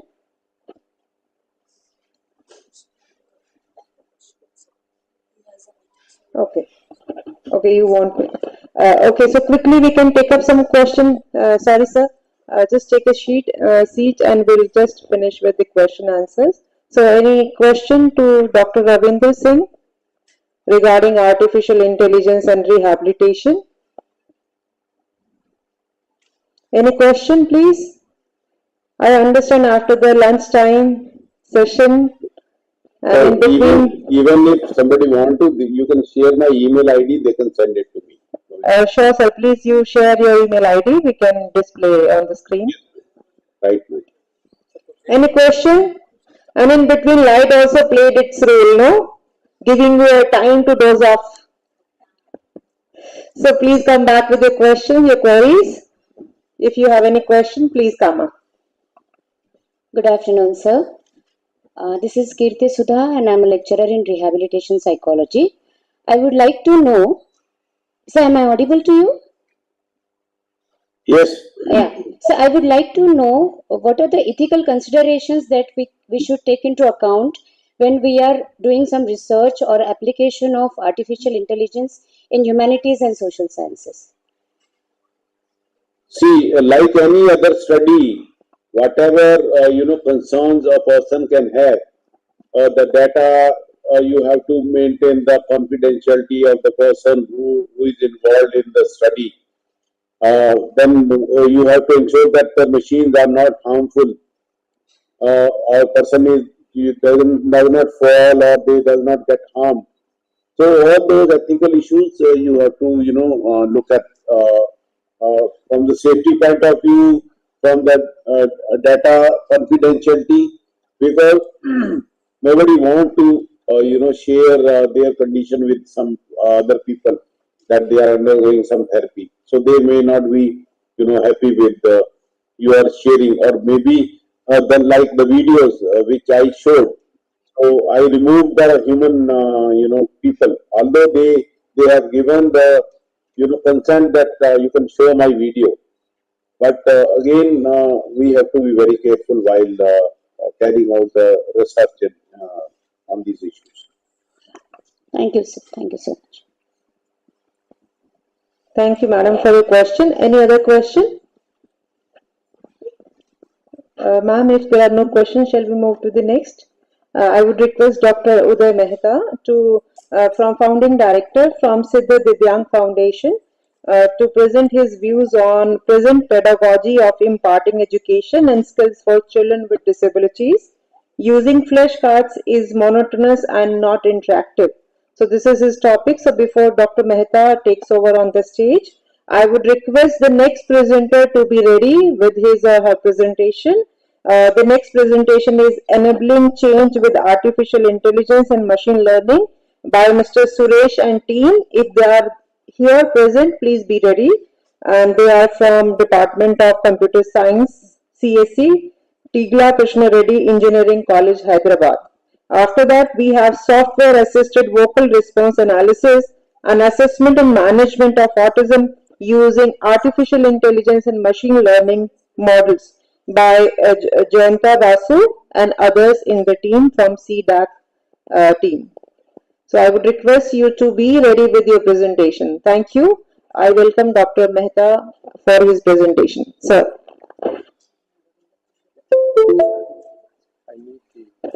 And I would take this opportunity to thank you, Dr. Ravindra Singh, for giving this beautiful presentation on artificial intelligence and rehabilitation. Although we were having some glitches, but that is the main task of our national conference today, how we can remove these glitches and use the artificial intelligence in best of rehabilitation for our children with disability or people with disability. Thank you so much, sir, for being with us. Can I just acknowledge the presentation by Dr. Ravinder Singh? I think the presentation was well comprehensive in its own right, and the way Sir has explained every aspect of how where all assistive devices can be used, what are the conditions under which it can be really assisting or aiding a person's functioning level. From that point of view, it is a good update. I wish we had better technical support in terms of the connectivity. But otherwise, if we had also seen the video, it would have enhanced our understanding also. And I think we all struggle with feeding skills, toileting skills, and various other issues which are related to vestibular controls. So maybe that video would have helped us to understand how to analyze and how to further enhance the functioning levels. So I think these kind of presentations, we need to have regular updates so that we can also become aware and incorporate it into our programming wherever it is beneficial for the concerned person. So I thank Dr. Ravinder Singh for his excellent update, and we look forward to any future presentations like this. Thank you, madam.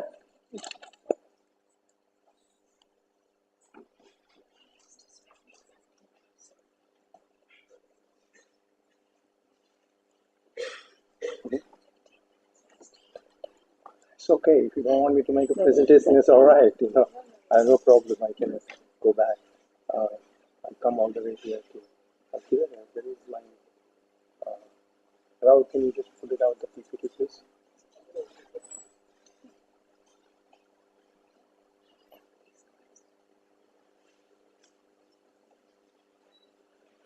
Okay, first of all, let me thank everybody at NIPAD, including the director, sir. I'm very glad to be here in terms of what has been discussed today. It's definitely a need of the hour in terms of the technology. I have seen this domain myself, being a father of a child, a special son, under whose name I'm doing this foundation. What was the situation 34 years back and what we are today. So there's definitely a big need for the technology in this field.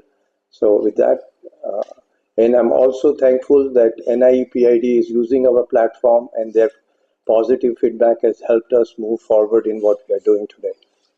So basically our vision is, before I go forward, let me just give you a brief background about why am I doing it and what am I doing it. I'm basically an IIT grad from 74 batch, did my cost and works, went to Bay Area, did my MBA in Santa Clara. I grew up practically in Bay Area. And I know what you guys are talking about in terms of technology and everything else. I did my CPA. I used to work for Price Waterhouse in San Francisco, Oakland office and MA in economics. My son was born while I was there. He developed the hypoglycemia when he was 2 days old. We tried all the possible things for 6 years in US and then finally decided to come back. So all I'm trying to bring is I believe totally in technology, which is the Western side of the knowledge that we have. But I also believe, and I would like to express this from my own personal experience, that the Eastern philosophy of theory of karma does hold true. So it's not like I don't believe in the laws of karma. Karma theory is very valid. The reason I showed my education is to bring up the point that I know what I'm talking about. So please keep that in mind, that no matter what artificial intelligence we bring, what data analytics we do, at the end of the day, the karma also plays a very important role. And that's what drives me today in whatever I'm doing. So now moving forward quickly, as I was told, I was limited time. Whatever I do, basically the idea is that it has to have a user acceptance. Unless your user, and whether you're doing a for-profit or not-profit, it doesn't make any difference. In case of for-profit, someone else pays the user pays for it.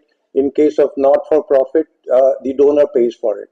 But eventually the product has to be accepted by the end user, which is the children in this case. And I'll give you a personal experience because this may be of use to some of you who are here in this room. I did a lot of projects for the World Bank globally. And in 1999-2000, we did a project for the World Bank it was a global project. And the idea was the donor countries came around and say, hey, listen, when we are giving the money, everybody makes a nice reports and, that such a thing is happening and it's changed the world and all that sort of thing. But how many projects sustain after the donor pulls out? And we decided to pick up 25 projects globally of 5 continents. And I was in charge of doing the data analytics of it. And interestingly, what happened, this was a water and sanitation project. So it basically meant putting the toilets in the villages and also the well for taking the water out. And interestingly, you'll be surprised, it's a very common sense, but only 5 out of 25 sustained, and one common factor in all 5 of them is when the women who were the biggest beneficiary of the whole initiative were involved in the decision-making process. So taking this clue here, whatever we are doing using the technology for children with disability, for me, and by the way, whatever we do, we don't charge any fees to the institution. We give them a laptop, we give them the software, we give them the whole kit and everything else. But our thinking is that we want to make sure that the end user likes the product. And I'll just show you one video which will describe to you what I'm talking about.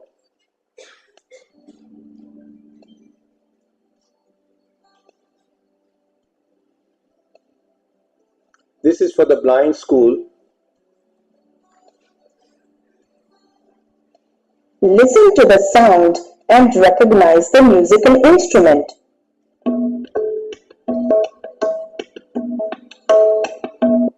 Before I show this, I'll just use this also to express our technology which would be easy to understand. We have a kit and everything else. So what we do in this technology is technical. The big name is augmented reality, connecting the real world with the digital world in a seamless way. The RFID tags which are there on the table here are used as an alternate keyboard. So these are the tags which are the simple tags with an RFID reader tag, which is you use it for employee ID card. So these are the tags. There's an image on that. Whatever the image we put becomes the key. So if you put an image of a dog, it becomes a dog key. If you put an image of a cat, it becomes a cat key. So this is the way we do that for the children, Matiman children as we call it. Now the idea was we wanted to also use it for the children with visual impairment. So in that case, what we did is that we put it in, because the point is that we have to put a braille character on the tag itself, and the participants should know which way to hold the tag. So we put this kind of a thing here on the left side, so participant can hold the thing on the left hand and then touch the tag, and they can read what the value is. So here, what you see here. Thank you, appreciate that. It means a lot to me. So you can see this is a tag of a tabla. So it is TAB. That basically the Braille is still a language for this blind people. So there are two modes in this application. One mode is the learning mode. So in the learning mode, the student does that and puts it on. So if it says this is a dog, so it will tell about the dog, whatever you have. This thing, and it's an open-ended system, so you can put more content, multilingual, all the other options are available. There is no limit. You can add new content and all that sort of thing. So there is a learning mode. In the assessment mode, there is a question that comes up, and there are different level of assessment that does this thing. So I was talking to you, doctor. We need more of this. So in first level of assessment, there would be an image and a sound accompanied before the question. In the second level, there is only the sound. In the third level, there would be a broken image and a sound. So this way we can test out the ability of the child to understand. So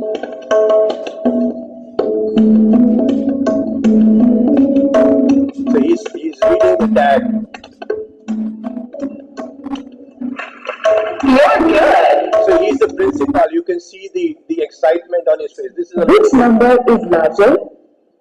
18 or 16? 18.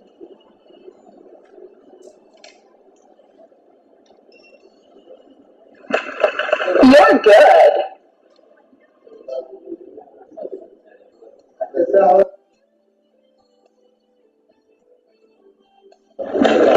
You're good. So you see the expression of the child. सर्वात मोठी संख्या तिथं सांगितली होती तुम्ही तिथं मशीनवरती लिहिली मला सुद्धा छोटी संख्या सांगितली होती तुम्ही ती केली. Let me share you why it excites me, because my son was 95% cerebral palsy. He never walked, he never talked. He was always in diaper for 34 and a half years. Very, very divine soul. And we would get very frustrated at times, because he would not communicate, as you were mentioning. And then he would give a smile, and that smile makes me do what I'm doing today in terms of helping these children.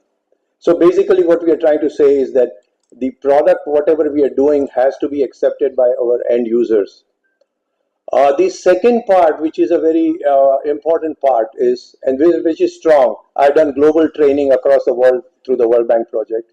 The point is this, that you can show them n number of videos to the student. The question is, it's like pouring a jug into the glasses, the water from the jug. Teacher would always say, I poured the whole jug. But the question is, how much went into the glasses?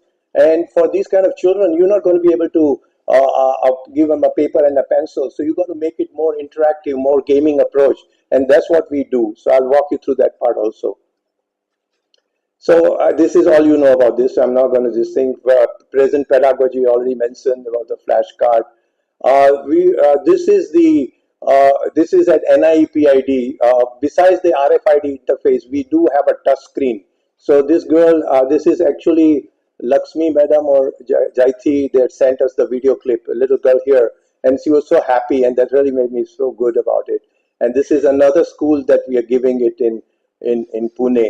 So the whole platform goes, we have a front end interactive mobile app, and in the back end, there is a platform which contains the data. So it is a very, our platform is very, what do you call it, open ended. So in the same platform, we are doing two projects, one project for the Divyang children, and the other project with the KM Hospital Pune for the early intervention of children, so that prevention is better than cure, which was one of the theme of the presentation. And we are working very closely with the ASA workers and the whole thing on this. So this is the same thing. I can just walk you one more video about the Divyang children. What happened? Chennai shopping mall challenge తక్కువ అనే వారికన్నా మరింత తక్కువ PA ఛార్జీలకి లక్షల రూపాయలకు అందించబడుతున్న challenge PA ఛార్జీలలో digital మన Chennai shopping mall 23.86 million differently abled persons. Education plays an important role in making them self-dependent. The present methods of teaching and imparting skills are outdated and monotonous. As a result, children stop learning at an early age and become a burden to the society. Our driving force, founding director Mr. Uday Mehta says, having made this shift, my son who suffered from cerebral palsy with 90% physical and mental disability for 34 years, I know how important it is to bring the concept of learn and learn for these children at an early age. Said the Divyang platform is a combination of mobile app for self-practice and a computer-based application interface for institutional use. Its design is based on assistive technology using RFID interface, which works as an alternative keyboard. So you can see here on the multimedia content. You can also we intend to put, we haven't yet put 3D objects. You're working on, there's a budgetary constraints right now. So we're going to put the 3D objects, so when the blind person wants to know about elephant, they can actually physically feel the elephant in their hands, sort of thing.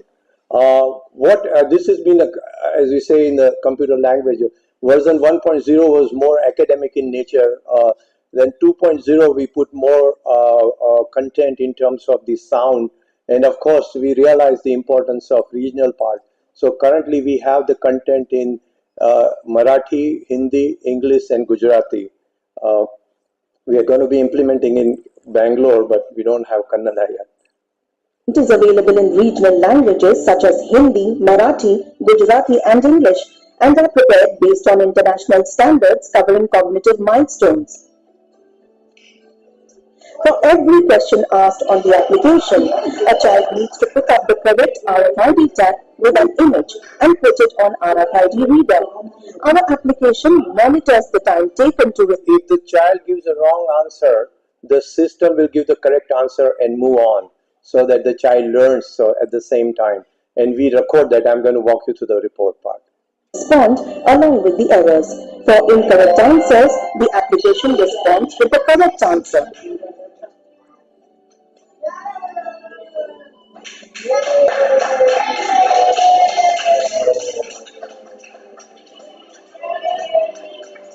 So you can see the excitement. Focus is on objective assessment using gaming approach to identify weakness and strength of each individual child for further improvement. So as you can see, we monitor the time here and what was the error.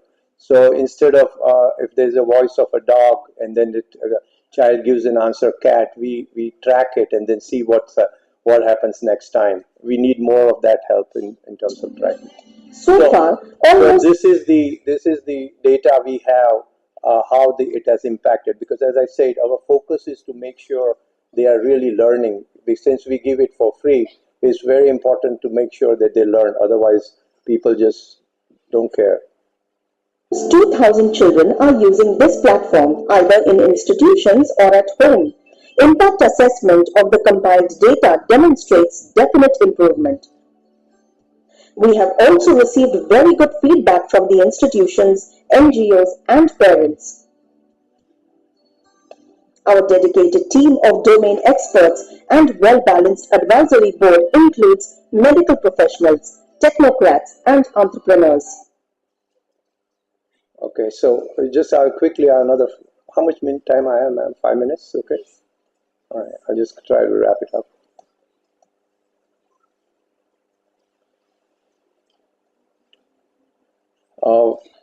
So this is a report which comes out of the system. You can see, and we track that. When we install it on the laptop, the one which we first configure the laptop in our office, then go to the institute. Within 1 day, we do the implementation with all the training and all that, and the laptop stays with the institute. What we do is we can, from the back end, we can push data, we can pull out the report. So we don't need to go there again. So in case we want to add new content, so we can add that. So as you can see here, there is this thing, definite improvement in terms of the learning of the children. And I'll show you the data points because we collect the data points on that. And it can be seen very clearly that our students are learning in the report. I'll skip this, I think. Let me go. The last but not the least, I was in Fremont Blind School on the 11th of November last year. I met them. They had an open house and went there, and they are still using tennis ball to teach Braille. So I felt a little bit good in a way that the Bay Area, the heart of the Silicon Valley, still doesn't use the same technology which we use. Thank God. So this is our implementation thing. We've been doing it across so many places. Implementation we do have some ideas. We want to go forward. We want to have more content. One more thing, the last part, which is I want to also address. As I told you, we can configure this for imparting vocational training also. We try to work with an NGO in Bangalore on this thing. So where they wanted to teach them how to, from the newspaper, how to make a paper bag. And what happens is for each tag, because basically if you see what is a word, it's a sequence of letters. What is a sentence? It's a sequence of words. This is how everything happens in this. So any vocational thing you want to do, suppose you want to teach them how to make a paper bag from the newspaper. So first the person has to pick up the newspaper, then he has to fold it, then he has to, so for each of the step we make a tag. So the map is, so the student can, when he's doing the first step that he's picking up the newspaper, he just tells the system says fine, correct, you move forward. If it is wrong, system will guide him and we will track that. Then he goes to the second step, third step. So we can make it for even any kind of a vocational training program also. The objective behind this is that it makes two areas that we wanted to focus on. This is my last this thing. Two areas we wanted to focus on is cost, because no matter how big we talk about, at the end of the day, we all run an organization which needs money, and we have to be very, very judicious, and especially in India, raising money is a very tough task. I run a foundation, I know what it takes. So it's very tough task. So we got to be very careful about the cost element of it. And the other part is the replicability, how fast we can replicate. So the per unit cost is reduced. So these are the two factors with which we do everything that we are doing currently. That's it. Any questions? One important part. Thank you. I appreciate your kindness. It is completely responsive, as the IT word goes. Means you can access this from the mobile phone also. When you want to go to the mobile phone, there's a little wire that comes in. So you plug it in the wire as if you are going for charging the mobile phone. Same cable. There's a USB port that gets fed into the. So this is the RFID reader. I'll just walk you through so you can't see it from there. it just get here and it goes into the USB port here. The complete portal is also online. I was, because of the paucity of the time, I'm not able to show this, but it is, everything is online. We can give you access, you can try it out, you can do it, and it is responsive. It can be used both on mobile phone as well as on the laptop. Also, you don't need to, it is touch sensitive also, so we have given the touch part as opposed to as well as the RFID part. The reason we are going more for the touch part, sorry, the RFID part, because we have observed that especially the Divyang children or the, in case of blind, it is not even possible, but in case of the Matiman children, they like the touch aspect of it. So we found that to be very useful for those children. Please.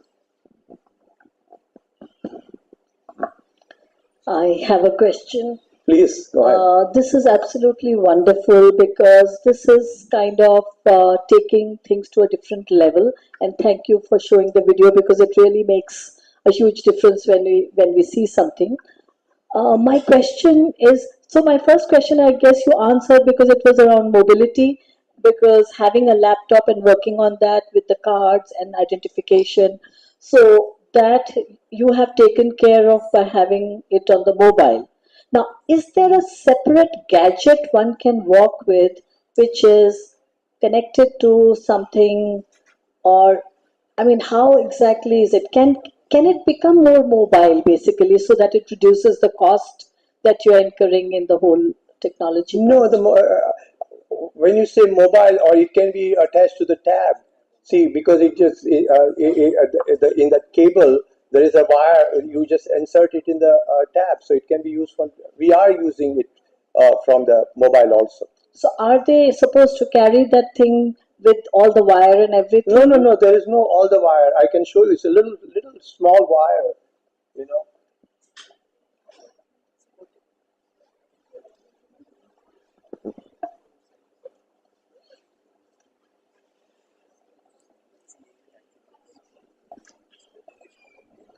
It is this size of a wire, as simple as that. This is the wire. Oh, so okay. you just, what happens is you insert this in your mobile phone, and the female side goes into the USB side of it. So this you connect it to the here. I'll just show you. So this is my RFID reader.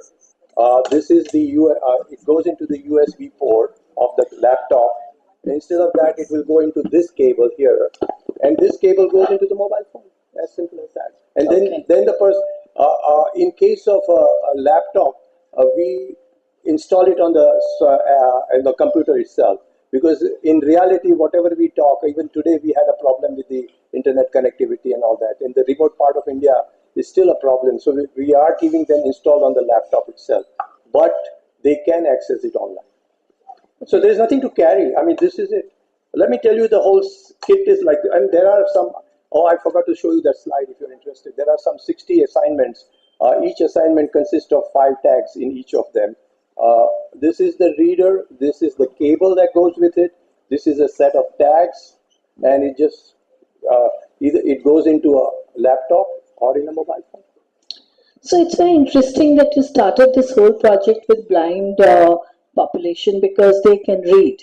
So they can go through the cards and they can read. So it helps them to learn much faster, have a huge, yes. My question was around people with IDD or people with autism. Is there a person who's required to get them to, I mean, what was your experience? Because you have done that project with other populations also. Yeah. No, very much. In fact, we do work with a lot of Matiman children.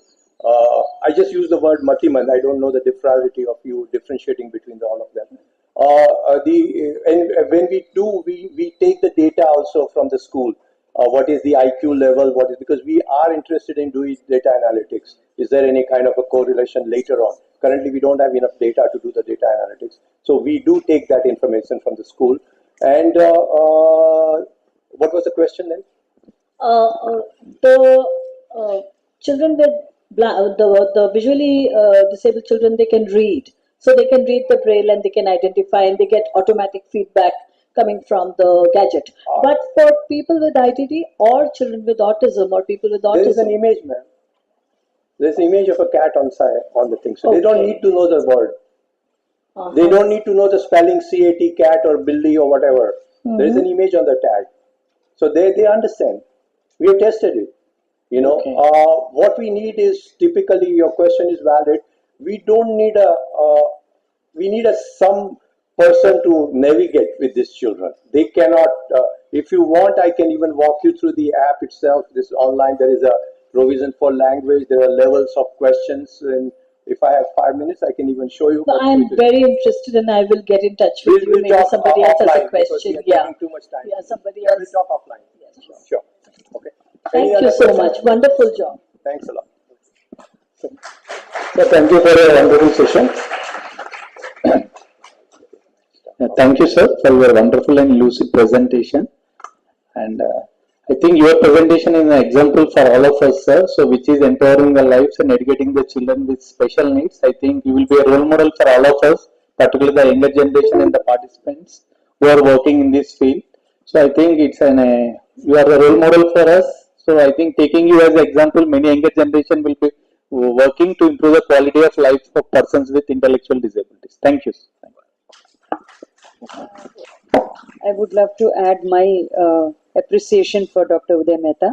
I think your son truly has karmically influenced you to do a greater service. I do acknowledge his role and the observation that you made, that you have been driven to serve many more children, not just your son. But I just want to have one or two suggestions if you want to consider them. One is that because you're dealing with children with visual impairment who have to cope with the regular curriculum, can you relate it more closely to the content of regular curriculum? And we are all struggling to adapt curriculum so that children can have simplified techniques so they can cope with the examination systems, and they can also equate their abilities with on par with the non-disabled population, particularly when it comes to employment or it comes to independent living or living in the community. So can we think of these areas to be targeted? One, so if you can think of maybe working in collaboration with the regular school children, who teachers who are interested in this kind of collaboration. So that could help the state board of education to think of how to adapt curriculum for children with special needs in regular schools. This is a huge issue now. So this, whatever sir has initiated, I think can lead to that end. Yeah, thank you very much. Let me tell you one thing, and this is my true belief. Design is given by Siva Sakti. It's not my design. It's some higher power has told me. It's not copied from, especially Bay Area. I can tell you for sure because Fremont Blind School doesn't use that. The thing is this, that I honestly feel we are all a small stream, and I'm a very very small stream in this thing. And I'm here, and I would love to join with more people working together, ma'am, because this is the only way. Because the problem is so huge, the resources are so limited. So if we can all pull together, so if you guys come up with some content that you think it would be helpful, we can easily integrate that. Because it's like I said, it's an open-ended platform. But I don't have the domain expertise of what type of content you would want to. So if you are coming forward and say, hey, put this content in the application, we're ready. I think to begin with, you can always think of designing this as a preschool curriculum to begin with, and it can be inclusive to both the groups, with and without disabilities, because it's interactive and easy to learn for any child. For that, even children who do not have disabilities also, I think the learning rate will be much faster.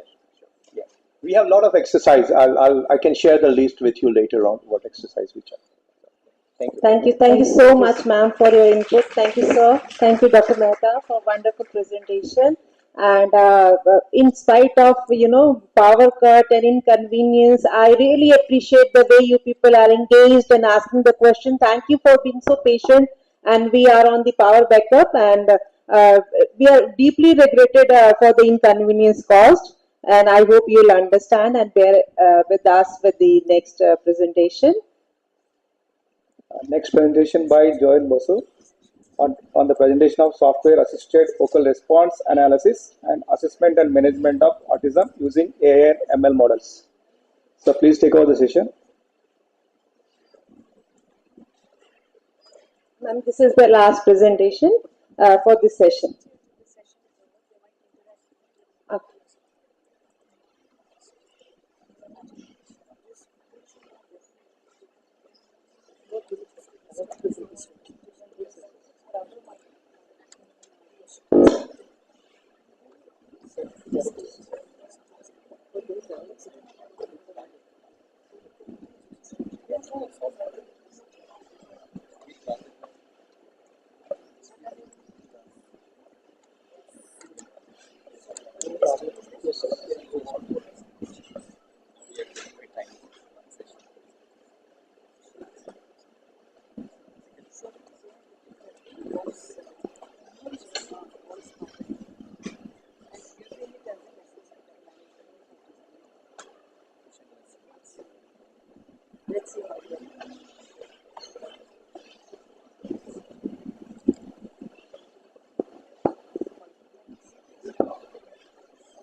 Hello. Very good afternoon, all of you. My name is Jayanta Basu. I am going to present one of our initiative.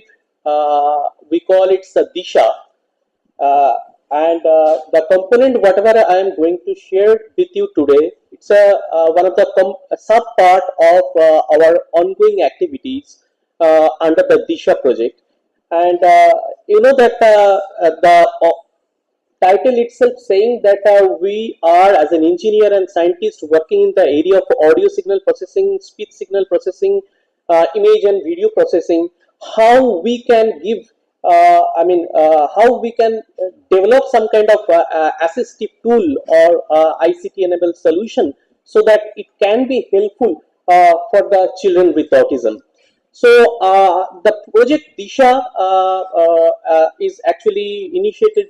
It's around 3 years back with the NIPID centers, Noida, Secunderabad, as well as Calcutta center. And apart from that, CDAC institutions like Kolkata and Noida, we are the partner institution. Myself from the CDAC Calcutta, other than me, Babita, Sunita ma'am, Karunesh sir from CDAC Noida, Kitty Sudha ma'am, Hemant Singh Keswal sir, they are from a different center of NIPIT, Noida, as well as Kolkata. Right now, Preeti ma'am in Secunderabad itself. So we are really fortunate because we are coming from the engineering background. We don't have any background knowledge or domain expertise in the area of autism, children with autism, but we are working with the live signals. Okay, so if some audio signal is coming, how to analyze those signal, that we know. So there is another presentation after my presentation. My friend and colleague Kunal is also here. They will speak about the same Disha project, another component using visual part. So here only we will try to concentrate vocal response analysis.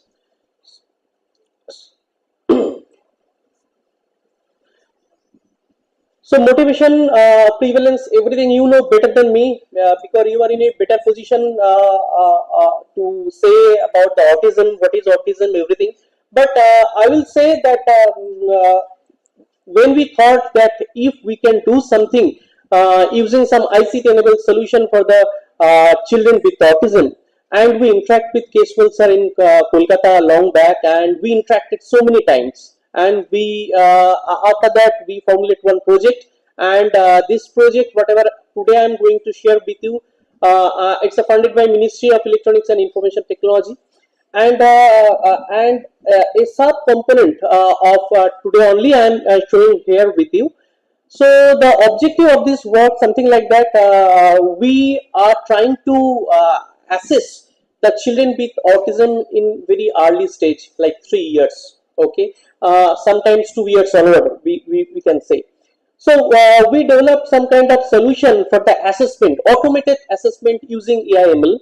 So I will talk only about the vocal response thing. Vocal response thing. We are expecting that children with autism, it's sitting in front of any device. I mean, device means laptop or desktop, and we are expecting that children with interacting with the system. We are showing some kind of stimulus, and those stimulus we formulated those kind of stimulus under the guidance and mentorship of special educators and other experts in this area. And we are trying, those stimulus may be helpful to get some kind of audio input from the children with autism. And so we are trying to develop some kind of solution using some kind of stimulus. Should we get to know, is the child, is there any kind of abnormalities there or not, okay, using the vocal response. And you all know that ISA is an Indian standard tool, so we interacted so many times with Sarujaria ma'am, Mallika ma'am, and other experts in this area. And how there are 40 different parameters in the ISA, and there are few parameters like a 9-10 parameters under the ISA. We there's a related with speech and language communication. Okay, so initially we target, is it possible to automate those points? Okay, those ISA point automatically assess through some ICT enabled solution. So that was our initial thought when we started. Kunal and team, they are working for the visual aspect. They are working on the 15 or 16 parameters of the ISA for the automation of the ISA, from the getting the stimulus from the facial expression, eye gaze, eye movement. Okay, and here today, whatever I am showing, we are trying to capture the response from the children with autism, vocal response. Okay, and we try to analyze those responses and try to understand, is there kind of abnormality is there or not.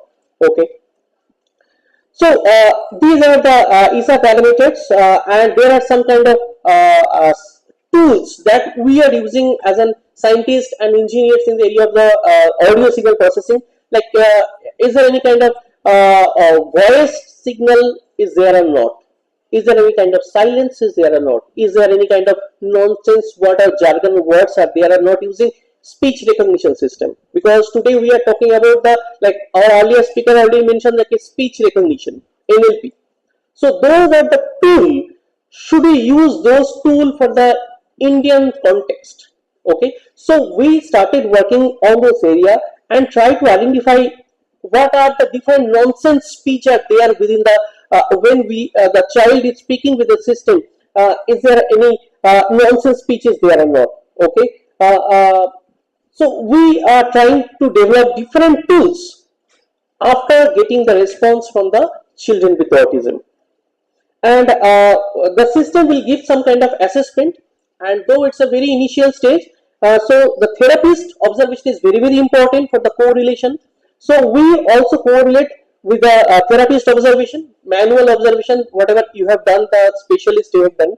So we also consolidate those things, system generated result as well as the therapist observation for the correlation of the initial stages. So we have done those things, and then we provide some assessment results. So this is our initial objectives when we started our working. So there are different stimulus we designed, okay, depending on the ISA criteria, like the acquired speech and lost it, unable to initiate or sustain conversion with others. These are the ISA points, okay. But sometimes we have found that some points is it very difficult to design any stimulus, because the point number 15 is require acquired speech and lost it. So very difficult for the system to understand automatically. So only parent can say that is there any kind of problem is there or not. So what we are trying to say, some points we need like a parental input itself. But some of the cases some of the points, we can design some stimulus so that we can get some input from the children with autism, and we do some kind of analysis. So it's like not completed automation, it's a semi-automation thing, because man in the person is very much required. Okay, and sometimes we need to record the entire session recording. Okay, so because not only audio visual recording, because some stimulus we are expecting that child will speak the jargon words. Okay, but when the child will speak, we don't know that, and for that we need to record the entire session recording for the analysis. So that's why it's a written like produce the infantile squeals, unusual noises, and different. So we defined like a no specific stimulus we designed. We recorded the entire session recording when the therapist and the child is sitting in front of, and they are communicating. We are recording the entire audio visual thing and try to analysis those audio part, because video and speech part I already mentioned. Our team, another team, Kunal and team, they are working, so they will speak on that.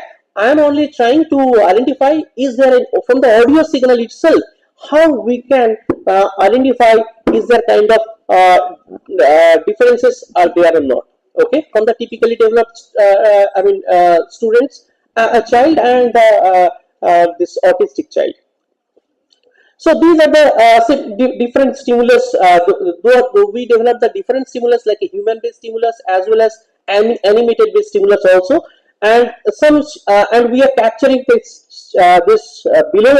We are showing kind of stimulus to the children is sitting in front of the computer desktop. This in front of the desktop. We are capturing the audio using the microphone.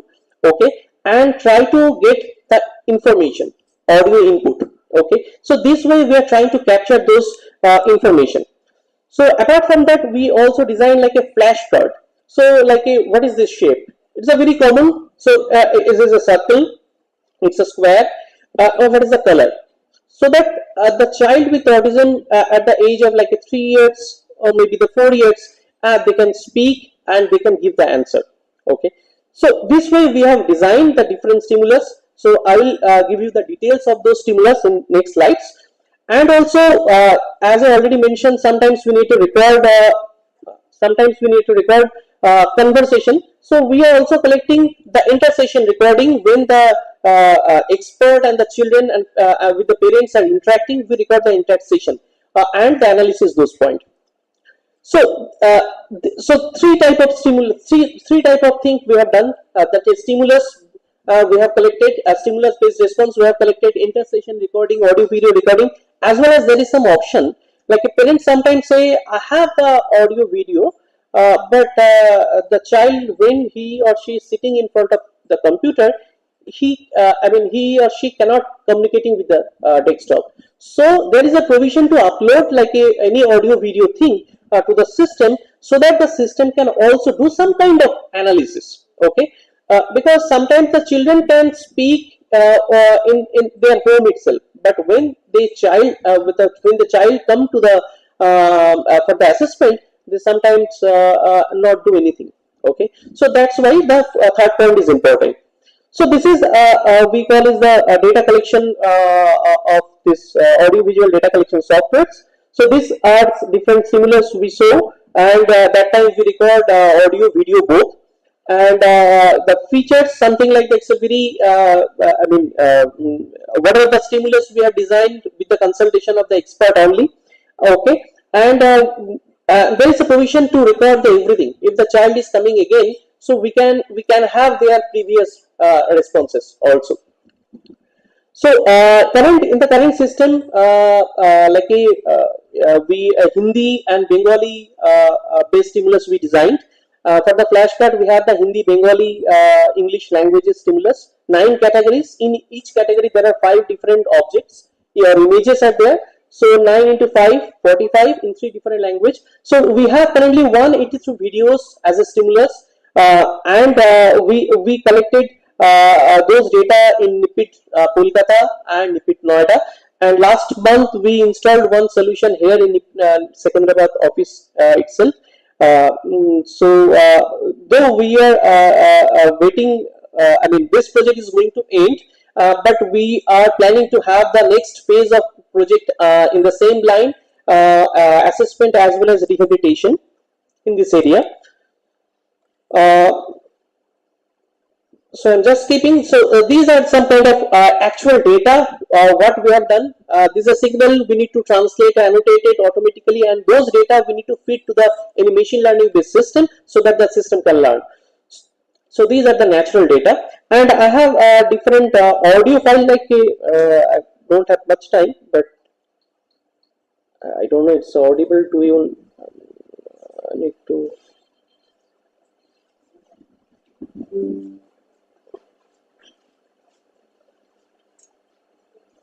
So these are the real response. Could you please?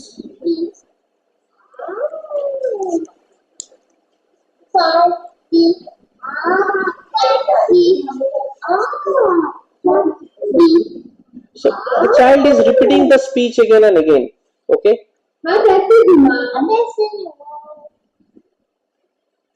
এখানে দেখো আমি তোমাকে এখানে একটা ছবি দেখাবো এখানে দেখো আমি একটা ছবি দেখাবো So it's an economic speech. So those point we try to collect and analysis those point.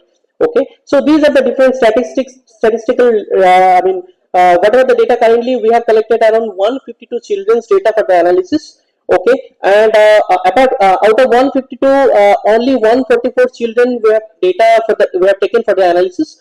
Because eight children we failed to get response, audio response from those children, and and there are different like a child clapping sound, child speech, equalalic, non-speech, pronoun reversal, repetitive speech, unusual noise. So these are the different classes. So if we go, I mean, if we receive this kind of signals, we try to say that the child may have some kind of difficulties. Okay, they are maybe not like a normal child. They may have some kind of difficulties.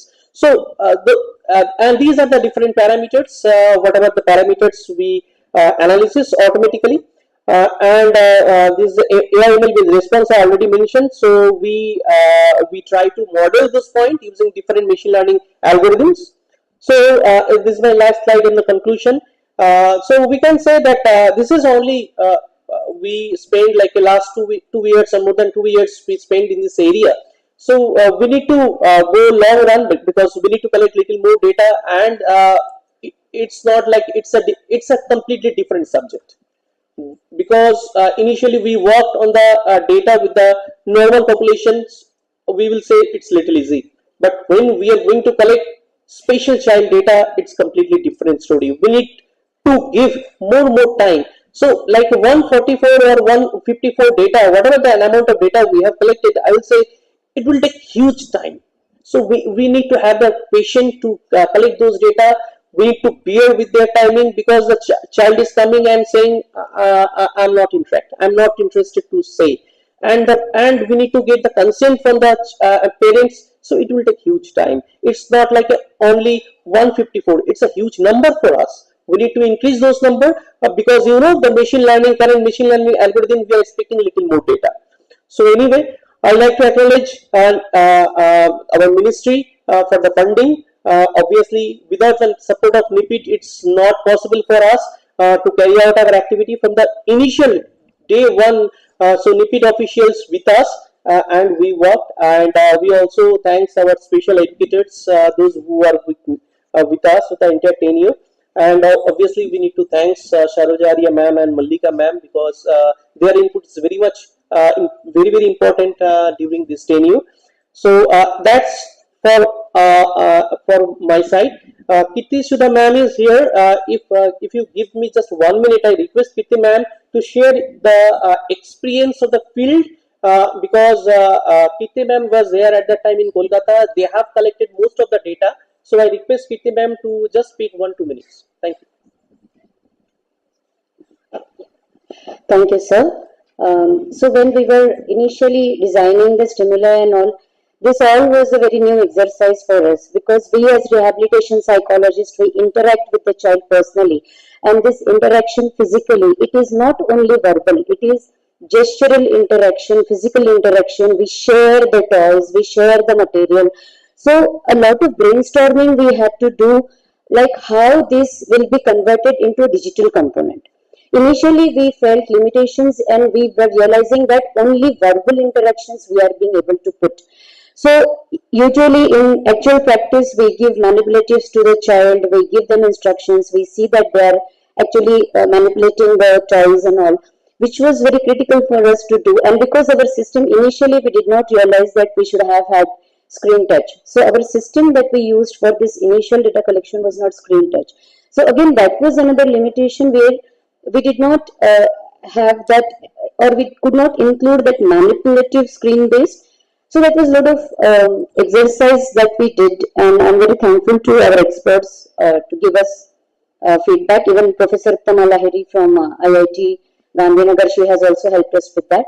Another is eliciting speech responses from children with autism. As sir has correctly mentioned that they will not say because you want them to say at that particular time. And hence, after again brainstorming, we came up with this idea that the existing audio video recording that the parents will bring, we will have one component where we will insert that, we will save that, and that should also be analyzed. So this was a gradual process that one by one we introduced uh, certain systems when we wanted to do the voice analysis. Then what about the noise cancellation? Because if we want to do it we want to generalize this for the practitioners. So if we want to catch this up in the reception area, what the noise will be there, how we will be able to analyze it or cancel it. So initially, right now, we are just collecting this data in a room where there is less noise. I will not say soundproof, but there is a less noise. But we are trying to see that even if there are more people around, and still if we can see that only the response of the child or the expression of the child could be captured. So we are working further on that. And review of literature, we realized that speech and communicative response was a very limited area of research that was taken into account. So this is really very innovative, and thank you so much for giving me this opportunity. Yeah.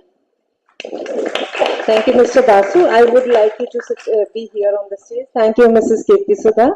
And now I would request Shravan Reddy sir and Shalja ma'am to give the expert comments and the suggestions. Just add one question. So, what is the duration? How much time it will take for this to do this? So,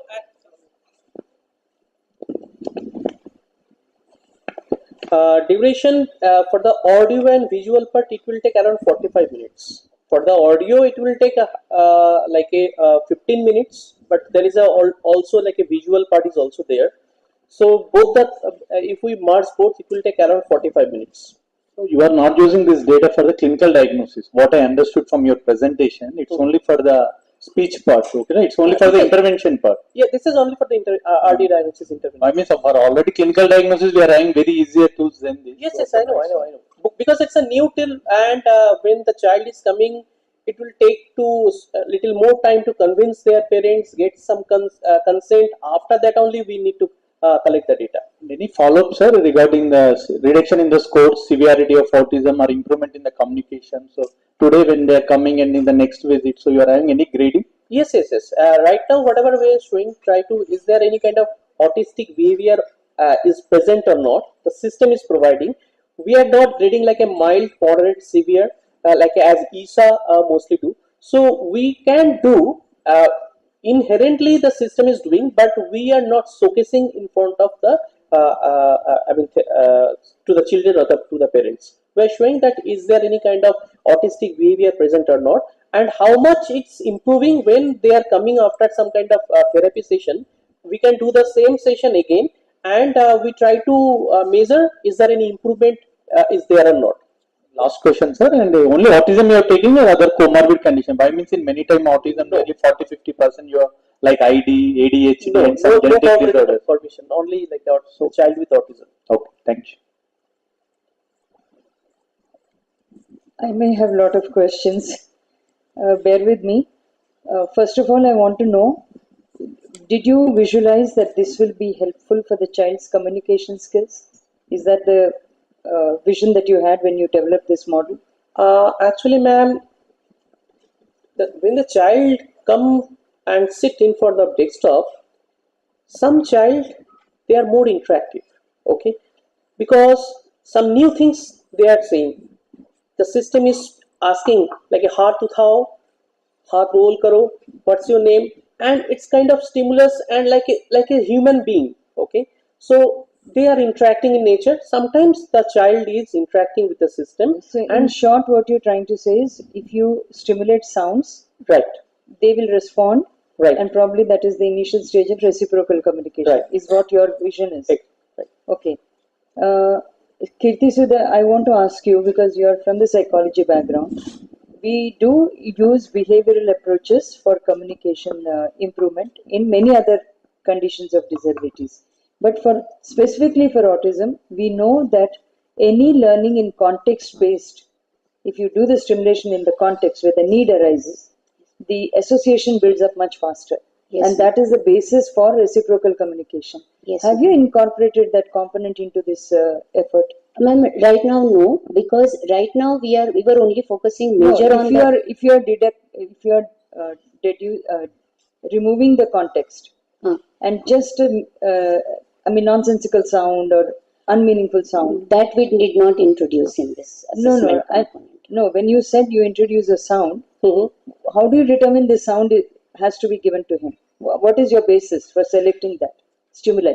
Yeah, ma'am, we initially, when we made the digital flashcards, we made it based on usually what is being used in the special education for children with autism. What are different categories that are being used for the initial thing like fruits and all. The question is, how did you associate the sound that you will produce or stimulate with the flashcard or whatever you're showing in addition to that? What is the control? What is your, how do you select? How do you say this is going to help reproduce this response? Yeah, ma'am, that is what I'm saying. That initially, right now, we are at the stage where we want to know whether the child responds to the particular system that we are developing or not. So usually, when we are doing the physical assessment, what kind of questions we ask the child or what kind of interaction that we do with the child, that interaction we try to incorporate in the system.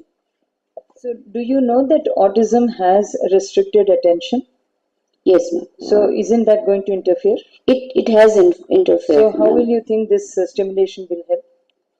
If you are not assessing the level of attention or the interest that the child will not respond. So, how are you going to establish the connection that this stimulation will actually evoke that response? Yes, ma'am. So, now, how will you establish the connection of the interest level, the attention level, and then the response? Yeah. I think Smriti Madam will probably articulate it better. Ma'am, just want to add one point. Thing, Jayantu, you need to understand, because you are from technology, you need to understand the disability domain also. I have a feeling there is a gap in between. You need to interact much more. You need to understand the parameters. You need to understand how the autism condition. What are the barriers? How do you deal with those barriers? And then you come to intervention. So that understanding is lacking somewhere. I thought so. There was a little gap there, and that's what I was discussing. That maybe there has to be some collaboration with people who are already working. Now, what I think Dr. Sarja is trying to say here, and I will articulate in my way, is that there are over selectivity issues with children. There are also missing out on certain things. Now, suppose a child knows a response, but is not motivated, which is what happens most of the time with children with autism, right? That's what you are saying. It's not motivated. So you ask something, you say something, but the child is not responding. So how do you do that? And the point on natural environment training and motivation is very, very valid. So, yeah. I have a suggestion if you want to try it out within your time frame. Yes. First of all, observe what are the areas of interest and how does the child choose a vocal response or a vocal indicator, let me say. Not a response to your stimulation, but just even if the child is trying to communicate, what are the sounds and what is evoking that response from the child. If you can build a healthy relationship between that and strengthen that connection, probably then what you're trying to achieve, you'll be closer to your goal. But if you minus that point, I don't think you'll be doing any benefit to the child, and at least for validation purpose, because it's a scientific study. So without applying validation guidelines, you'll not be able to establish what you're trying to study. This is my fear. Yes. There's so much of time investment, so many manpower. You're doing your trials with your children, but if you're missing the basic understanding of the disability condition, and if you're not able to establish that relationship, your study needs to be reviewed. Thank you so much, Shelja ma'am, for your inputs, and I would suggest both the presenters to have a good talk over tea with Shelja ma'am and take her experts' inputs. Thank you so much, and I really appreciate. Not just Shelja ma'am. You need to have experts on autism to Yes, the team. definitely, ma'am. Definitely. Thank you so much for your inputs. I would like to say thank you, Mr. Basu. Please have a seat on the stage. I would request Dr. Mehta also. We would like to felicitate you with a small token of appreciation. Please, sir, we would like to have you on stage. And I would request Dr. Reddy to give the memento to Mr. Basu. Thank you, Mr. Basu, for sharing your presentation. And I would request Director Sir also to come for the photo session. Okay. Dr. Mehta, please come. And I would request Shailaja ma'am to felicitate Mr. Mehta for his beautiful presentation. We really appreciate your efforts and time spent here, sir. A big round of applause, everyone. Thank you. And you can take a seat, and so that we can have a group photo, sir. Please have a seat.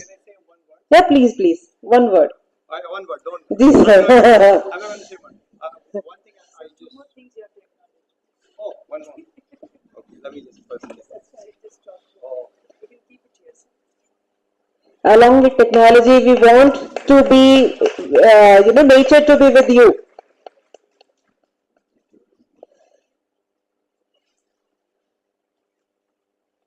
Just quickly, while on the subject of appreciating, I must, Principal Ganesh is here or not? He's been very kind. He's here.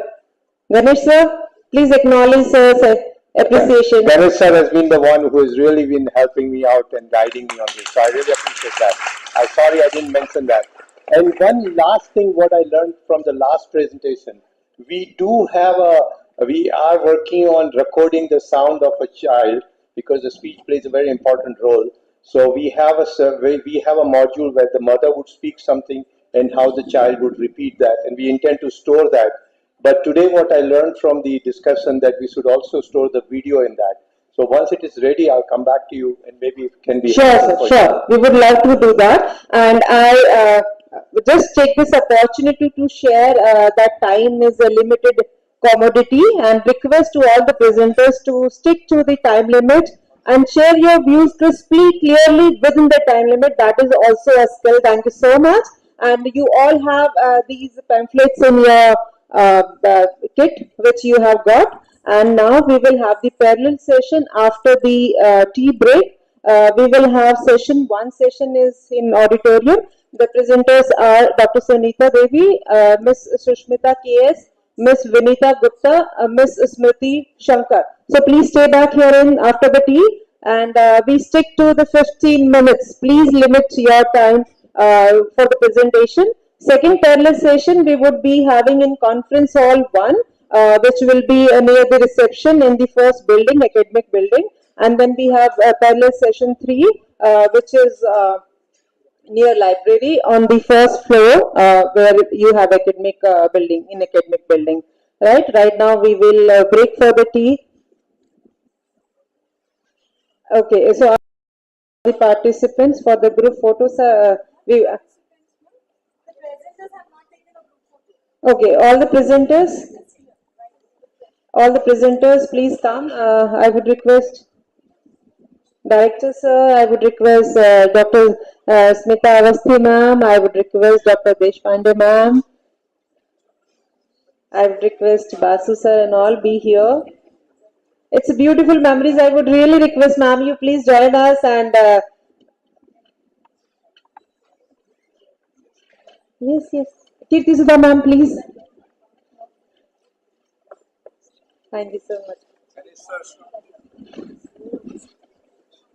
Please come, Ganesh sir. Please use the one who guided me all through the thing. So I owe it to you, sir. I would request Amarta Sahai ma'am, Dr. Shilpa ma'am, Ganesh sir. Thank you, sir.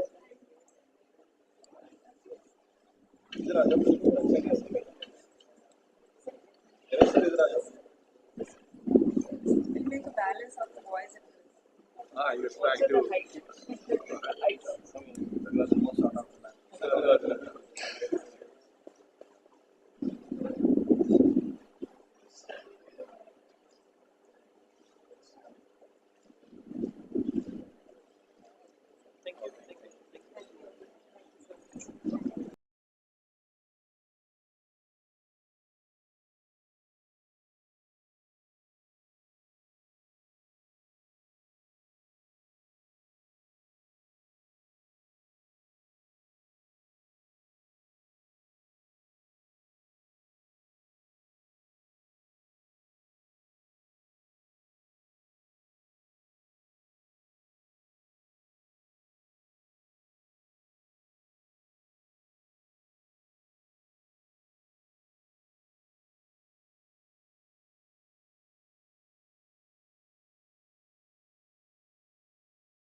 After 7 minutes, there will be a bell when you need to wrap up, and we will have question answers at the end of all 4 sessions, as our organizer had mentioned.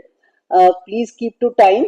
Incidentally, there is a prize for the best presentation also at the end of the conference. So if you keep to time and give a nice presentation, you have every hope of winning. And please remember that. Thank you.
Please announce your name.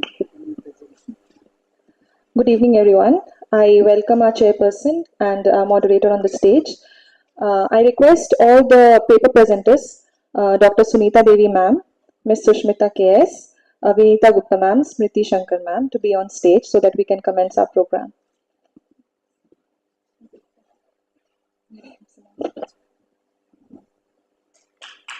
Thank you, ma'am.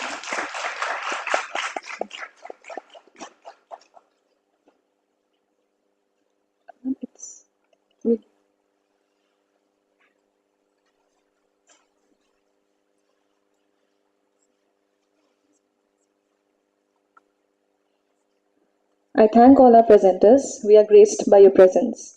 Our first presenter is Sunita Devi ma'am. Ma'am, please come and take the mic. Thank you. Thank you. Good evening, everyone present here. And I won't take much time, and I'll be quick in my presentation. My topic is emotional regulation and mental well-being among Indian adolescents. So when we talk about adolescent, it is very important transitional period of life of an individual, which is marked by curiosity and experimentation with risky behaviors and experience of emotional changes which may pose a threat to their mental well-being. Hence, it becomes increasingly important for adolescents to develop positive emotion regulation strategies and which help them to promote their mental well-being during youth and later in life. The objectives of the present study were to investigate the relationship between emotional regulation and mental well-being among Indian adolescents and to explore the areas of difficulty in the emotion regulation. The study used a correlational design, and there was total sample of 296 adolescents, 174 males and 122 female. Age range was 12 to 15 years, and they were recruited from a private school in Delhi NCR through purposive sampling. And we administered the scale of difficulty in emotional regulation, that is DERS 18. This is a short version of difficulty in emotion regulation, which is of 36 items. But we used the short scale, which is of 18 items, and mental health continuum short form, again by the keys. And the obtained quantitative data were analyzed using descriptive statistics, independent sample t-test, and Pearson's correlation, which we will have in detail. A significant negative correlation, a relationship between the variables with difficulties in emotional regulation and mental health and well-being was found, and the implications and limitations of the study are discussed in the paper. So adolescents have high level of curiosity as it helps them to understand and be adjusted with the life in life and their circumstances, and they have the high urge for experimenting with risky behaviors during their important transitional period of life. Adolescents also experience lots of emotional changes which may pose threat to their mental well-being. and especially during any challenging times like having the parental divorce, nuclear family, or going through with the COVID-19 pandemic or any other stressful situation. According to UNICEF 2019, adolescents aged between 10 to 19 years make up approximately 16% of the world's population, and that's a big number because this is not only the present 16%, but the repercussions which we have of poor mental health and poor emotional regulations will be in the future course of life. COVID-19 has greatly impacted everyone's life around the world, including children and adolescents. And during this period of pandemic and lockdown, many children and adolescents developed a sense of uncertainty because we were not clear what is going to happen. What is going to happen to my family, to myself, whether I will see my friends or not. Fear and anxiety across the world. And this pandemic has led to various short and long term psychosocial and mental health issues among children and adolescents. Various factors such as their developmental age, educational level, mental health conditions, economical status, or fear of getting infection or being quarantined due to infection, etc., may have impacted these minors. And there are numerous research studies which have highlighted the importance of effective emotional regulation in improved psychological health, recovering from psychological disorders or emotional problems, according to different researchers. And hence, it becomes all the time more important to focus on developing positive emotional regulation strategies, which promotes mental well-being in adolescent and youth. So these are number of review of literature which gives the importance of emotional intelligence, the factor which play an important part in mental health. And the latest study by Wepno in 2021 examined the role of emotional intelligence to mental health, and result provides support for the ideas that emotionally intelligent individuals are more likely to be resilient. They have high sense of self-efficacy, and they are less anxious, less depressed, and less reactive.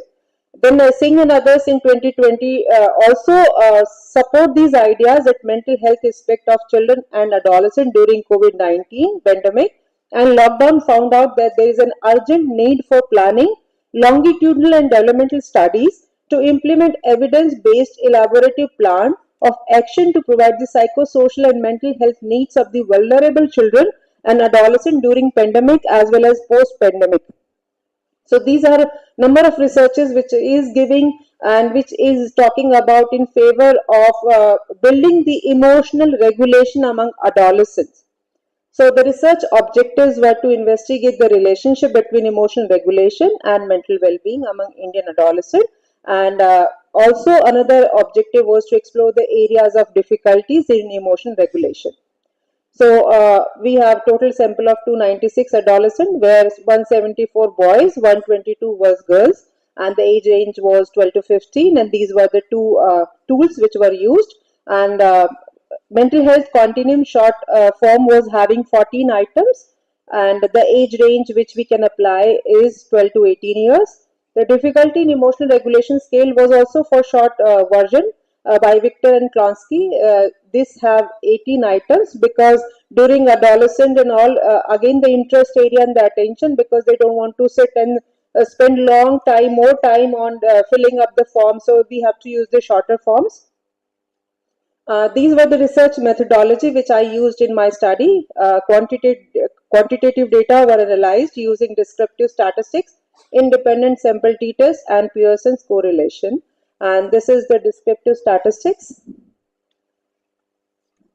And then we have the Pearson correlation coefficient, which shows that significant negative correlation between emotion regulation and mental well-being, which means more the difficulty in regulating their emotion, poor their mental health was.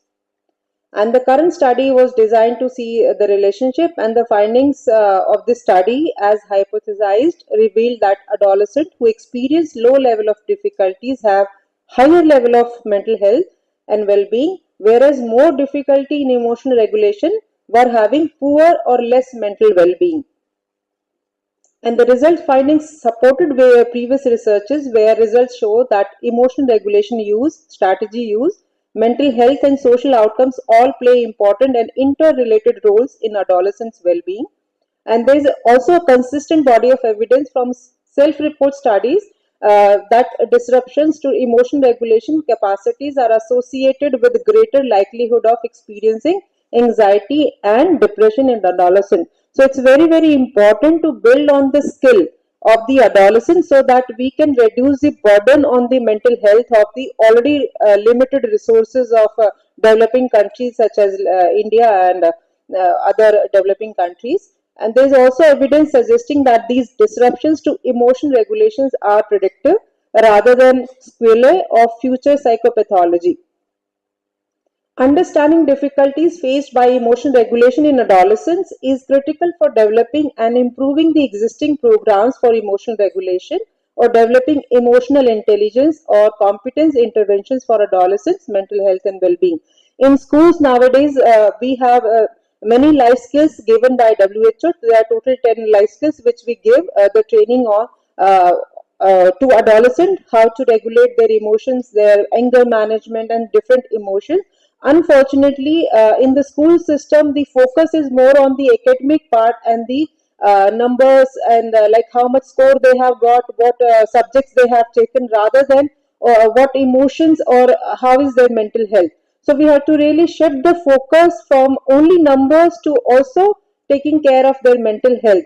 If the child is physically unhealthy, immediately parents also look after, teachers also look after, and they say that the child has to be taken care of and he has to be sent to the hospital. But if the child is getting angry or upset very frequently, every time everyone says why you are getting angry, what is the problem and all, without understanding that there is something going on, that's the behavior or that's a reflection of inner turmoil, because no one wants to be unhappy and angry all the time. So we really need to focus our attention towards mental health of the adolescents.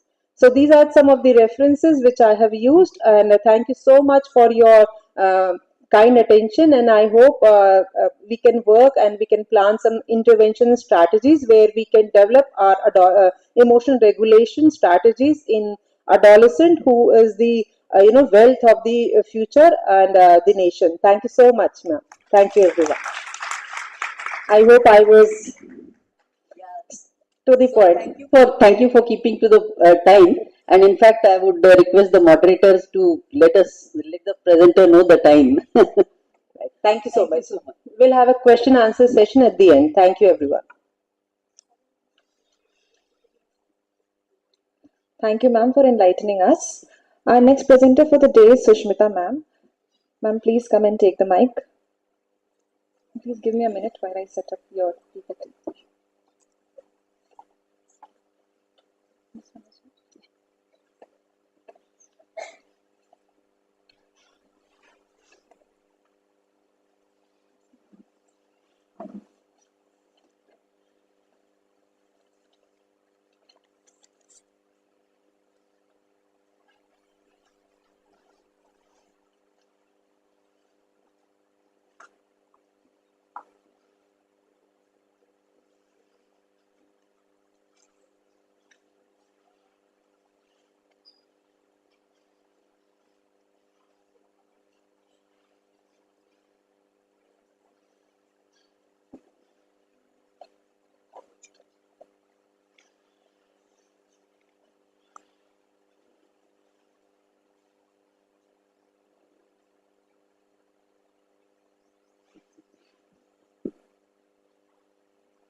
I'm Shushmita KS, a registered behavior technician from Behavior Momentum India, and I will be presenting experimental data comparing in-clinic to telehealth for a batch of 92 students.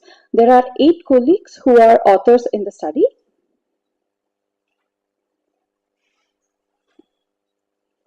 This research was published in a peer-reviewed journal in 2021.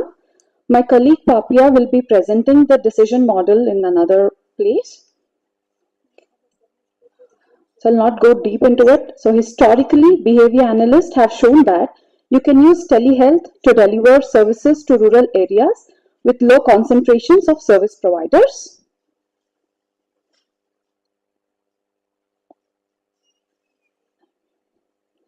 Okay, as there's time constraint, I'll directly move to the method.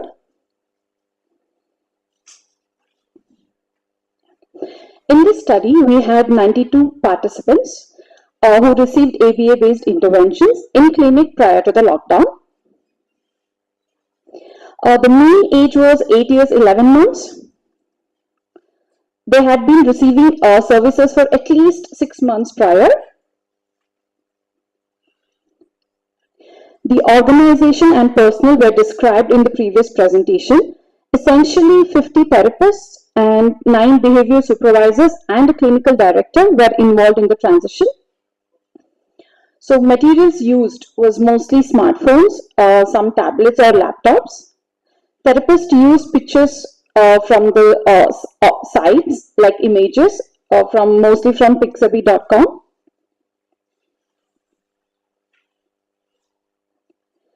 All our organization personnel, students and parents attended sessions from their respective homes. Telehealth conducted in WhatsApp, videos or Skype. Student session telehealth was between 20 minutes to 3 hours a day, like 5 to 6 days a week. Parent BST session was 1 to 5 sessions per week, 30 minutes to 1 hour per session. So therapist student direct session we refer to as TSD, and therapist student parent mediated sessions we refer to as TSPM. Parent trained using BST, that is PBST.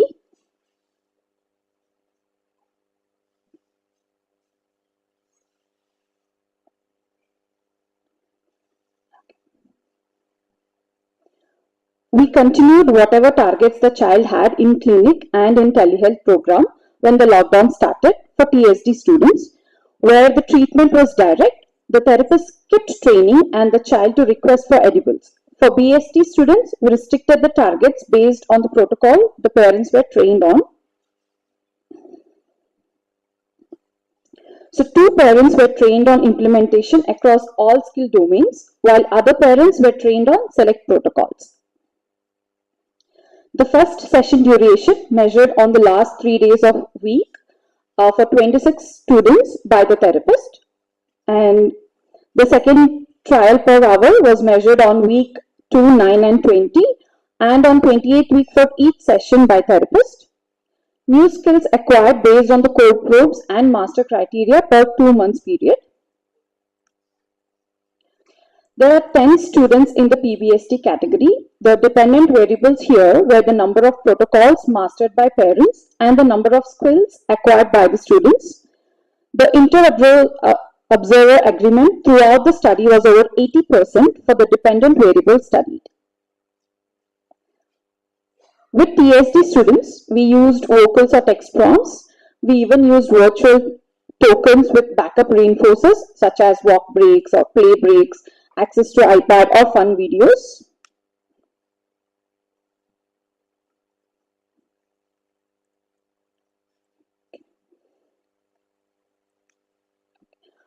I would like to give an example when we had this sessions on online.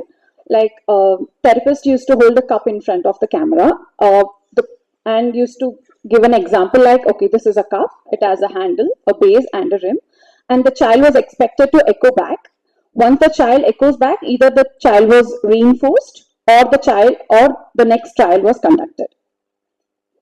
For another example, or if I would give another example, like for concept based, like the therapist used to ask, what do you call a large water body surrounded by land? And she used a picture prompt if required, and the child would respond saying lake. It's a small video.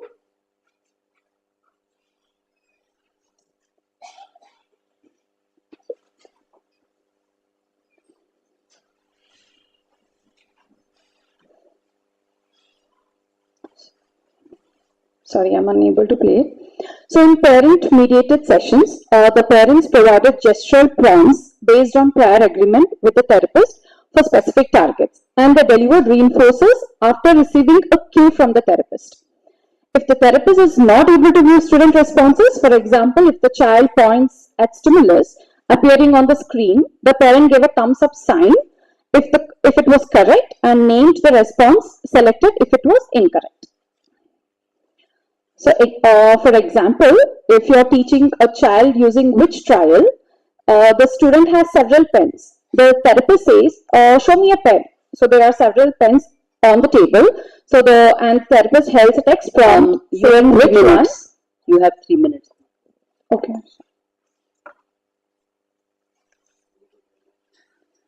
Sorry, coming back to the example. So there are several pens on the table, and the therapist asks the students to pick up a pen. So there are 4 to 5 pens on the table. So the child doesn't know which one to pick. So the therapist uses a text prompt which reads which, and the child asks which one. Then the therapist says, pick up the red one.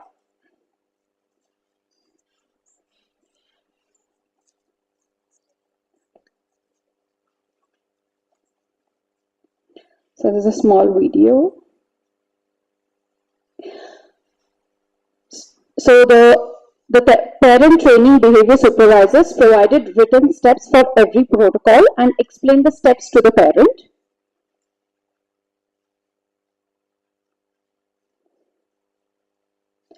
The treatment integrity was evaluated for 312 sessions and 92 received a highly satisfactory rating. We confirmed that student maintenance and target trials were conducted. The therapist followed reinforcement schedules and used parent mediation appropriately. So we now take a look at the results from the study. After implementation, we found out that 92 students, nearly 82%, used smartphones. Only about 15 to 16% of them had laptops. Majority of the sessions were with smartphones. In behavioral skills training too, majority of the sessions were with smartphones. We started a batch of 82 students and about 14 of them dropped out, as you can see, especially between 9th and 28th week. There are a number of dropouts. We will see why this happened. So the 14 students who dropped out, 5 students switched to in-clinic sessions. 2 had a lot of elopements. I'll have to stop you now.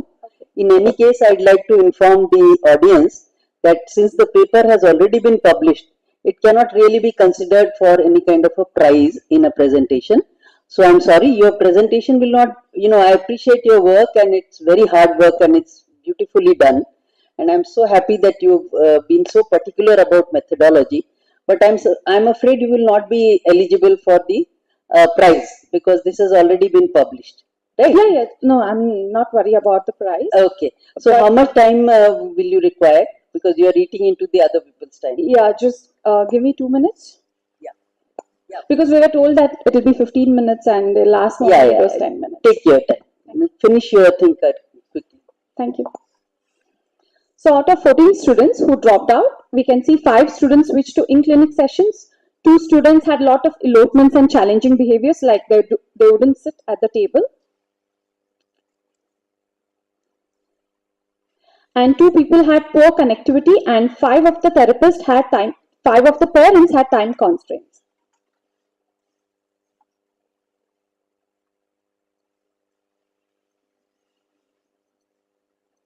So in clinic conditions before COVID, before we moved to telehealth, students used to come from 9 o'clock to 2 o'clock. Some students would come from 2 to 4, but on an average, the session duration was 203 minutes, minimum was 60 minutes, and maximum was 420 minutes. So in telehealth, the average session duration was 36 minutes and improved to 72 minutes by week 28. It is still a lot less than the amount of time students spend in clinic.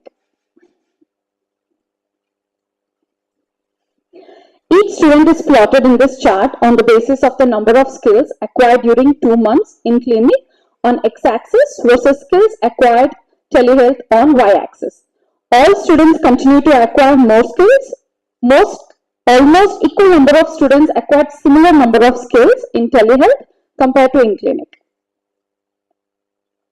So as you can see, the students who are in telehealth with us, now we present parents who learned protocols from us and then taught their own children.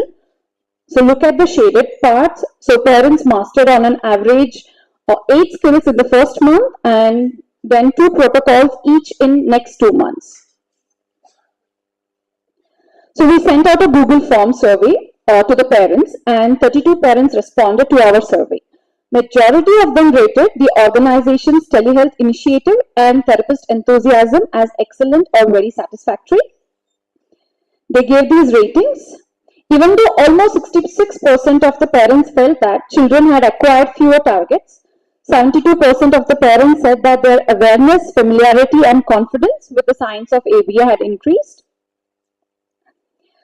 So basically, the study concludes that transitioning instruction to telehealth can be valuable. 91 out of 92 students continue to acquire new skills. 48% of the students acquired more skills in telehealth compared to in-clinic conditions. So ABA-based skill acquisition intervention can be provided over smartphones or the internet. So PBST students whose parents taught them also continue to acquire new skills.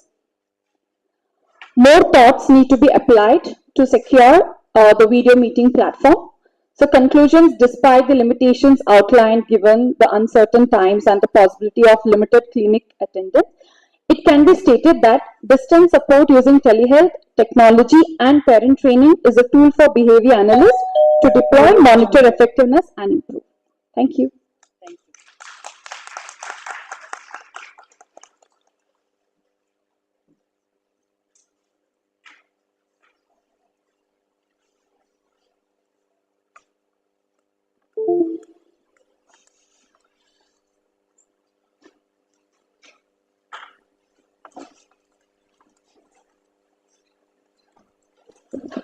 Thank you, ma'am, for your wonderful insights. Ma'am, please take your seat on the stage. Ma'am, please take your seat on the stage. Yes, ma'am.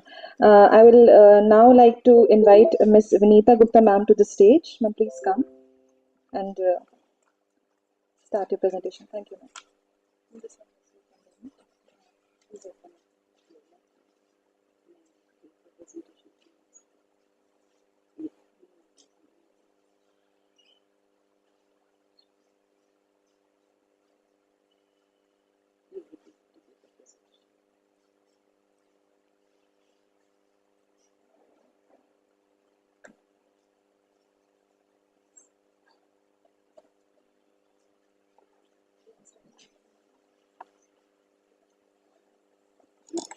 So, good evening, Director B.V. Kumar sir, Amrita Sahai ma'am, respected dais, and everyone present here. I am Vinita Gupta. I am pursuing my B.Ed Special Education in Intellectual Disability from NIPID RC Noida. Standing here is it's a really proud privilege. I'm really feeling excited and nervous at the same time because it's my first time a presentation. So please excuse me for any conscious or unconscious mistakes. So my topic is impact of COVID-19 on the parents of special needs children and typically developing children. The aim of the study is to document the impact of COVID-19 among special needs and typically developing children through the perspective of their parents. Because as the children could not themselves fill the form or answer the questions, that way we took the perspective of the parents. To meet this objective, a survey questionnaire was validated by two professionals and it was administered on the entire sample. Chi-square test was used to analyze the data. The results showed that during COVID time, while typically developing children were able to adapt to online learning, parents of special needs children struggled managing the child. As we can see, whole entire population were affected by the COVID, but the special needs children parents and the special needs children, they especially face major issues. The major difference was also seen in the coping strategies, financial insecurity, behavioral changes, and mental health. The families with children who have special education needs and disabilities faced more stressors on average than those typically developing children.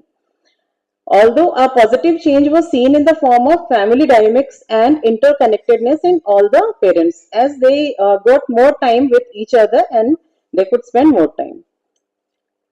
This is an introduction, COVID-19 pandemic. Typically developing children is a term used to describe individuals with typical neurological development or functioning, and children with disability are the individuals with benchmark disability, meaning a person with not less than 40% of a specified disability as certified by the certifying authority.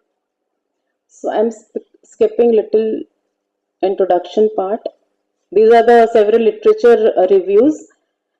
A study was conducted in the US found that parents of children with autism spectrum disorder experienced increased stress, anxiety, and depression during the pandemic compared to the parents of typically developing children.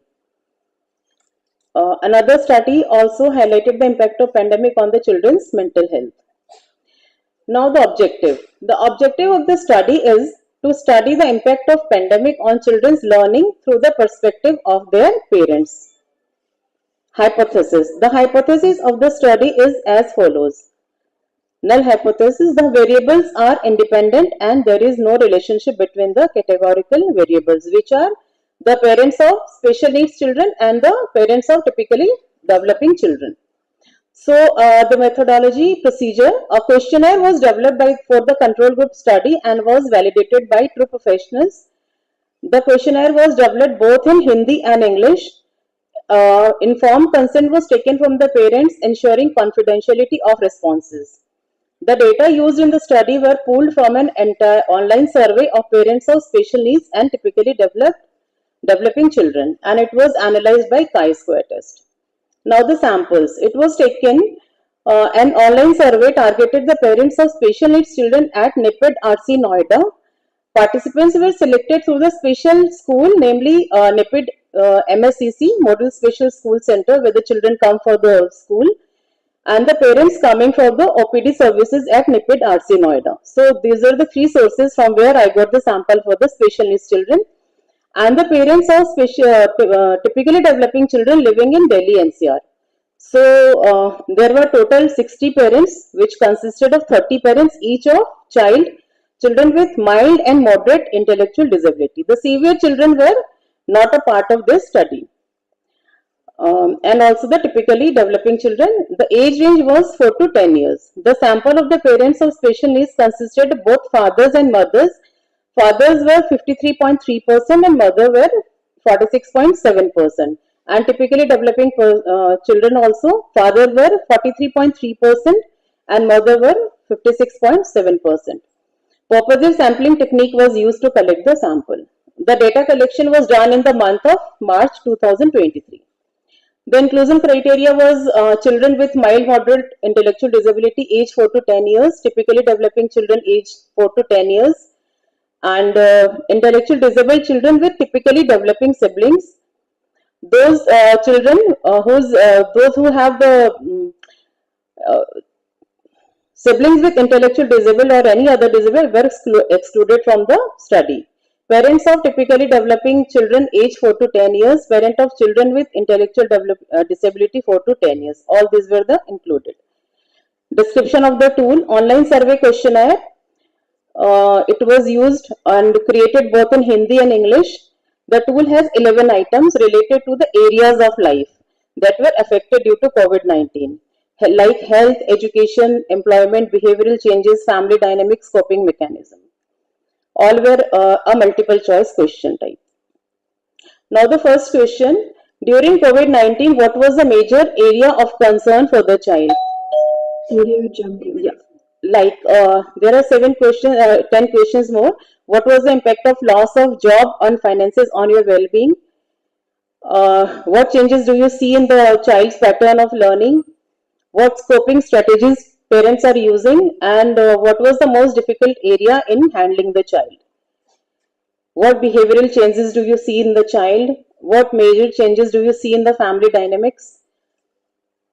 And what was the most preferred option, homeschooling, hybrid mode, regular schooling? And there was a question asking for the suggestion from the parents, if any coping measures, if any such crisis happens again. The result, it can be seen in the table above that the parents of the typically developing children and special children differ significantly in the responses to the question during COVID-19, what were the major areas of the concern. And there was a drastic change in the behavioral aspects of the behavioral changes of the child.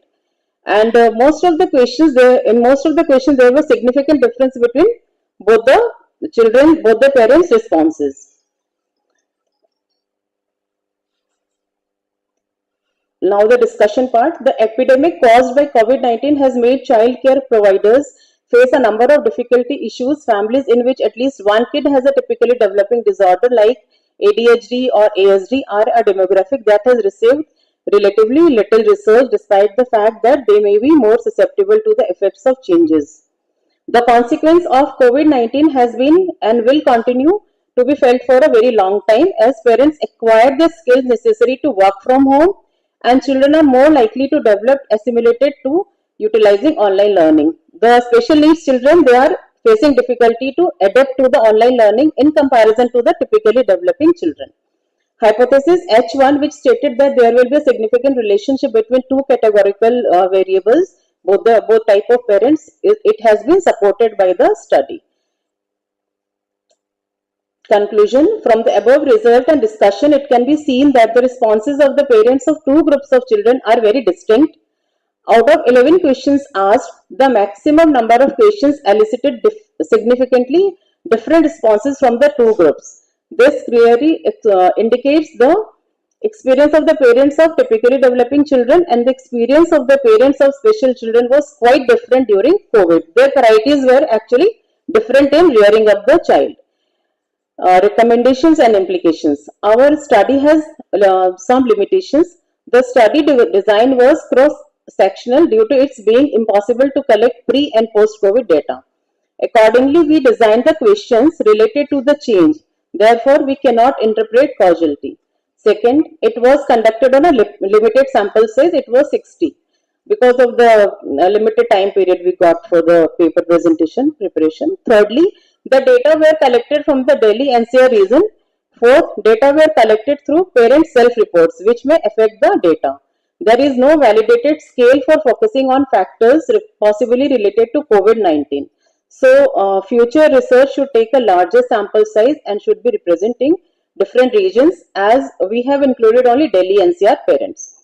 The study has implications for the clinicians and the special educators and also for the parents of special needs children. The study has also implications for the government that may be influencing the policy making in the post-pandemic era. Thank you.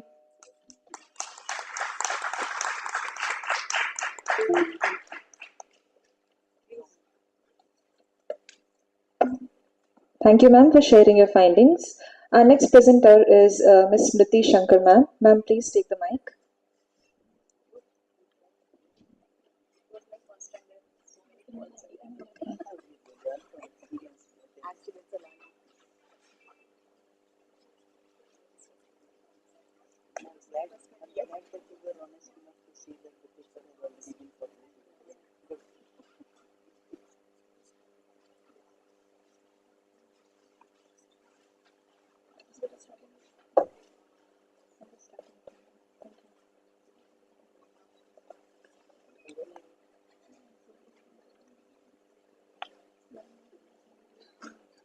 Download करके कर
We are having technical issues. Please bear with us for a few minutes. Thank you.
Myself Smriti from Muskan, Delhi, working as manager there.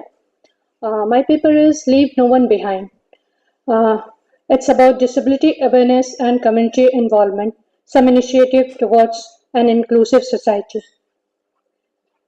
Uh, we are all rehabilitation professionals, so we all know inclusive society and what does it mean to social inclusion. Social inclusion is important for a person's dignity, security, and opportunity to lead a better life. It has been proven over and over again how important it is to support individuals to feel connected and valued within society and address any form of social exclusion people are experiencing every day. So, to make inclusive society, we will have to work to remove the barriers like negative attitudes, lack of proper knowledge, non-acceptance, lack of appropriate interventions, non-availability of appropriate education, training, work opportunities, social learning situations, non-understanding of psycho-emotional needs. So, reaching out to families having children or adults with intellectual disability uh, for knowledge building and removing attitudinal barriers, it would also aim at creating awareness about the need for development uh, opportunities and capacity building through necessary interventions, training, education, and removal of barriers. Information about the concessions benefits provided by government, including national trust, awareness about the rights of persons with disability and need for advocacy, and building pressure on government for creating necessary services, which is lacking. So, to find out these gaps, we are doing periodic surveys, research to understand day-to-day issues and larger gaps. During COVID, also we have done Google surveys and we have done family research with 110 families. So, to reach out families and mass, some modes and methods. Since we have limited time limit, so I will go on pointers only. It will be brief. Support to families. We can provide support to families. Since when we have done the family research, we got to know they were, first of all, when they listen that their child is disabled, so they go on depression, and they come out of it, and then they find out the services, they don't get it. So counseling and guidance is most important. Then training programs, interactive programs, symposiums, workshop, and knowledge sharing and facilitations about schemes and benefits. For mass awareness, we do these practices for knowledge building, showcasing capabilities, breaking barriers, helping hands, and facilitating parents through different modes. Uh, we organize walk, events, road shows, etc. at different places, sensitization program to all stakeholders and service providers, small orientation sensitization programs at schools. Since we have to sensitize the children, then only the world will be inclusive altogether. Door-to-door market, crowded place, awareness building there in different institutions, at traffic signals, metro, uh, through the distribution of pamphlets and talking to the people there, through social media, print media, and all that. All the above to be repeated in short intervals so that people remember it and start understanding the and accepting PWD IDD. Visits and engagement programs with different institutions.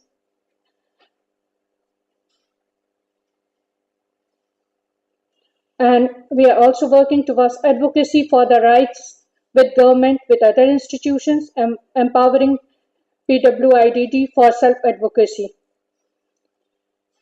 Although the government of India has announced two important legislation, namely Person with Disability Act 1995 and National Trust Act 1999, as well as ratifying the UNCRPD in 2008, there are no visible improvements in the recognition of the universal human rights of persons with disabilities. Despite PWD Act and its provisions for early intervention, education, employment, etc., people with intellectual disability have largely remained outside the ambit of such services, despite impressive schemes like Integrated Education and Sarv Shiksha Abhiyan.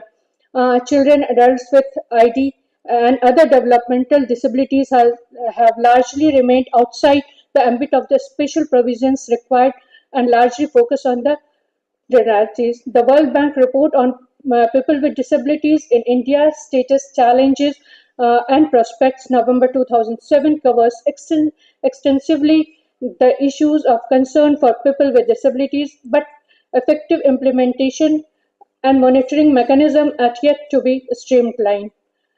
Uh, mm, the Disability Right Group in Delhi wrote to National Trust CEO a few years back.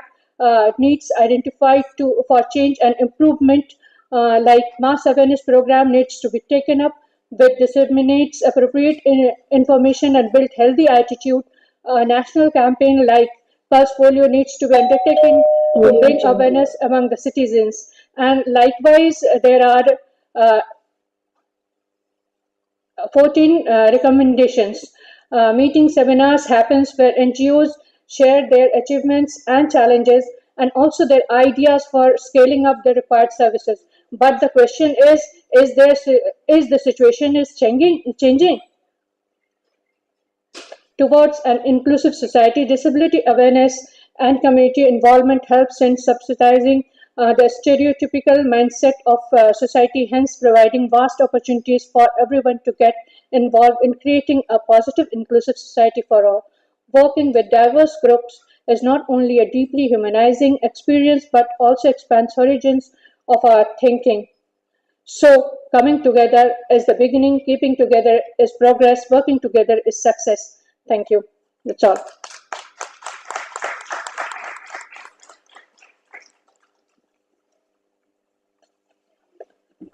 Thank you, ma'am, for your presentation. We are now open for question and answers.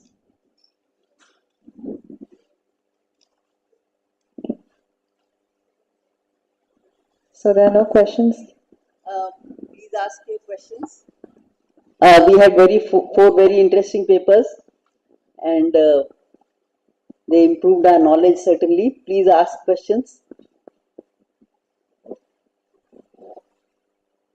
Or are you all too tired at the end of the day?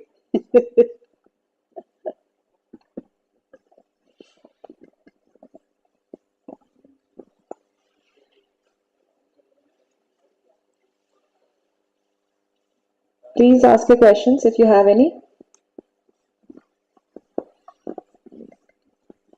This question is to Sushmita. You had a sample size of 92. What was the rationale in selecting that sample size? Was there any scientific method in selecting that?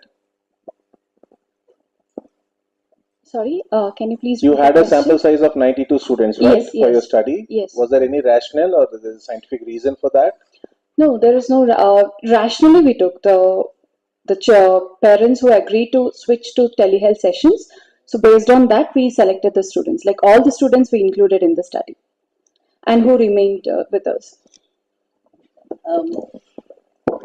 Sir, in fact, I'd like to just tell her it was not really 92 because so many dropped out. Yeah. 1/3 or 2/3 dropped out. Yeah, somewhere only 32 responded, somewhere 28 only responded. Yes, right. At the end, you had 32.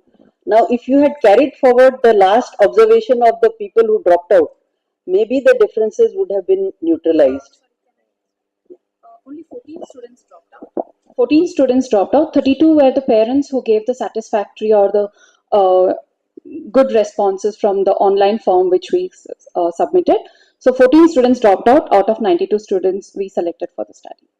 So, what did you do with the observations of those 14 students? What did you do with the observations of the 14 students? At which point in the therapy did they drop out? So after a few months, so out of 14 students, 5 students dropped out due to parents had time constraints, so they couldn't attend the online sessions. They couldn't be with the children. So 2 students dropped out because they had behavioral issues, and 2 students dropped out because of the net issues. So we had certain issues why they couldn't continue the study.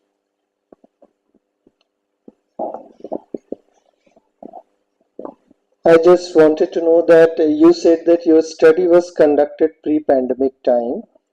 So it was completed before pandemic only, or it was going through the pandemic area time? Okay, but you started. So what made you to do a study when pandemic was not there? Because major shift was telehealth is we had seen in pandemic era. So what made you to do that study even before the pandemic? Just a minute. Even before pandemic, we had very less students because all students used to come in clinic for the therapy. So the students who were abroad or not within our place, within who couldn't come to the center, so only for those we used to give telehealth. That was very few, in within 10 numbers or something. But we during COVID we took this seriously because all our students were at home. So parents were panicking. They didn't know how to handle this. Handle their children, so we had to plan something. So after COVID started, the very next day we actually planned. We started with online sessions, and we divided the children who can sit independently and work, children who need parents help, and the children who cannot do online session, but we trained the parents so that they could do the sessions independently at home, and they sent us videos. We used to the behavioral supervisors used to sit with them, review the videos, do a role play with them, and so they were trained enough to take their children's session at home independently. Started before pandemic, Continued during I can't say started with our children.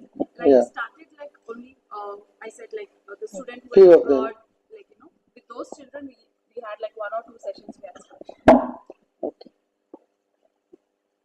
Yeah, one question, rather suggestion, because Gupta ji, you said that you are a student of NEPED. I see in your presentation you just made your main paper as your slides. Any specific reason? Was it easier for you, or? I didn't know how to make it, frankly. Okay. You have very experienced researchers, and your Madam Amrita Sai is also here. You're also in charge. Yeah. Here's a small suggestion to you as a colleague from, as a teacher from NIPID. Yeah. Maybe because when you go and represent outside, and since it's a first paper, yes, but certainly things could have been done. And one last query to Madam Smriti Shankar. Madam, in your study, you have quoted RPWD Act 95 and also the ratification of UNCRPD, and quite a few new acts have come up and all. Is there a very deliberate reason to quote them only, or is it an oversight? You missed out the new RPWD Act 2016 and other things. No, after that, the letter had been written to CEO National Trust, but nothing happened, nothing changed. So there was short of time, so I just scrolled down everything. Okay, thank you. Yeah, thank you. Miss Vinita, your paper is revisiting disability in post-pandemic era. No, they haven't written the name properly. The name was something else, isn't it? This is the theme of the conference. Okay. But you study the parental stress in post-pandemic era, right? But you conducted your study in March 2023. After quite time gone, almost 1 year from the normalcy. So the stress and anxiety keep on changing during the things. Although COVID-19 is still there, but nobody is bothered about COVID-19. When there was 1 or 2 cases, we were more scared of it. So any specific purpose that you started the study so late? And actually, when we work with the children in for taking IPs or in OPD, we see the children, so we see the after effect of the COVID-19 even now, because we saw the regression in skills of the learned skills. Whatever children knew before pandemic, they just forgot the things. So behavioral changes were there, like self-harm, other hitting others. These were the things. So I considered this as a study. I do agree, but that was more in July and August. Yeah, I agree.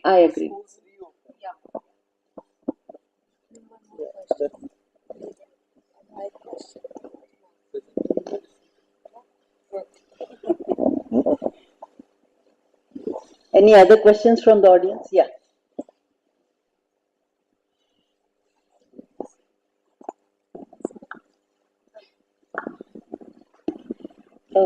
My question is to Sunita ma'am. Ma'am, as you talk about adolescent emotional intelligence, so जैसे दिल्ली में happiness curriculum launch हुआ है, तो क्या आपको लगता है कि वो करिकुलम एडोलेसेंस की इमोशनल इंटेलिजेंस को मेंटेन करने में या मतलब बेटरमेंट करने में हेल्पफुल है या नहीं है, और अगर है तो कितना है?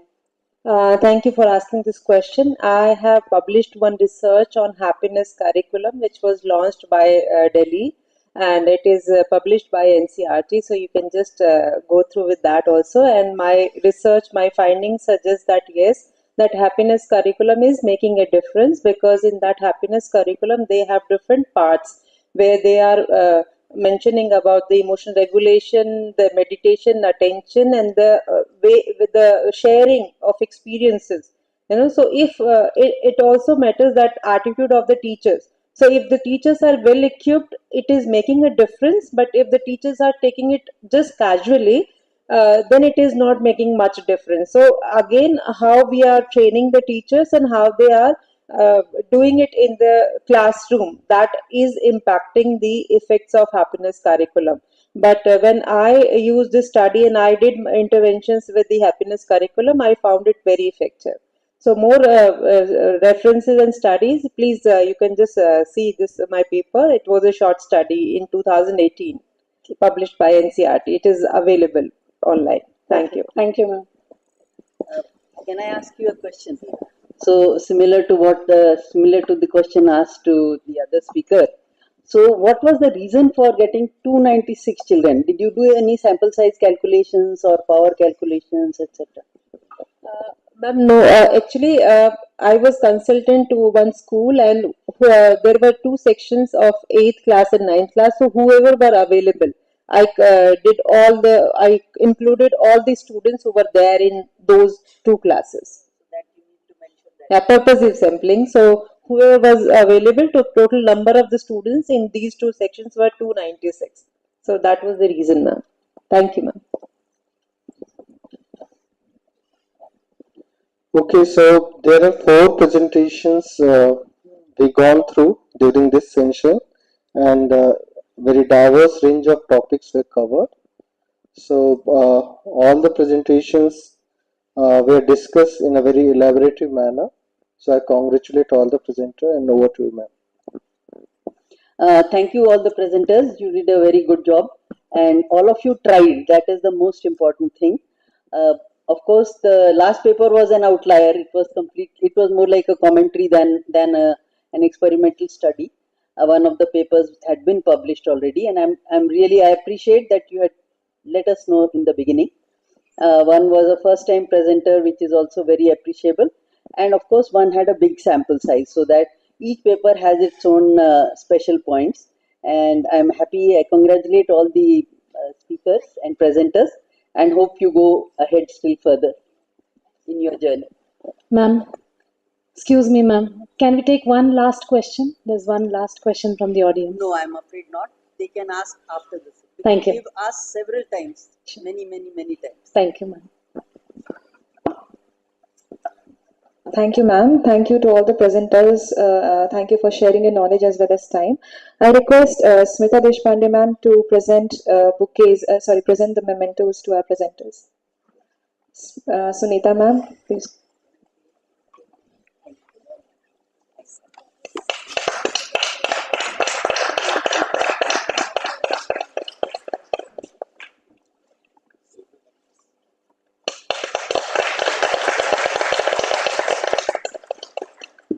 Sushmita, ma'am.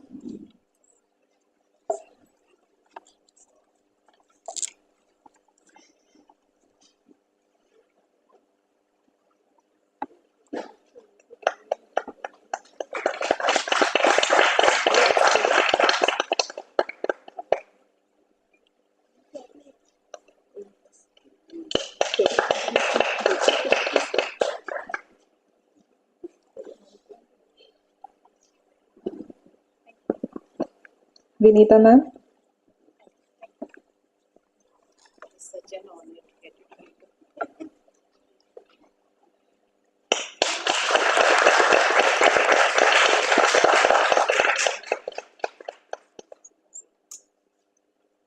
Thanks for asking me the question.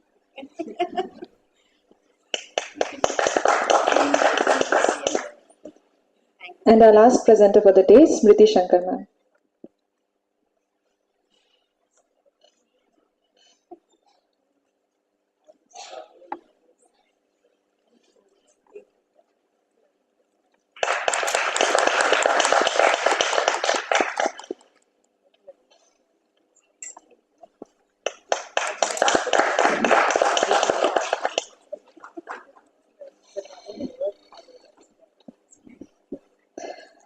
Thank you so much, ma'am. Thank you so much to the participants.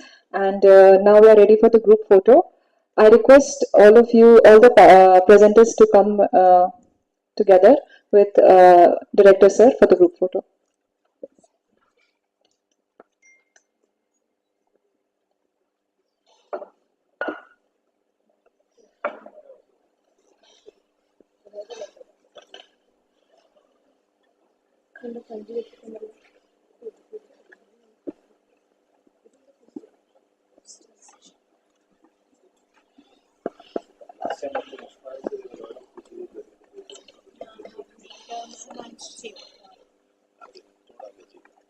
This can also do, of course.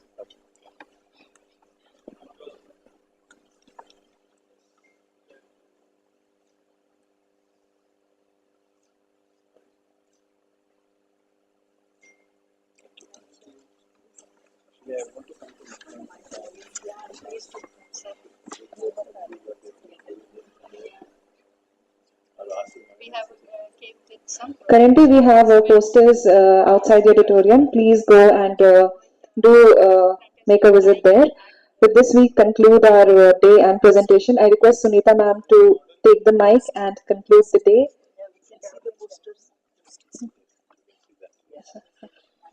Thank you everyone for a wonderful day and looking forward for tomorrow with lots of energy, lots of questions, lots of eager suggestions and your discussions. Now I would request everyone, because the guests will judge the postures and will see who will get the first, second, third prize.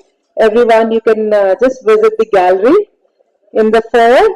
Thank you everyone for being here. It was wonderful, wonderful be with you, and you were amazing as an audience. Great. You can clap for yourself, please.